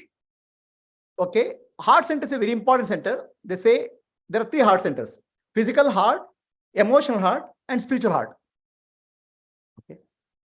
Now, the physical heart is also a good important center for meditating or recognizing God. How do you do that? When you look at physical heart, there is a pulsation. Remove the word called heart and all from your mind. Just go to direct experience. So there's a pulsation. Tuck, tuck. It's energy only pulsates, no? Energy pulsates. So on, off, on, off. So this is like water rising as a wave, going back. Water, wave, going back. So this is called dance of Shiva Shakti. Water is Shiva. When it's off period, it's entire universe. When it's on period, it takes the form of a wave. Tak, Shakti. So between these two, there's a gap. In that gap, there's no manifestation. Okay. So finding God in the other centers is slightly difficult because a lot of things are mixed up. Here I am observing the world, the name and form is mixed up. Here I am finding God, the energy, vibration is there, and name and form also comes in picture. But when it goes to heart, the mind is silent because the heart center, mind becomes silent. So there is nothing else to get mixed up with the name and form. Just silence is there. There's consciousness. Tak. So in between 2 heartbeats, what is my nature? Is Sakshi. Okay. The heartbeat comes, the wave rises, Shiva and Shakti become one. Again, so I have to stay there observing that, understanding that I am the Sakshi. I am one with Shiva and Shakti. Where is the Jiva now? Who is called Jiva? Jiva is called the mind. Mind is quiet. Okay. In deep sleep, our mind goes to a quiet condition, the heart center. In fact, at the time of death, okay, according to Upanishad, the consciousness will be withdrawn from the nervous system, brain, it goes into heart. From heart, the Jiva starts travel to other places. So that's why they say the little light they saw, even some doctors have recorded. Yeah. Right. So heart is the center from which last departing station. So what is the relation of heart and brain? Heart is the home. Home for whom? Jiva. Okay. Now, of course, 3 homes are there. One is physical, emotional, spiritual. So home is the home for Jiva, me, ego. Brain is the office. Body is the vehicle. So when you go to sleep, the Jiva goes back to home and rests in the heart center. But your energy center, when your home is running with the prana. Prana is continuing. The prana is Shakti. And consciousness Shiva. So when you meditate, when you go and deeply observe it, the pulsation of. The one who is observing Sakshi is Shiva. The pulsation is Shakti. Shiva and Shakti are one, dancing. Jiva, mind is silent.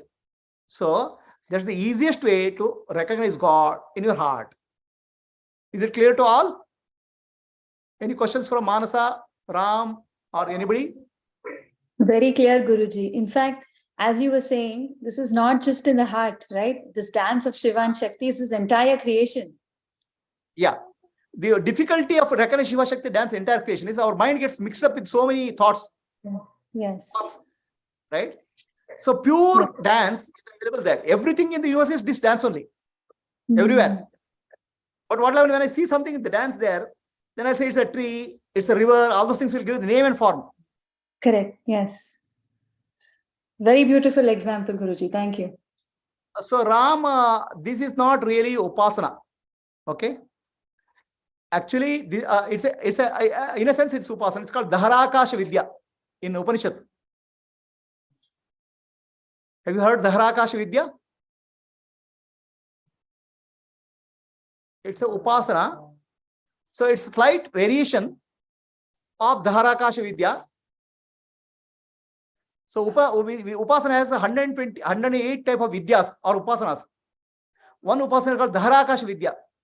So I am giving a slight variation of Dharakara Vishya, so Dharakasha Vidya. So it's more closer to Jnana and less closer to upasana. But still, it's very valid practice. Clear? Ram?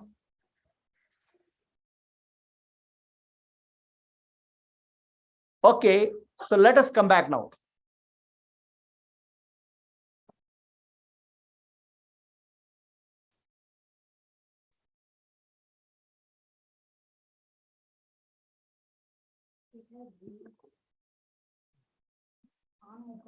Huh? Oh, okay, so you are bringing something back. Okay.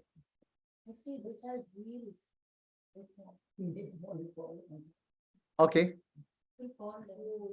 Okay, I'll sit like this. Okay. So close your eyes.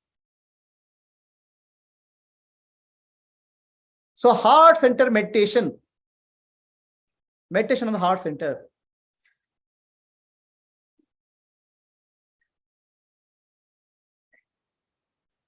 Take your attention to Adna and observe what's happening in the heart area. Heart area, there's a pulsation. Tuck, tuck, tuck. Beat is there. In between the beat, there's a gap.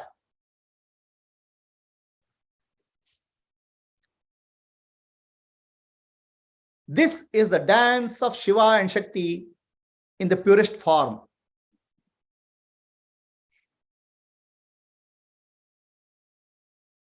Heart center is the place where mind takes a rest in deep sleep. Heart is like home for the mind. Mind means Jiva, the ego. In sleep, the Jiva goes to heart center, takes rest. Mind is silent. But your heart beating continues because your body has to be functioning. In the waking state, the Jiva jumps from the heart into the brain. Brain is the office of Jiva. The body is the vehicle.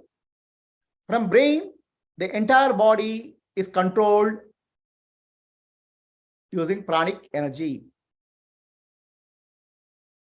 So let us remember our deep sleep state. Mandukya Upanishad says, I am Atma Brahma. My inner self is Brahman. What is my inner self? The Rishi touches his chest and says, my inner self is Brahman. So where am I in deep sleep? Deep sleep, Jiva has merged with the consciousness.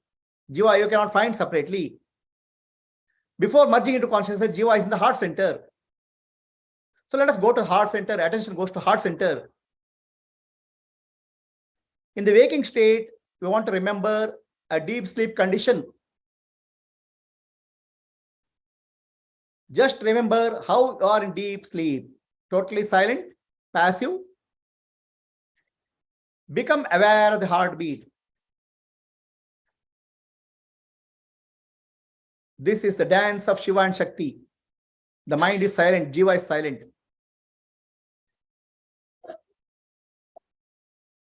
When the beat is there, consciousness has taken the form of a wave. During silent period, consciousness has taken the form of water, like water and wave. Wave is not separate from water. Shiva and Shakti. I am that consciousness, the witness. There's no duality here. Shiva and Shakti are one.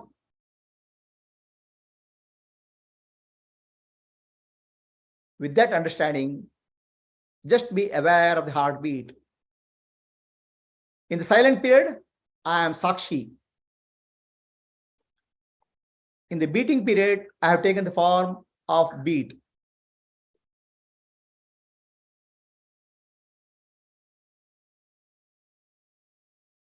This dance of Shiva and Shakti goes in every aspect of creation. Stars, planets, galaxies, weather, heartbeat, functioning of the brain, atoms, molecules, everywhere Shiva and Shakti are dancing.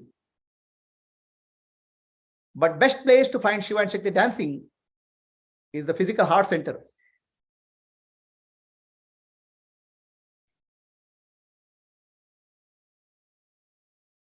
Pure dance of Shiva and Shakti. Pulsation, cessation. Pulsation, cessation. When there's no sense, when there's no pulse, the consciousness is infinite.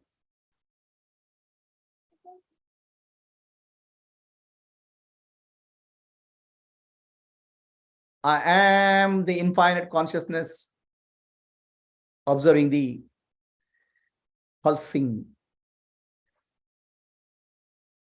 dance of Shiva and Shakti.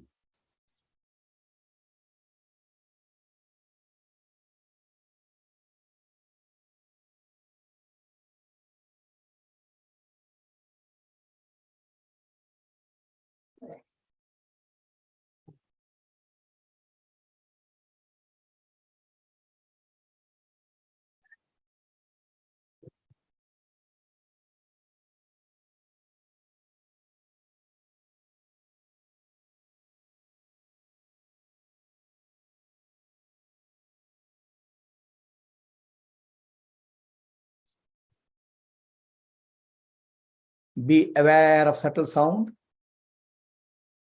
Be aware of subtle light. Be aware of the pulsation. I am the Sakshi, the observer. I am the witness. I am pure consciousness. I am infinite.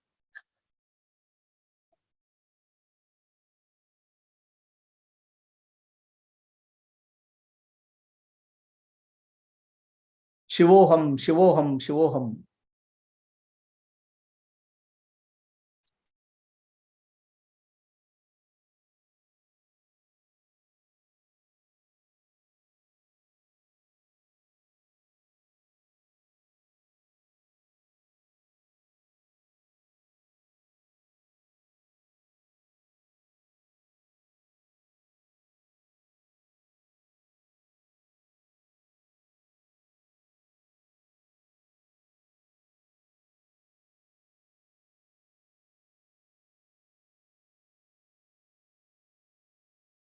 Careful attention to the heart beating.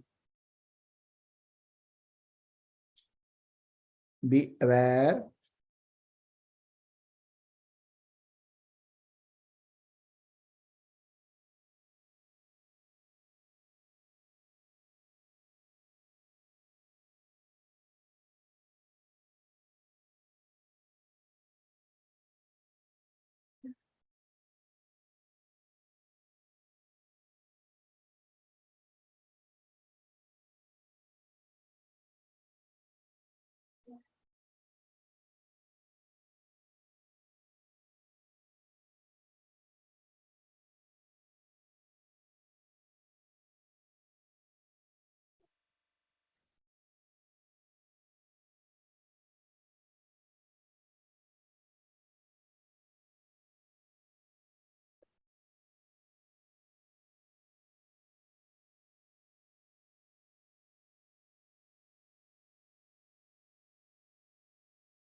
This meditation is called heart space meditation or Hridayakash Dhyana.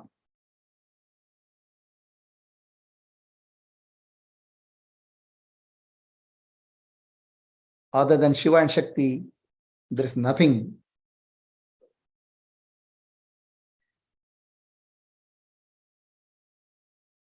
I am the Shiva. The vibration is Shakti. Shiva and Shakti dance, which goes on in every aspect of creation. My breath, heartbeat, pulse, blood flow, atoms, electrons, molecules, everything is dance of Shiva and Shakti. The dance I'm observing in my heart.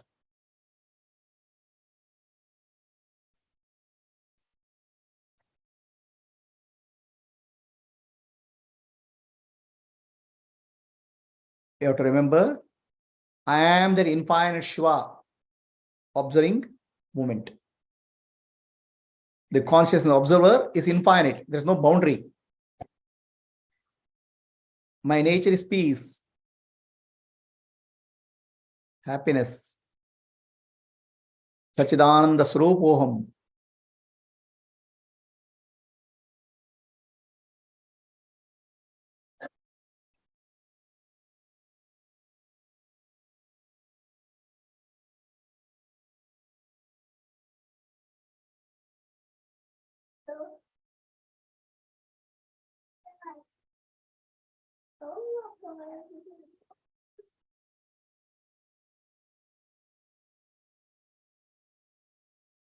Asatoma Sadgamaya Tamasoma Jyotirgamaya Mrityorma Amritam Gamaya. Om Shanti Shanti Shanti Purnamadaha Purnamidam Purnat Purnamuduchyate Purnasya Purnamadaya Purnamevavashishyate. Om Shanti Shanti Shanti.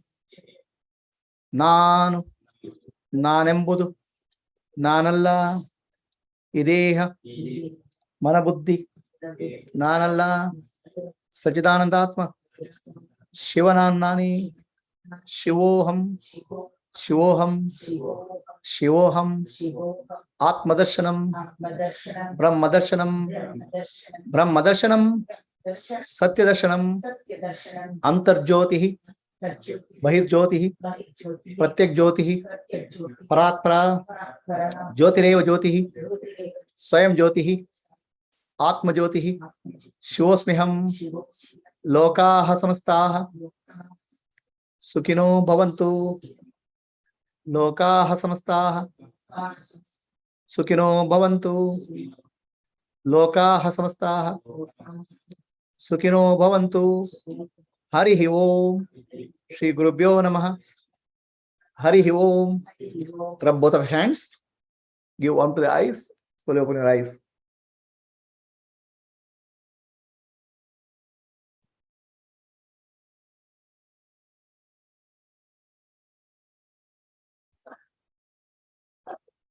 Anybody has a question or any comment to make?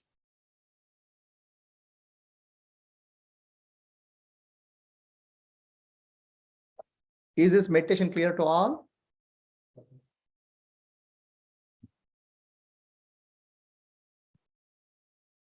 So Puja, sorry. We have to just observe the heart, right? Not heart, the pulsation, right? Pulsation. It is the heart is a name. The moment you bring name, you are bringing the mind. You have to just get into the experience directly. But I was not able to listen so much pulsations. Observe. Be aware.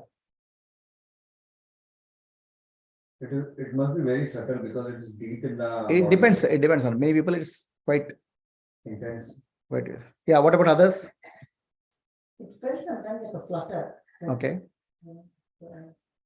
What about you? But for me, first it felt a little faster, my heartbeat. And I surprised because normally my resting heart is low. And then it's and then it felt. See, the faster, slower, or flutter, all these are judgments. The moment you do that, mind you are bringing. Oh my God. Okay. See, don't activate the mind. Just be in the experience. Just observe. That's it. It may be gentle pulsation. The moment you do a judgment and comment, already mind is coming to each other. I ask you to be in the just experience. Yes. You can make my heart is beautiful, my this thing functioning, this thing, I have a healthy heart. Doctors already making judgment, my heart is doing well. So stop all those judgments, they are all mind. Just be in the experience of pulsation. There's the cosmic vibration which goes on in your heart. Even the word heart you have to drop, just be in the experience. What about you? You don't even know heart. Heart you can't figure out. Something beats here? Yeah, that, but it was Indian dietary kind of. Okay. What about Nupurji? Easiest. What about Maitri? Yeah. Anytime we can go there. What about Maitri? Yeah. Now what happened to the mind? It becomes so silent as if we are entering into. The feeling that happened was that the more I could get a gap, the more the gap I could become. And it felt like I was asleep but awake. Correct. And the thoughts which were coming in the middle, they became so slow and. Correct. You are entering into a timeless domain. So if you are observe your heart carefully, it seems to slow down. Not hard. Time seems to slow down. Your mind seems to go into a very calm and sleep-like state. It's called Jagrata Sushupti. Without any effort, it will happen. Okay, correct. It's called Jagrata Sushupti or Samadhi. There is, the mind becomes dormant, and I know it's there, but the mind becomes dormant. So what? The dormant mind we can remove in the way Atma Vichara. Here the purpose is not to remove the mind. Here the purpose is to calm and see the dance of Shiva and Shakti. It's called Upasana. So, Asha. Yes, Guruji, just was watching the throbbing sensation. It wasn't sensation, I was watching that. That's all Who I is was watching? doing. Who is watching?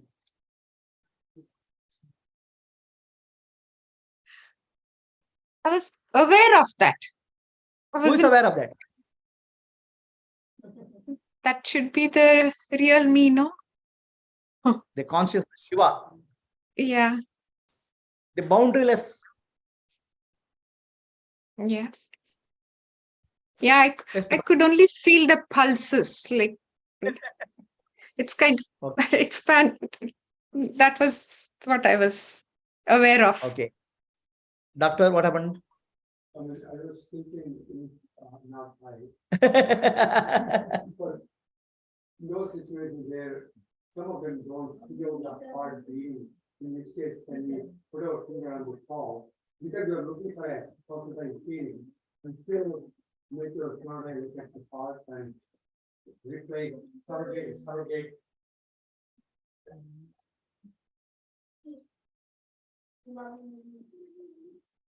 The pulse, looking at the pulse has a different connotation because mind will naturally go to a place in deep sleep.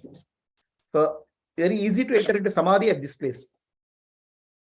Okay, forget it. What about you? What did you observe? Not generally, the heart beat. Yeah. Huh? There was silence there, but You are not able to feel the heartbeat? What, sir? You have felt the heartbeat of so many people, but you are not heartbeat.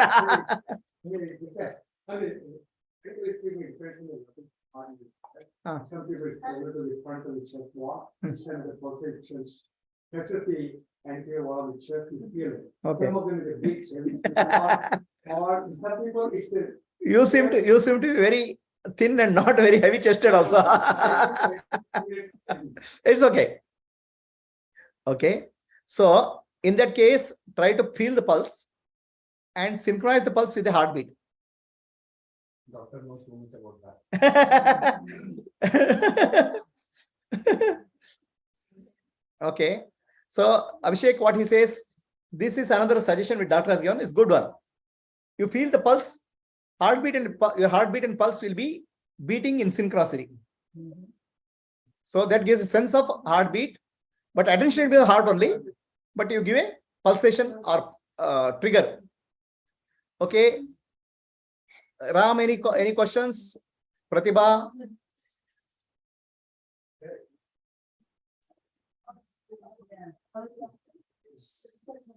So Manasa? Same thing, Guruji.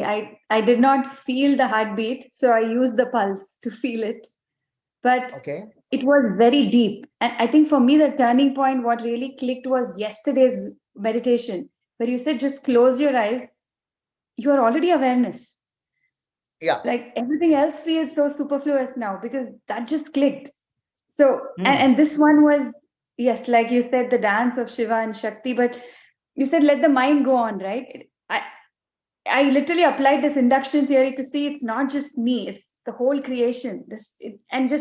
Then everything became silent. It was a very, very deep meditation. Very good. So Pratibha Krishna.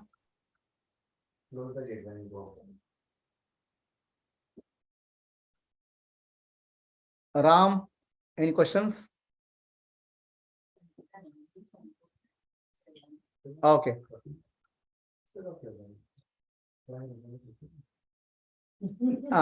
Yes, Vidya and Gayatri.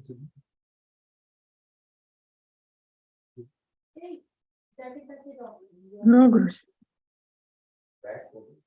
Vidya? No, Guruji. Okay. Let us do it one more time.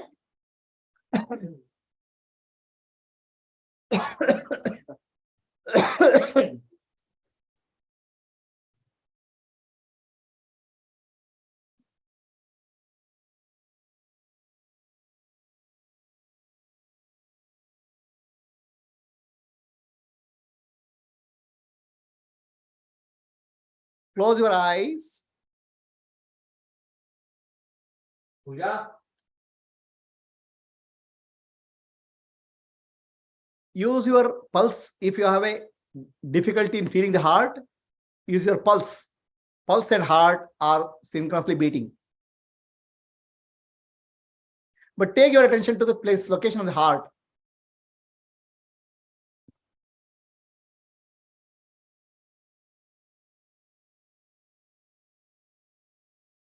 Just be aware. Just be in the experience of beating, pulsing.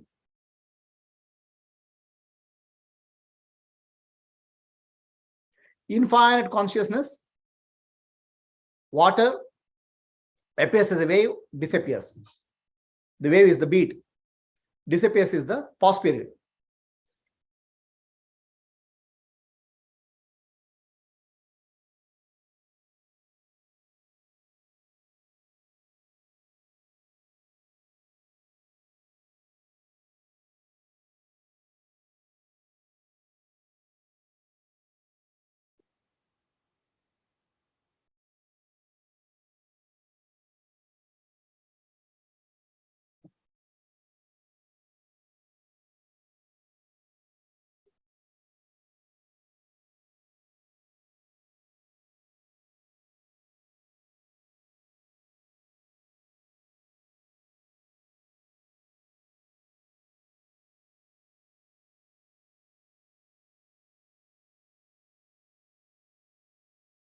I am the infinite consciousness, infinite self, appearing as a beat, pulsation. During silent period, I am the Sakshi, infinite self.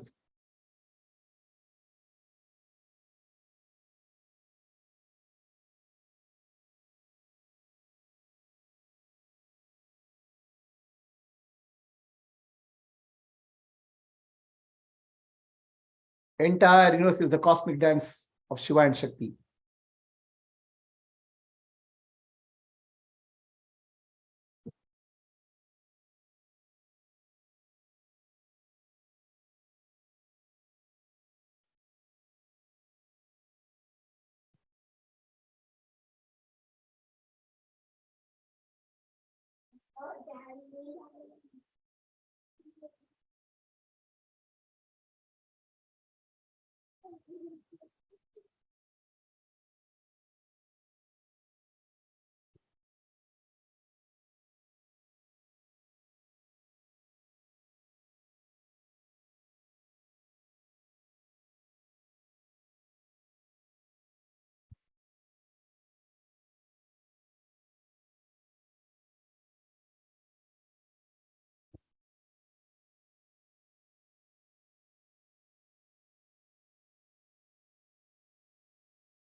Asatoma Sadgamaya Tamasoma Jyotirgamaya Mrityorma Amritam Gamaya.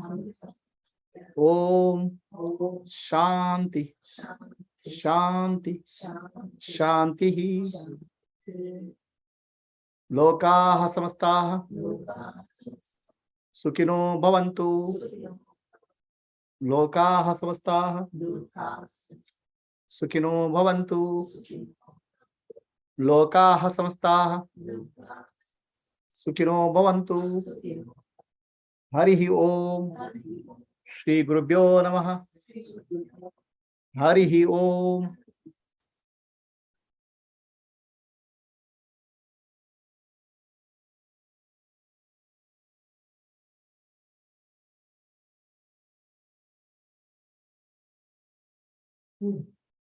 Now we'll go to right side of the chest. It's called spiritual heart. Center is emotional heart. Oh, I feel heartburn. I feel depressed. All those things, emotions rise from this center. Okay. Whereas the I sense rises. All of us instinctively say, I am here. So that's called Radhi Hayam. Radhi Ayam means I am here. So let us, Ramana Maharshi says, ask who am I?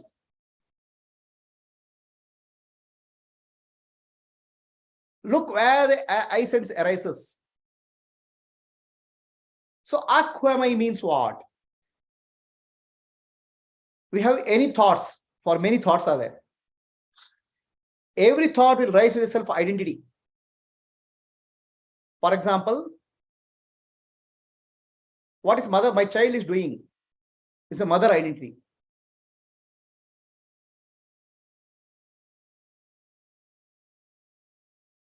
What should I do in the office? Engineer identity. Woman identity. A spiritual seeker identity. So many identities we have.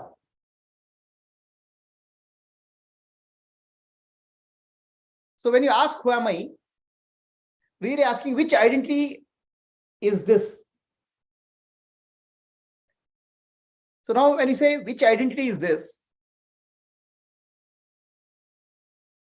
and the next question is where it is arising from. physically, there's a sense of self arising from here. I sense. So take your attention to the I sense here.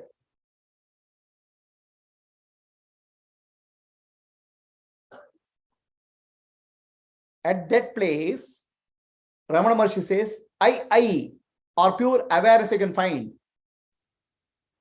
Take your attention to I sense, wherever you feel I sense. Normally people say, I am here.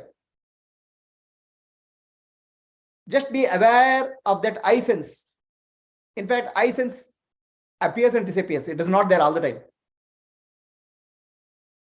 But one who is the observer, myself, is there all the time. Take your attention to inner space in the chest area. The I sense arises from that. Just be there. Then Ramana Maharshi says, Sumaniro, just be.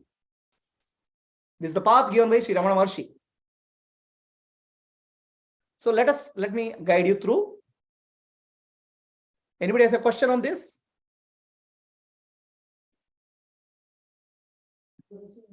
Yeah, question. So this time we focus on the right side? Inside of right. Yeah, inside the right side. I was referring to small Ego. I sense. Right? I sense it. There's no small I anywhere. It's a sense arises here. Okay? Most of the people say, oh, don't you know me? There's a sense of I here. If you really look for sense of I, there's no sense of I. There's only emptiness there.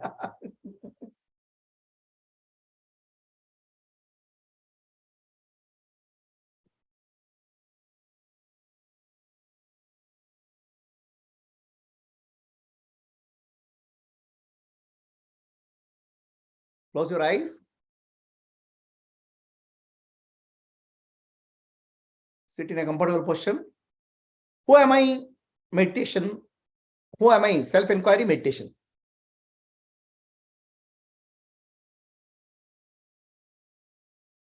What is the best mudra for sitting? Like this or like this for Shakti Upasana? Whichever is comfortable. This is one way. This is called Chin Mudra, this one way. See, both, this is mudra, right? Hmm? This is Shakti Mudra. Chin Mudra. Just straight line. Open hand. Just sit either this way, or this way. They are just stimulating the brain in different ways. So find instinctively what comfortable to you. There's no hard and way. Whichever you feel comfortable, in that mudra you sit. Close your eyes. Gently become aware of your breathing.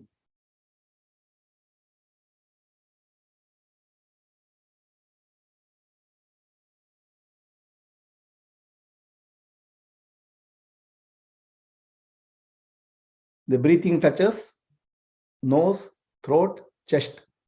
Be aware of places where breath touches in and out.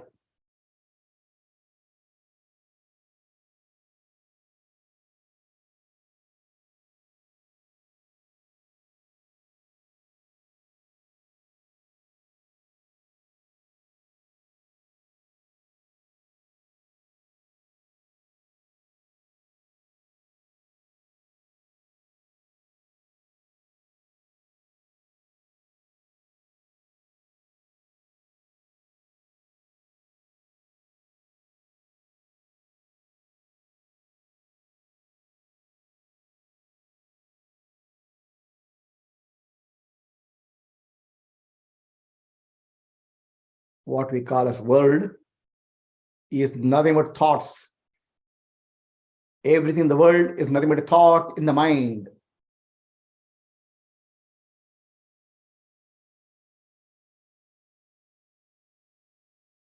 Thoughts rise and fall in consciousness.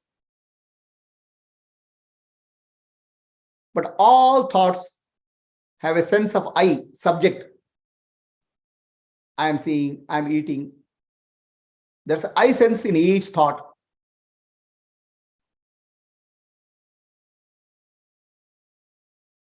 Ask, who am I? Any thought comes from a self-identity. Mother identity will give child-related thoughts. Father identity will give child-related thoughts. Each identity gives rise to a thought. Ask which identity is giving the thought.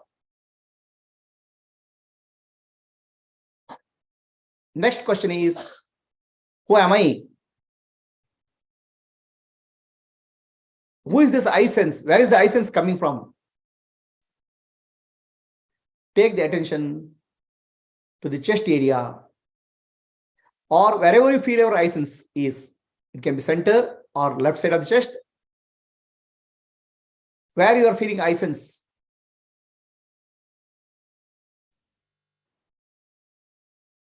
Take your attention to the chest cavity where you are feeling I sense. Observe there.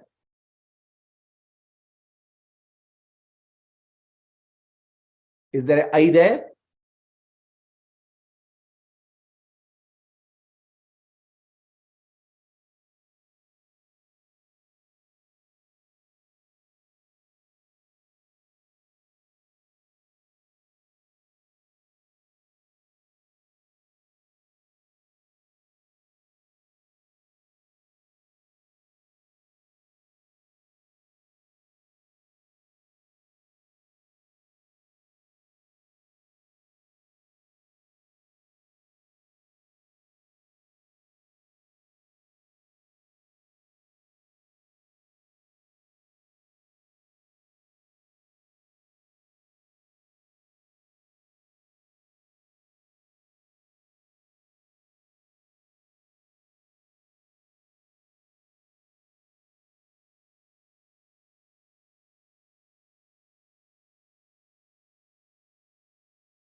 Just be in the pure awareness in the inner space of the right side of the chest cavity.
Satoma Sadgamaya Tamasoma Jyotirgamaya Mrityorma Amritam Gamaya. Om Shanti Shanti Shanti Purnamadaha Purnamidam Purnat Purnamudachyate Purnasya Purnamadaya Purnameva Shishyate. Om Shanti Shanti Shantihi Nan Nanembudu Nanalla Ideha Manabuddhi Nanalla Sachidanandatma Shivanan Nani Shivoham Shivoham Shivoham Atmadarshana Brahmadarshanam Brahmadarshanam Satyadarshana Antarjyotihi Bahirjyotihi Pratyakjyotihi Paratpara Jyotireva Jyotihi Swayam Jyotihi Atma Jyotihi Shivosmiham Lokaha Samastaha Sukhino Bhavantu Lokaha Samastaha Sukhino Bhavantu Lokaha Samastaha Sukhino Bhavantu. Harihi Om. Shri Gurubhyo Namaha. Harihi Om.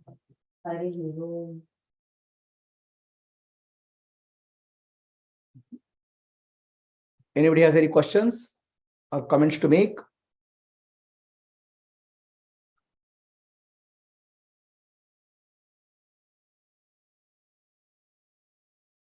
Was the body sleeping, Guruji? Huh? Is it like a sleep? Is it like a sleeping thing? Yeah, it's called Jagrata. It's called Jagrata Sushupti. Waking sleep. Yeah. Waking sleep is called Samadhi. So Ramana Maharshi said, enter into waking sleep through this process. Yeah, I was sleeping. I mean, that's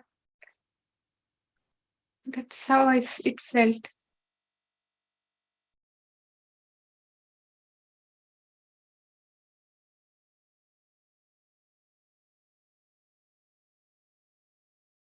So there's a question here.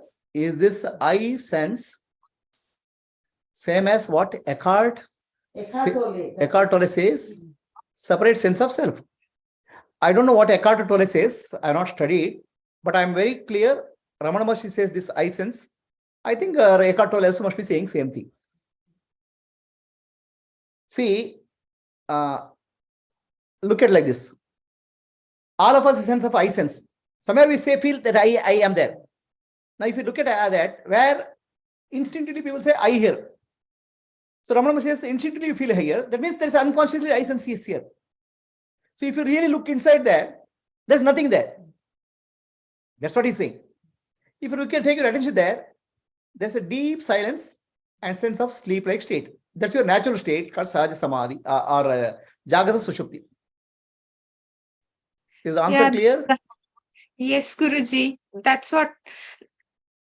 When just before you, other times when you just before you fall asleep, there is a light sensation. That is what I was feeling. Correct. Good. So this is the meditation which is prescribed. This is the practice which is prescribed by Ramana Maharshi. And Guruji, can we do this just before we are going to fall asleep? Anytime. This you can do anytime. Okay. Anybody else? Ram, you have any questions? Manasa, Vidya? No questions, Guruji. It's very deep meditations. Okay.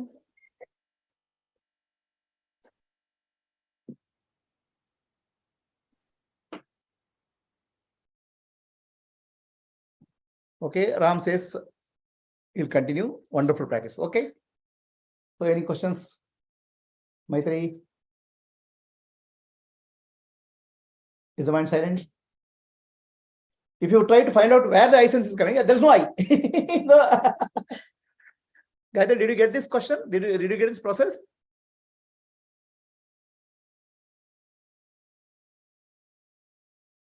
Yes, Guruji. See, Gayatri, for all of us, there's a sense of I somewhere, right? I am there, I am there. So Ramana Maharshi says, for most of the people, it comes from here because they touch the right side of chest. If you go inside and look at the right side of chest, there's nothing I. No I is there. Then only awareness is there. And that's what you are. Very simple practice told by Ramana Maharshi. Yes, Abhishek? Yeah. Observing this, the eye sense will drop. Eye sense is not there. There's a eye sense is there. Always unconscious is there, eye sense is coming. But if you really close there, there's nothing is there. It appears to be there. It's like the ghost is there on the tree. So, okay, I go near there, then there's no ghost. Similarly, eye sense is appearing to be here. I take attention there, there's no eye sense. Feels cavity like everything. Even that is a comment, just comment. There's nothing is there, just awareness. The eye shines. That's what Ramana Maharshi says. Oh dear, observer shines. Observe only is there. Observed eye sense is not there. So, doctor? Yeah. In that Ramana Maharshi this practice. So that if somebody, this is the only thing required. I mean, if you want to stick with that, right? I mean, all other things are like a buffet example reported. You could use it. If you don't want to use it, that's fine. This is a direct process. Yeah. See, you say I. Where is that I? Then you say, okay, I is here. No, I, you don't say here. I, you'll say here. No, I, you'll say here. I, you'll say here. That means I sense to be here. Go and look there. There's no I sense. Then what is there? Awareness is there.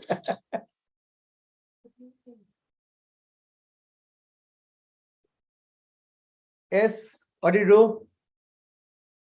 Vibration. Very good. Very good.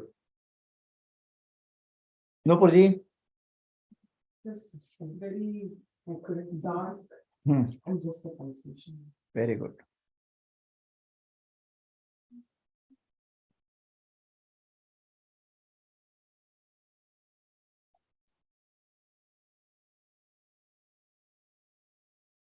So there's a comment on the net.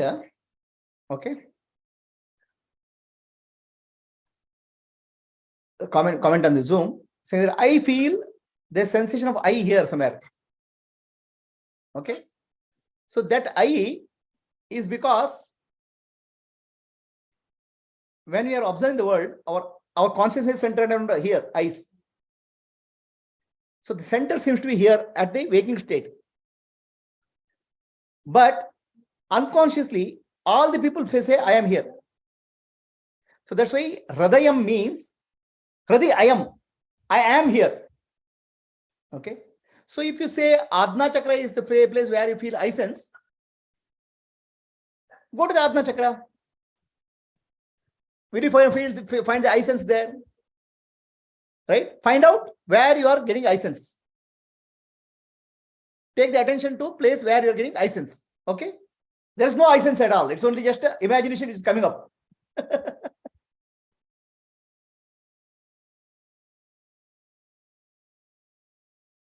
Shall we go to next step now? You want to repeat this practice once more, or we'll go to next step? Huh? We'll do once more again. Who am I? Self-enquiry.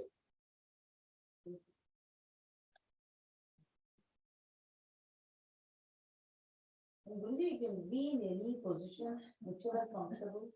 See, Jnana doesn't require any position. Yoga requires a specific position. Okay, yoga is controlling the mind. Jnana is dropping the mind. When you're dropping the mind, anything you drop, okay. It doesn't matter. Yoga is mastering the mind. They're very particular posture, very particular mudra and all. So Jnana is, everything is mithya. Anyway, you want to drop something, drop. I want to hold on to mudra. Why hold on to mudra also? Understand? So Jnana is the simplest and easiest thing in life, if you are able to get it.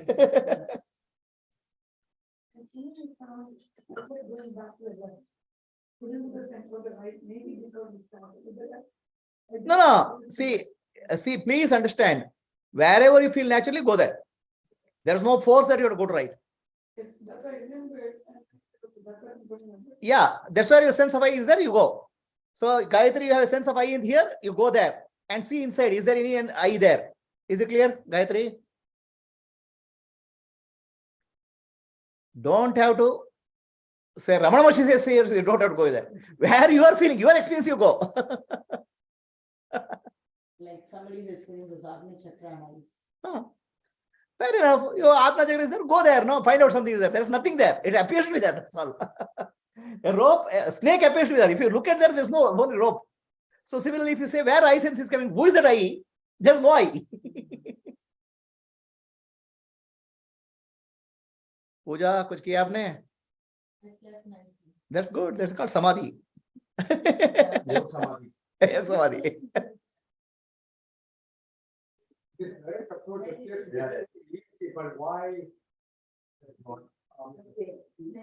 So this is actually this eye sense meditation or self-enquiry meditation is the question, all right? This is actually direct path jnana. It has nothing to do with kriya yoga. Okay? So this is actually Atmadana, Atma Vichara, straight path. I took it here because Ramana Maharshi has said chest center. So chest center, the center concept comes in the yoga. That's why I took here. Otherwise I would have taken in the other place. What? Okay. So let us do it again. One more round. Self-enquiry. Who am I? Out of laughing. He is getting answers. He is sitting behind Puja.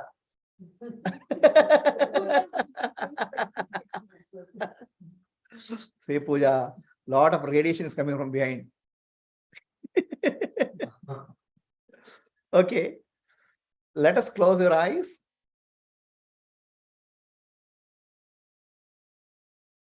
All of us feel a sense of I. It's called I sense. What we call as the world outside, there's nothing. World is nothing but a thought in the mind. All thoughts are dependent on I thought. So Ramana Maharshi gives a meditation practice called self-enquiry. Who am I? Let us go step by step. World is full of objects. If I look at the world, many thoughts are there. Are there really many thoughts? All thoughts are dependent on I thought, root thought. So if you really look at that, only I thought is the root. So many thoughts will come down to one thought called I thought. So large number of 70,000 thoughts are reduced to one thought called I thought. Who am I? Who am I? Where is my sense of I? Where do I feel I? Take your attention to place where you are feeling sense of I. Many people feel the heart center, maybe physical heart or right side of the chest. People say, I am there. Unconsciously, they'll say, I am there.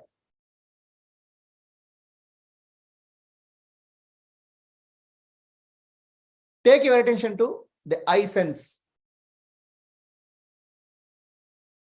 Take your attention to inside the chest cavity where you are feeling I sense, or wherever you are feeling I sense, take inside the chest, the cavity, the space there. Is there something called I sense there? Is there I there? On enquiry, the I disappears. There's nothing called I there. What is there is the observer alone, pure awareness. I am that infinite self.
Asatoma Sadgamaya Tamasoma Jyotirgamaya Mrityorma Amritam Gamaya.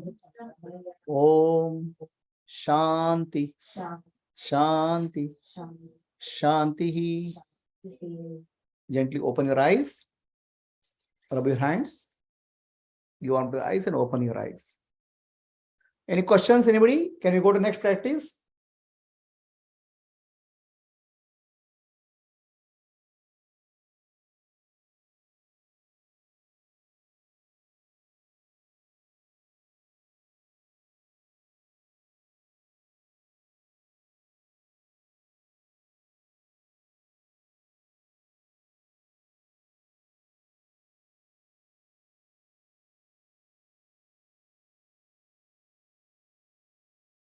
So let us go to the next center.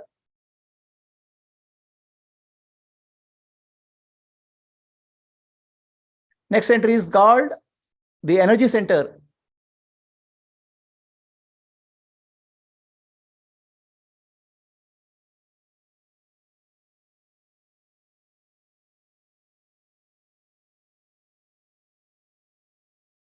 So Manipura chakra slightly 2 inches below your nabi.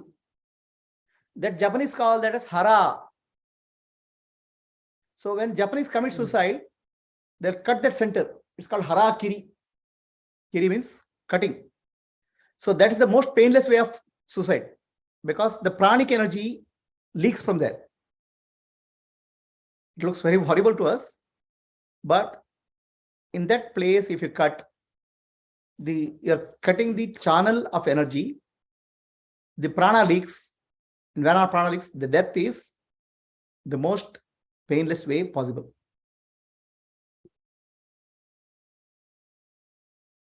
So let us go to hara, or 2 inches below our nabi.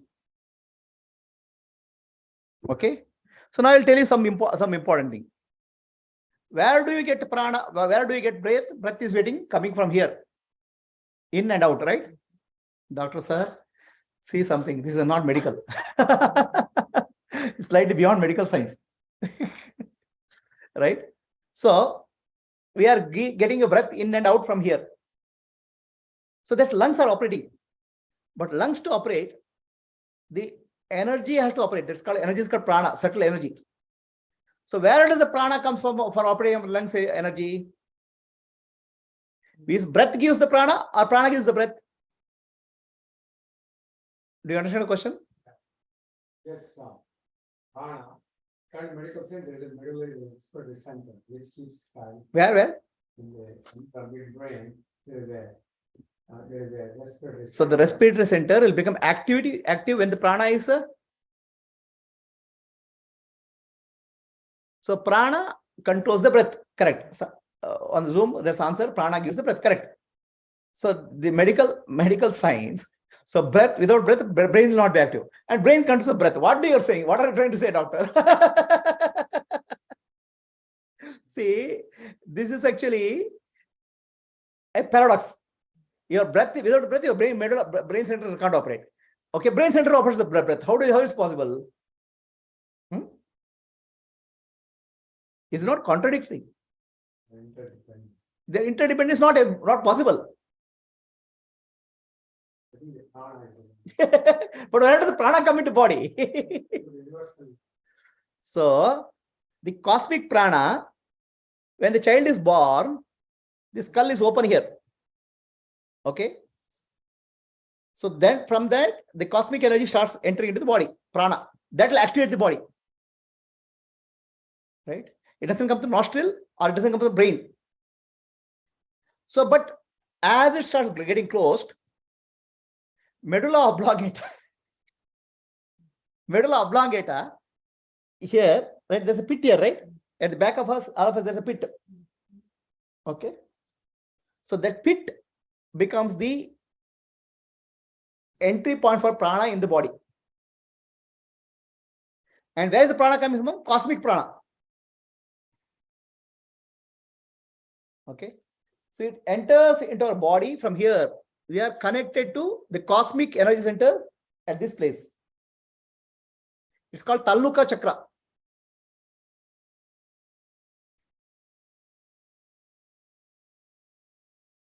It's at the medulla oblongate. So from there, doctor, your midbrain is to activate. Prana moves, one branch moves to midbrain activation. Okay, that activates the breathing center. So prana activates the midbrain. Okay, another part of the prana goes and activates the diaphragm and the lungs from below. So through spinal cord. So the prana takes two branches, one branch upper and one branch lower. It's the prana which operates the lung and medulla and the midbrain. Not the midbrain operates the lungs.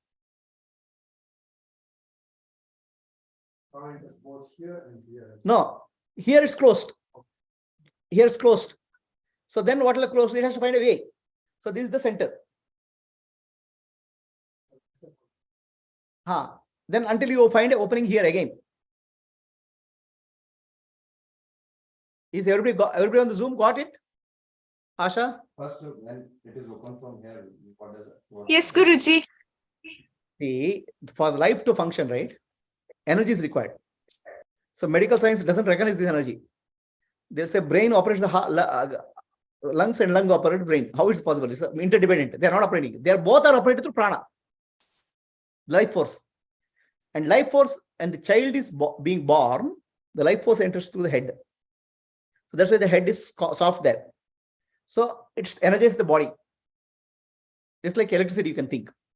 So as this gets hardened, gets closed, so then the prana, the cosmic energy, Shiva, it will find a way through here. This is called medulla oblongata. It's called mouth of God.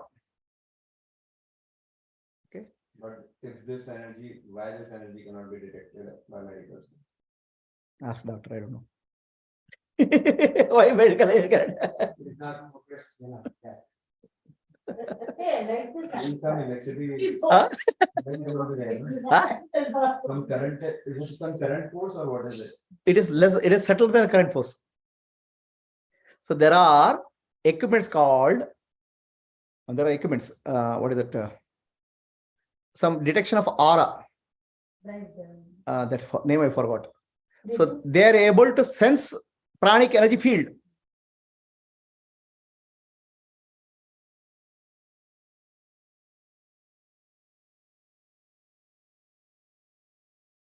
Okay.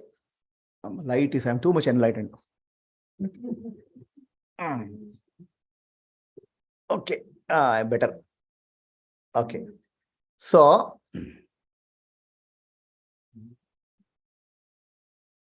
what is?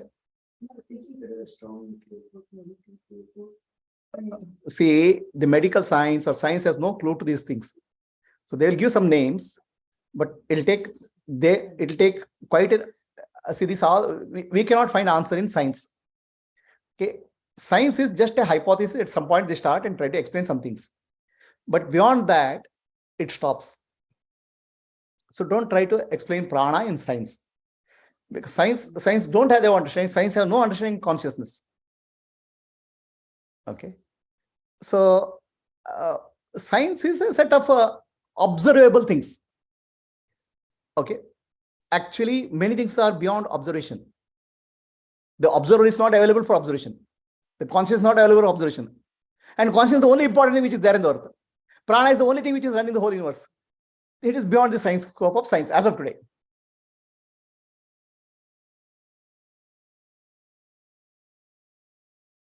If doctors had ability to give prana, just like they give drips one day, nobody will have death. You'll be walking around forever. Right? So, if you're able to store prana and give some pranic drips, you'll be alive.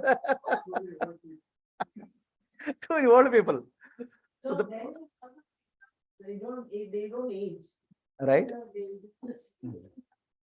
Okay. So there's a question here: how to differentiate between breath energy and prana? Right? So breath energy, you can feel it, right? Breathe in. Lungs are operating. Okay. Now, what makes lungs operate? So it's like fan is operating. I can get the air. But what makes the fan operate? I can see electricity. So similarly, the electricity which makes breath, lungs operate is called prana. Prana you cannot see. You cannot measure in medical science. But you can feel it as a vibration in your spinal cord, vibration in Sahasrara, vibration in Adna chakra, and vibration reaching up. That's not prana. That's the effect of prana on the body you can feel. Sometimes you can feel it there too. Yeah. No, it's not prana. It's the prana touching the body. Okay. Prana itself cannot be felt. Because prana is nothing but consciousness in motion. Consciousness you cannot see. Is it what is carrying the breath to the oxygen to the lung? Is it prana? Because breath is going into the lung and the oxygen is going into the lung. Correct. And then that transport mechanism is the prana. The lungs are like just like a bellows. The prana is there everywhere in the cosmos. The body, for body, what is required prana is supplied through breath. Understand? But the problem is the breath is a machine. It's like a ventilator, right? Ventilators operate. Now electricity is required. Now where is the electricity coming from? That is the prana, cosmic prana. The cosmos operates you. Divine Mother operates you. Lungs is there, breath is there. When we breathe, then lungs filled with oxygen. Oxygen carries some prana. That will be distributed through blood to the whole body. Okay. But what is required to lungs operate, that prana is coming from here. Cosmos. Are you getting what I'm saying? See, here a paradox is there. The lungs are functioning because of brain functioning. So brain is functioning because of lungs. It's a mutually dependent.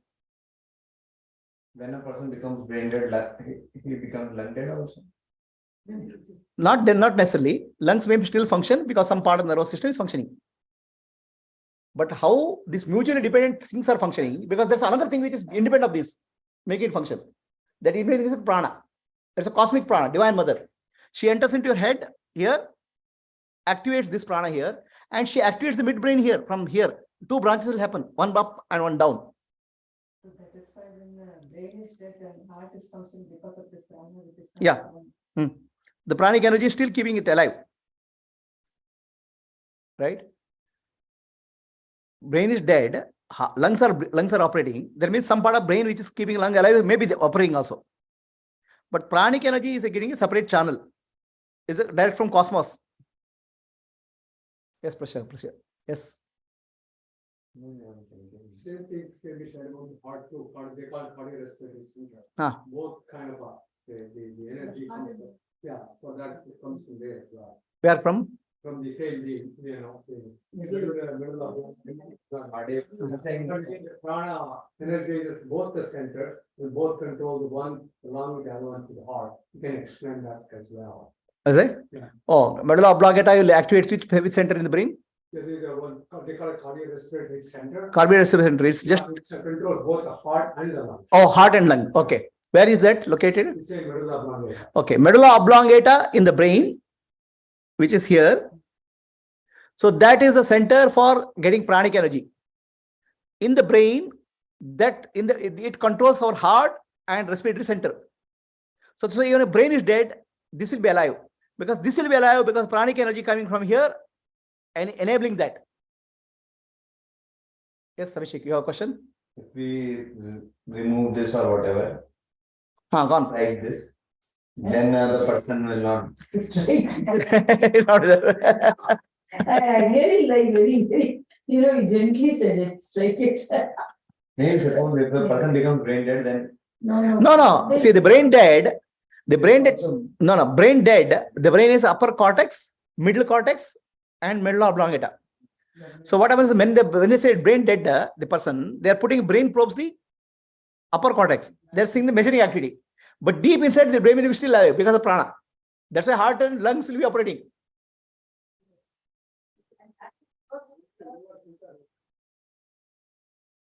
Lower central is still functional. So Gayatri, the question is how to differentiate between breath and energy and prana. Is the answer clear? You asked the question? I didn't ask. Prana gives breath is our question. I am also operating from Light of Self Foundation. Oh, both are operating. Oh, then I get confused. Okay. Okay. What's your question? What's her question? Breath is her question. Prana controls the breathing organism, lungs and hearts. Then breath brings the prana from oxygen and distribute to the whole body. The two types of prana. One is cosmic prana and prana coming from air and food. Okay, there are two types of prana. The cosmic prana is continuously operating. The divine mother, Shakti. Okay, it's not coming and going. So the cosmic prana controls your medulla oblongata, which controls your brain center and heart center. That's why even if a person is brain dead, heart can be still beating and lungs can be operating. Is it clear? So this is the prana, cosmic prana. But prana which you take from oxygen and food is distributed throughout the body, rest of the body. That is you take. But this prana is given to you. Okay. So next question, Gayatri, how to differentiate between breath and energy and prana? Is the answer clear or not clear? I didn't ask that, Guruji. Okay. You asked the question clear? Everything would say that you take a breath and you see the prana and the movement. So the prana comes to us from food item. Prana comes to us from air also. But this is secondary prana, not primary. The secondary prana is useful for functioning of the body, rest of the body. But primary, our whole this thing, right? Primary, our heart and brain, some part of brain has to operate. It's like the cosmos has to directly operate that. Otherwise, it'll not. So that will operate from here. So here the center is there for controlling the heart and the breath. So that's called medulla oblongata. That's also called in yogic language mouth of God. Okay, it's called taluka chakra. So prana enters from there, controlling these two centers, heart and the brain. Are you clear? So now, once that switch it on, the lung will operate, getting the breath. If switched off, it's gone. So when this is operating, the lungs will function. And doctors put on ventilator. Okay, the pranic current for the lung is poor or brain is poor. So they're forcefully putting prana into the body because rest of the body can be alive. But still, they cannot revive the person. Until that person consciousness comes, prana goes there. If a person's brain come out, can his heart function at all or no? Because this medulla oblongata are out now, so heart cannot function at all. You need medulla oblongata at least for it to continue. For you take out just the cortex and the higher centers, like a lower, you will be in a vegetative condition. You won't have more brain, but all the lower centers will continue. You may need some respiratory support like ventilator. But if you completely transect the brain, just about from the. He wants to see severed. If I want to sever this neck no, and I don't think there is any medical example that they will live. No. What is your question? What is your question? I'll tell you. If you chop off the head, will the heart it'll stop. It'll stop. Like he was saying, heart can even continue even when the brain is dead. No. But you are cutting the brain stem, the heart cannot function. Heart cannot function without it. May few pulses will do and then stop. This is not there, no. It's controlling pulses are required, no. Prana is required. Prana is coming from here. It don't stop. It don't come. And can you also explain the difference between two type of prana? This prana, medulla oblongata prana, and other prana. The medulla oblongata prana. And how does it? What carries? Does it carry the blood or oxygen? No. Prana doesn't carry blood. So prana is a subtle life-giving force, life force, right? Oxygen is just carrying the prana. Oxygen is just a molecule which will carry the prana. So science can find oxygen, but science cannot find the prana. The food is there. Science can say carbon dioxide and all those things, but food carries the prana, energy. Now the energy, when the food is digested, the food is broken up, then they create some molecules called ATP or something like that, which releases their energy. I don't know what is that. It's ATP, I think. Yes, ATP. Yes, I mean, okay. So that releases the prana which is locked in the food, and that nourishes the body. So put it in there. That is what the thing is. No. Photosynthesis you are speaking of is making of the carbon It's actually carbohydrate. Okay. But photosynthesis, really what happens, the pranic energy from sun is encoded into this thing. Now, when you speak of photosynthesis, you will never speak of prana. It's just say it converted to carbon molecules got, hydrogen molecules came, and carbohydrate prepared. But carbohydrate has prana that's left out. Life force. Is that why they say, Guruji, that stale food does not contain much prana? And stale food, the pranic, see the food which is vegetables, right? They contain more prana. The moment you cook the vegetable, the pranic energy is drained out. Okay. Yes, Guruji. But Guruji, you still need to take prana via food to survive. Yeah, that's two questions. Wait, one question. Let me answer the question. What is the question? Dhaval's question only, basically cook the food. If I eat today versus tomorrow versus day after tomorrow, is it progressively losing prana or? In the cooked food, the moment you cook food, the amount of pranic energy in that is reduced. Now, after a couple of days, the pranic energy is drained out, leaks out. Okay. So cooking process itself reduces the pranic energy. The live vegetables, live fruit have more pranic energy. When you say live pranic energy, when you eat the fruit, your body is able to absorb the pranic energy without much effort. In the other things, cooked food, the body has to put a lot of effort to extract the pranic energy. Some more energy is to be given. Okay. Yeah, it helps. It helps. Right. So why do you think when you eat food, you feel sleepy? So body has to do a lot of work to extract energy out of that. Whereas if you eat fruit, you don't need that much of energy because already energy is directly taken. Eat a refrigerated food after a few days. It will be drained. Then it needs more energy to. See, you keep a fruit, no? Within a couple of days, it will dry. This pranic energy is leaking out. Life is gone.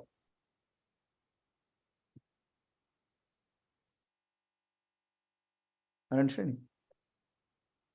So, Guruji, things that people cook and put in the fridge, right? Yeah. What are the pastries and all that?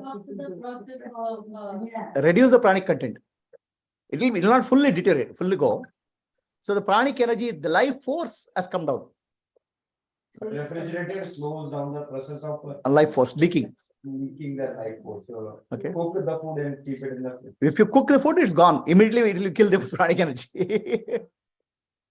Guruji, that means it's good to eat all nuts and seeds, Guruji, sprouted. It is good to eat the live food, live pranic food in case of vegetables, and then what you call is dry not dry fruit. Okay, dry fruits I don't know.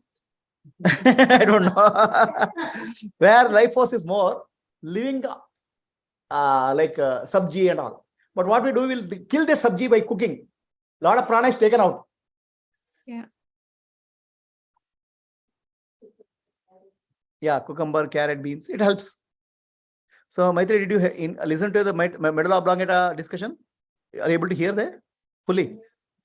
You are complete here. Okay, my voice is so loud. Penetrates. Life force. Huh? Life force. Okay, there are two types of life force. Okay. One life force comes directly from cosmos, Shakti, Divine Mother. Okay. She'll come through this medulla oblongata. It's called mouth of God. It's also called Taluka Chakra. Splits into two. One part she goes to the brain, activates a part of the brain, important part of the brain, so that your minimal functions is like bootstrapping. Another part goes to your lungs and the heart.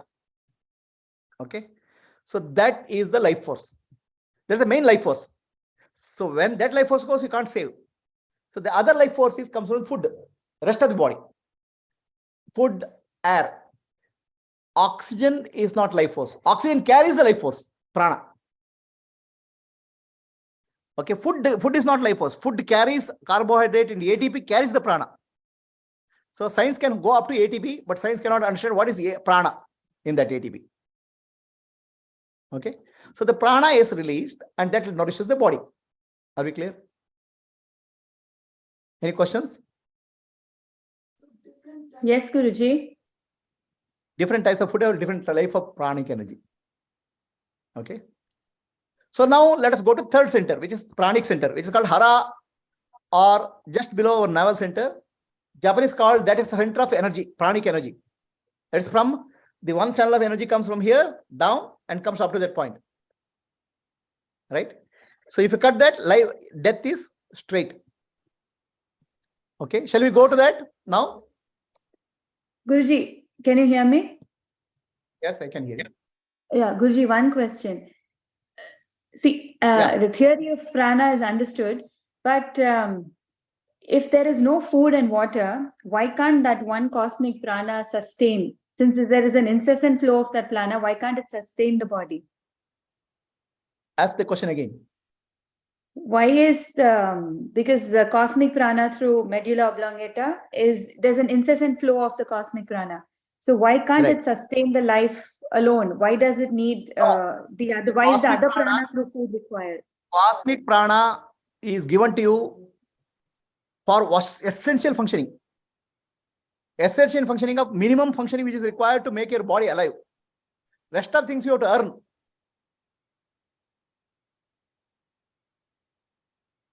So minimum thing is required to you, some part of the brain to be activated, heart and lungs to operate, that much of energy cosmic prana is given.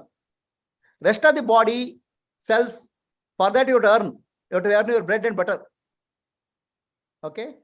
So somebody doesn't take the prana, he doesn't eat food, doesn't take water, then the whole of your body dies. Okay, then what is the point of having that lung and heart operating? Okay. So for your kind information, I met a yogi. Name is called Surya Yogi. Okay. So I had couple of days I had attended his meditation practices. He says for 30 years he has not taken any food. All that he does is sun gazing. He receives the energy from sun. Takes water. Okay, what he says, plants have the ability to convert sunlight into food, right? Through photosynthesis. Human body also has the ability through Atma chakra. Okay, if you are able to convert sunlight into the food, we don't need to take the food. Are you getting what I'm saying? Yes, yes. I'll show you the photo of that guy also. For your information, I shared the photo of this to somebody today morning.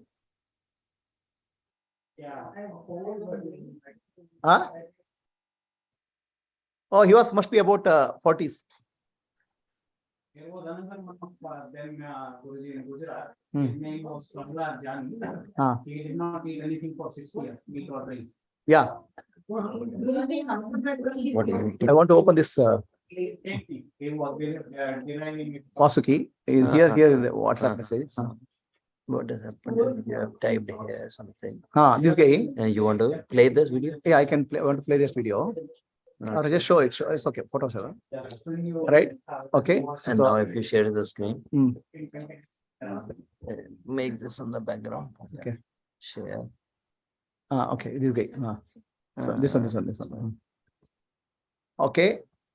So this is the person whom I met. I spent about 7 to 8 days, 1 or 2 hours per day with him. His name is Surya Yogi. I try to understand what he is doing. He just gazes the sun, looks at the sun. He spends most of the time looking at the sun, not with the open eyes. Open eyes early in the morning, rest of the brain through third eye. So he says sun energy can come into third eye. A photosynthesis type of activity happens in our body. The energy required, pranic energy required for the body is prepared by the body just by sunlight. He says eating food, okay, is a wasteful way of getting energy. Time pass. So if he's not eating food, then there is no need for. So when there is no food is eaten, this is not there. Digestion is not there. Okay, then motion is not there. So all these parts of the body, you don't need to function. So energy is still further reduced. Okay, energy needed for. Energy needed for function is further reduced. So Manasa, your question is answered? Yes, Guruji, this is really mind-blowing. I have met this, I am speaking of personal meeting of this yogi and personal discussion which I am speaking of. But I can't verify whether what he is saying is true or not. That means you are not observing. I cannot observe his life, but what he says I have understood. There was another one in Gujarat. Mhm. They kept him in a hospital. What's his name?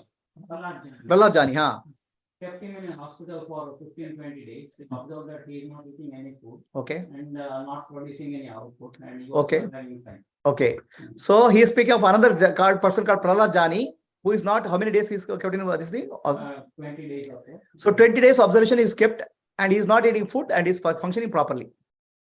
So this guy, it doesn't eat food and able to convert sunlight into Photosynthesis. photosynthesis. Into energy. But that's what he says. I don't have any way of verifying. But I have spent a couple of hours trying to understand what he's doing.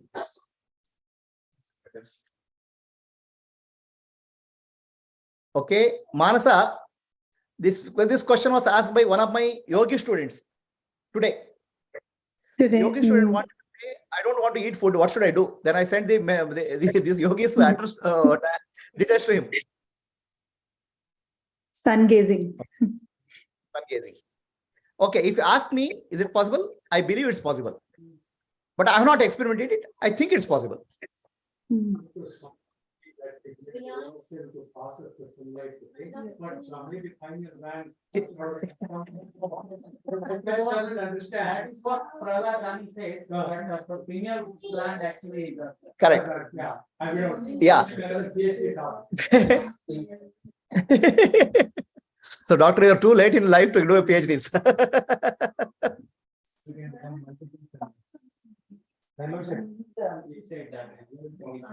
Okay, so anybody else has any questions? Can you proceed? Huh? Yeah. That he was able to do by sunrising. Was he spending most of his time doing that so he could produce it? So question is, yogi is doing sun gazing. Was he doing most of the time? He's doing that. Yes. Initially, he said he used to spend 7 to 8 hours gazing the sun.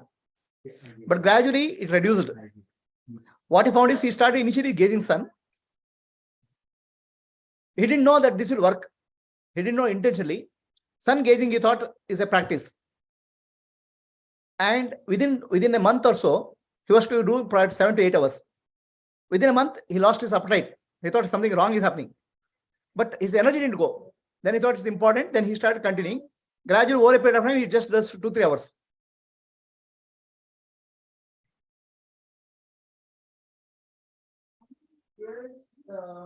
He's been doing this. When I met him, it must be about 45. I think he started doing it at 20. Okay. So let us start now.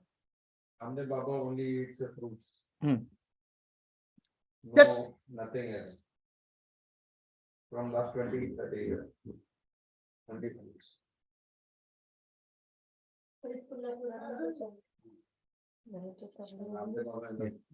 Yogi, which is available. Give me water.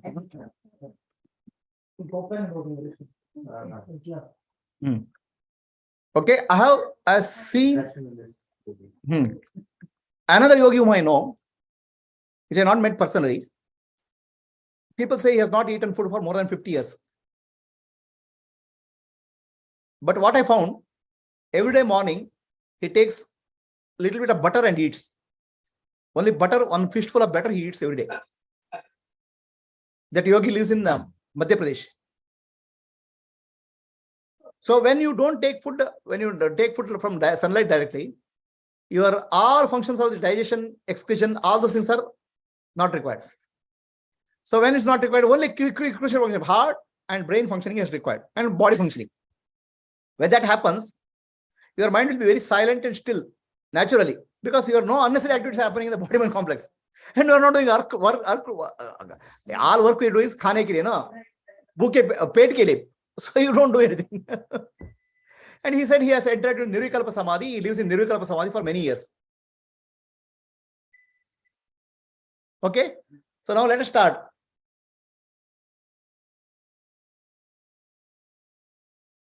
Vaishali, where are you? Should we do some Shakti night, like dance thing? We'll do that, but first let us complete this chakra.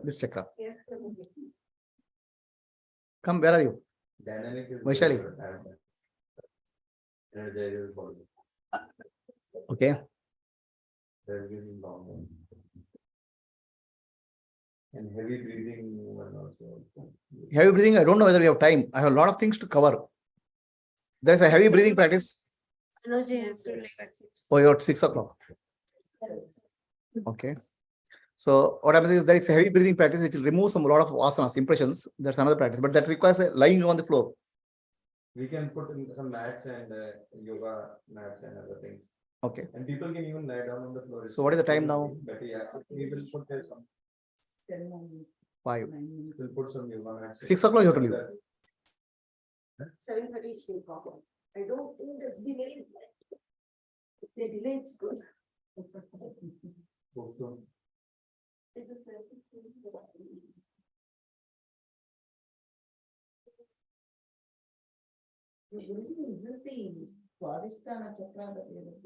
Just below Manipura.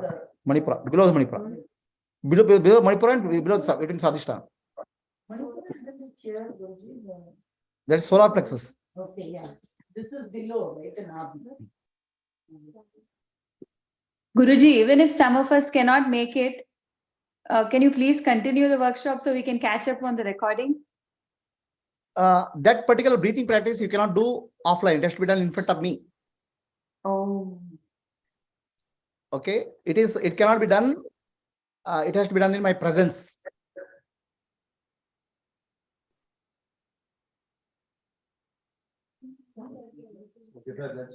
Okay. Let us do the just this will complete, no? Okay. Huh? Close your eyes. Gently become aware if your Adna chakra. Take your attention just below the navel.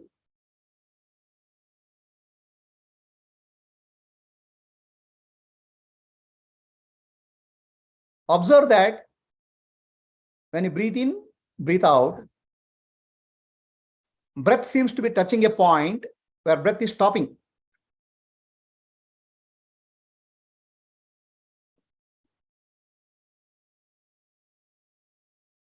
That point is hara, or where prana is started. Prana is activating the breath, lungs.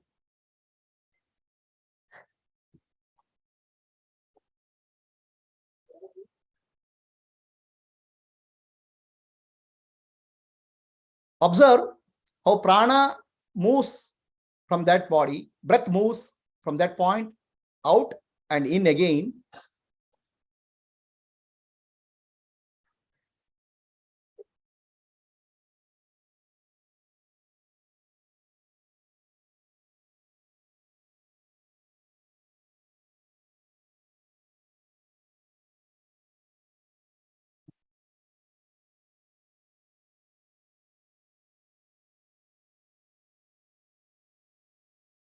Observe that point.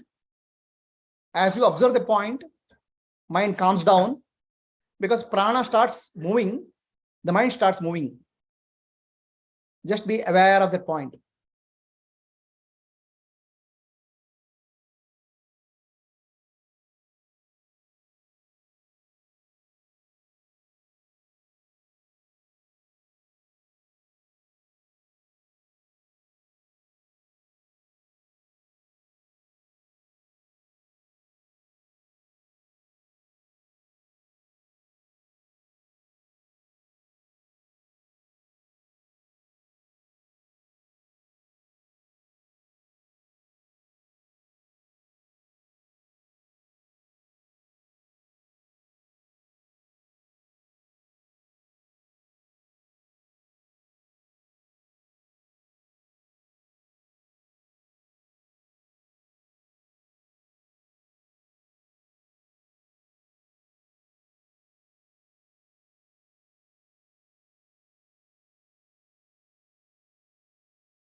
Stop the observation. Sit silently. Become aware of the space inside the body.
Asatoma Sadgamaya Tamasoma Jyotirgamaya Mrityorma Amritam Gamaya. Om Shanti Shanti Shanti Lokaha Samastaha Sukhino Bhavantu. Harihi Om. Shri Gurubhyo Namaha. Harihi Om. Okay, that breathing practice we'll do after Anu goes, because I don't want to send you after doing the breathing practice to flight directly. I want to observe some time. Okay, so somebody who wants to stay after 6, we'll do the breathing practice. If somebody wants to go early, I cannot help, because I don't want her to do this practice and get into flight. I want to need an observation time, right? Okay, but we'll do a dynamic meditation before that. Hmm? She is missing. You can come to India. It's your own country.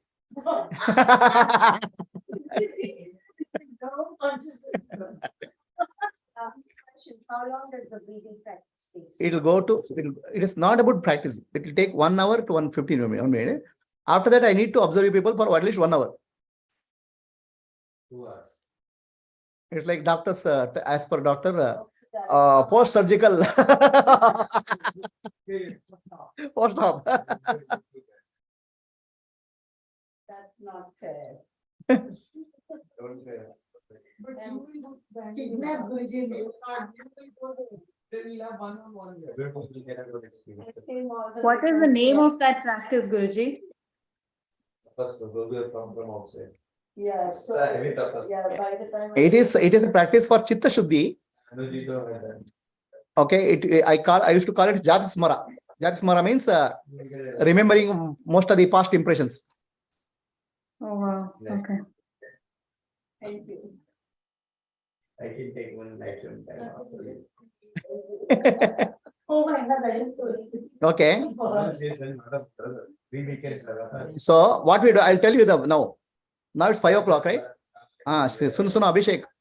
5 o'clock, right? At 5:45 to 6 o'clock, we'll do the dynamic meditation. Then we'll send Anu.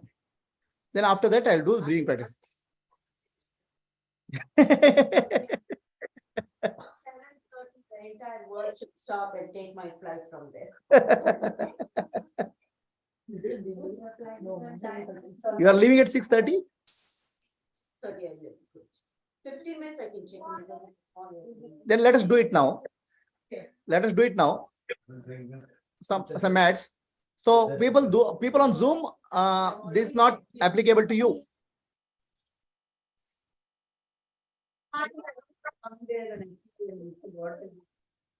I know, stop asking questions, guys. No one getting. My HR is speaking. So, okay, Zoom, you can, people, can you see this slide? Yes, Guruji. Okay. So, I'll chant a mantra. Okay.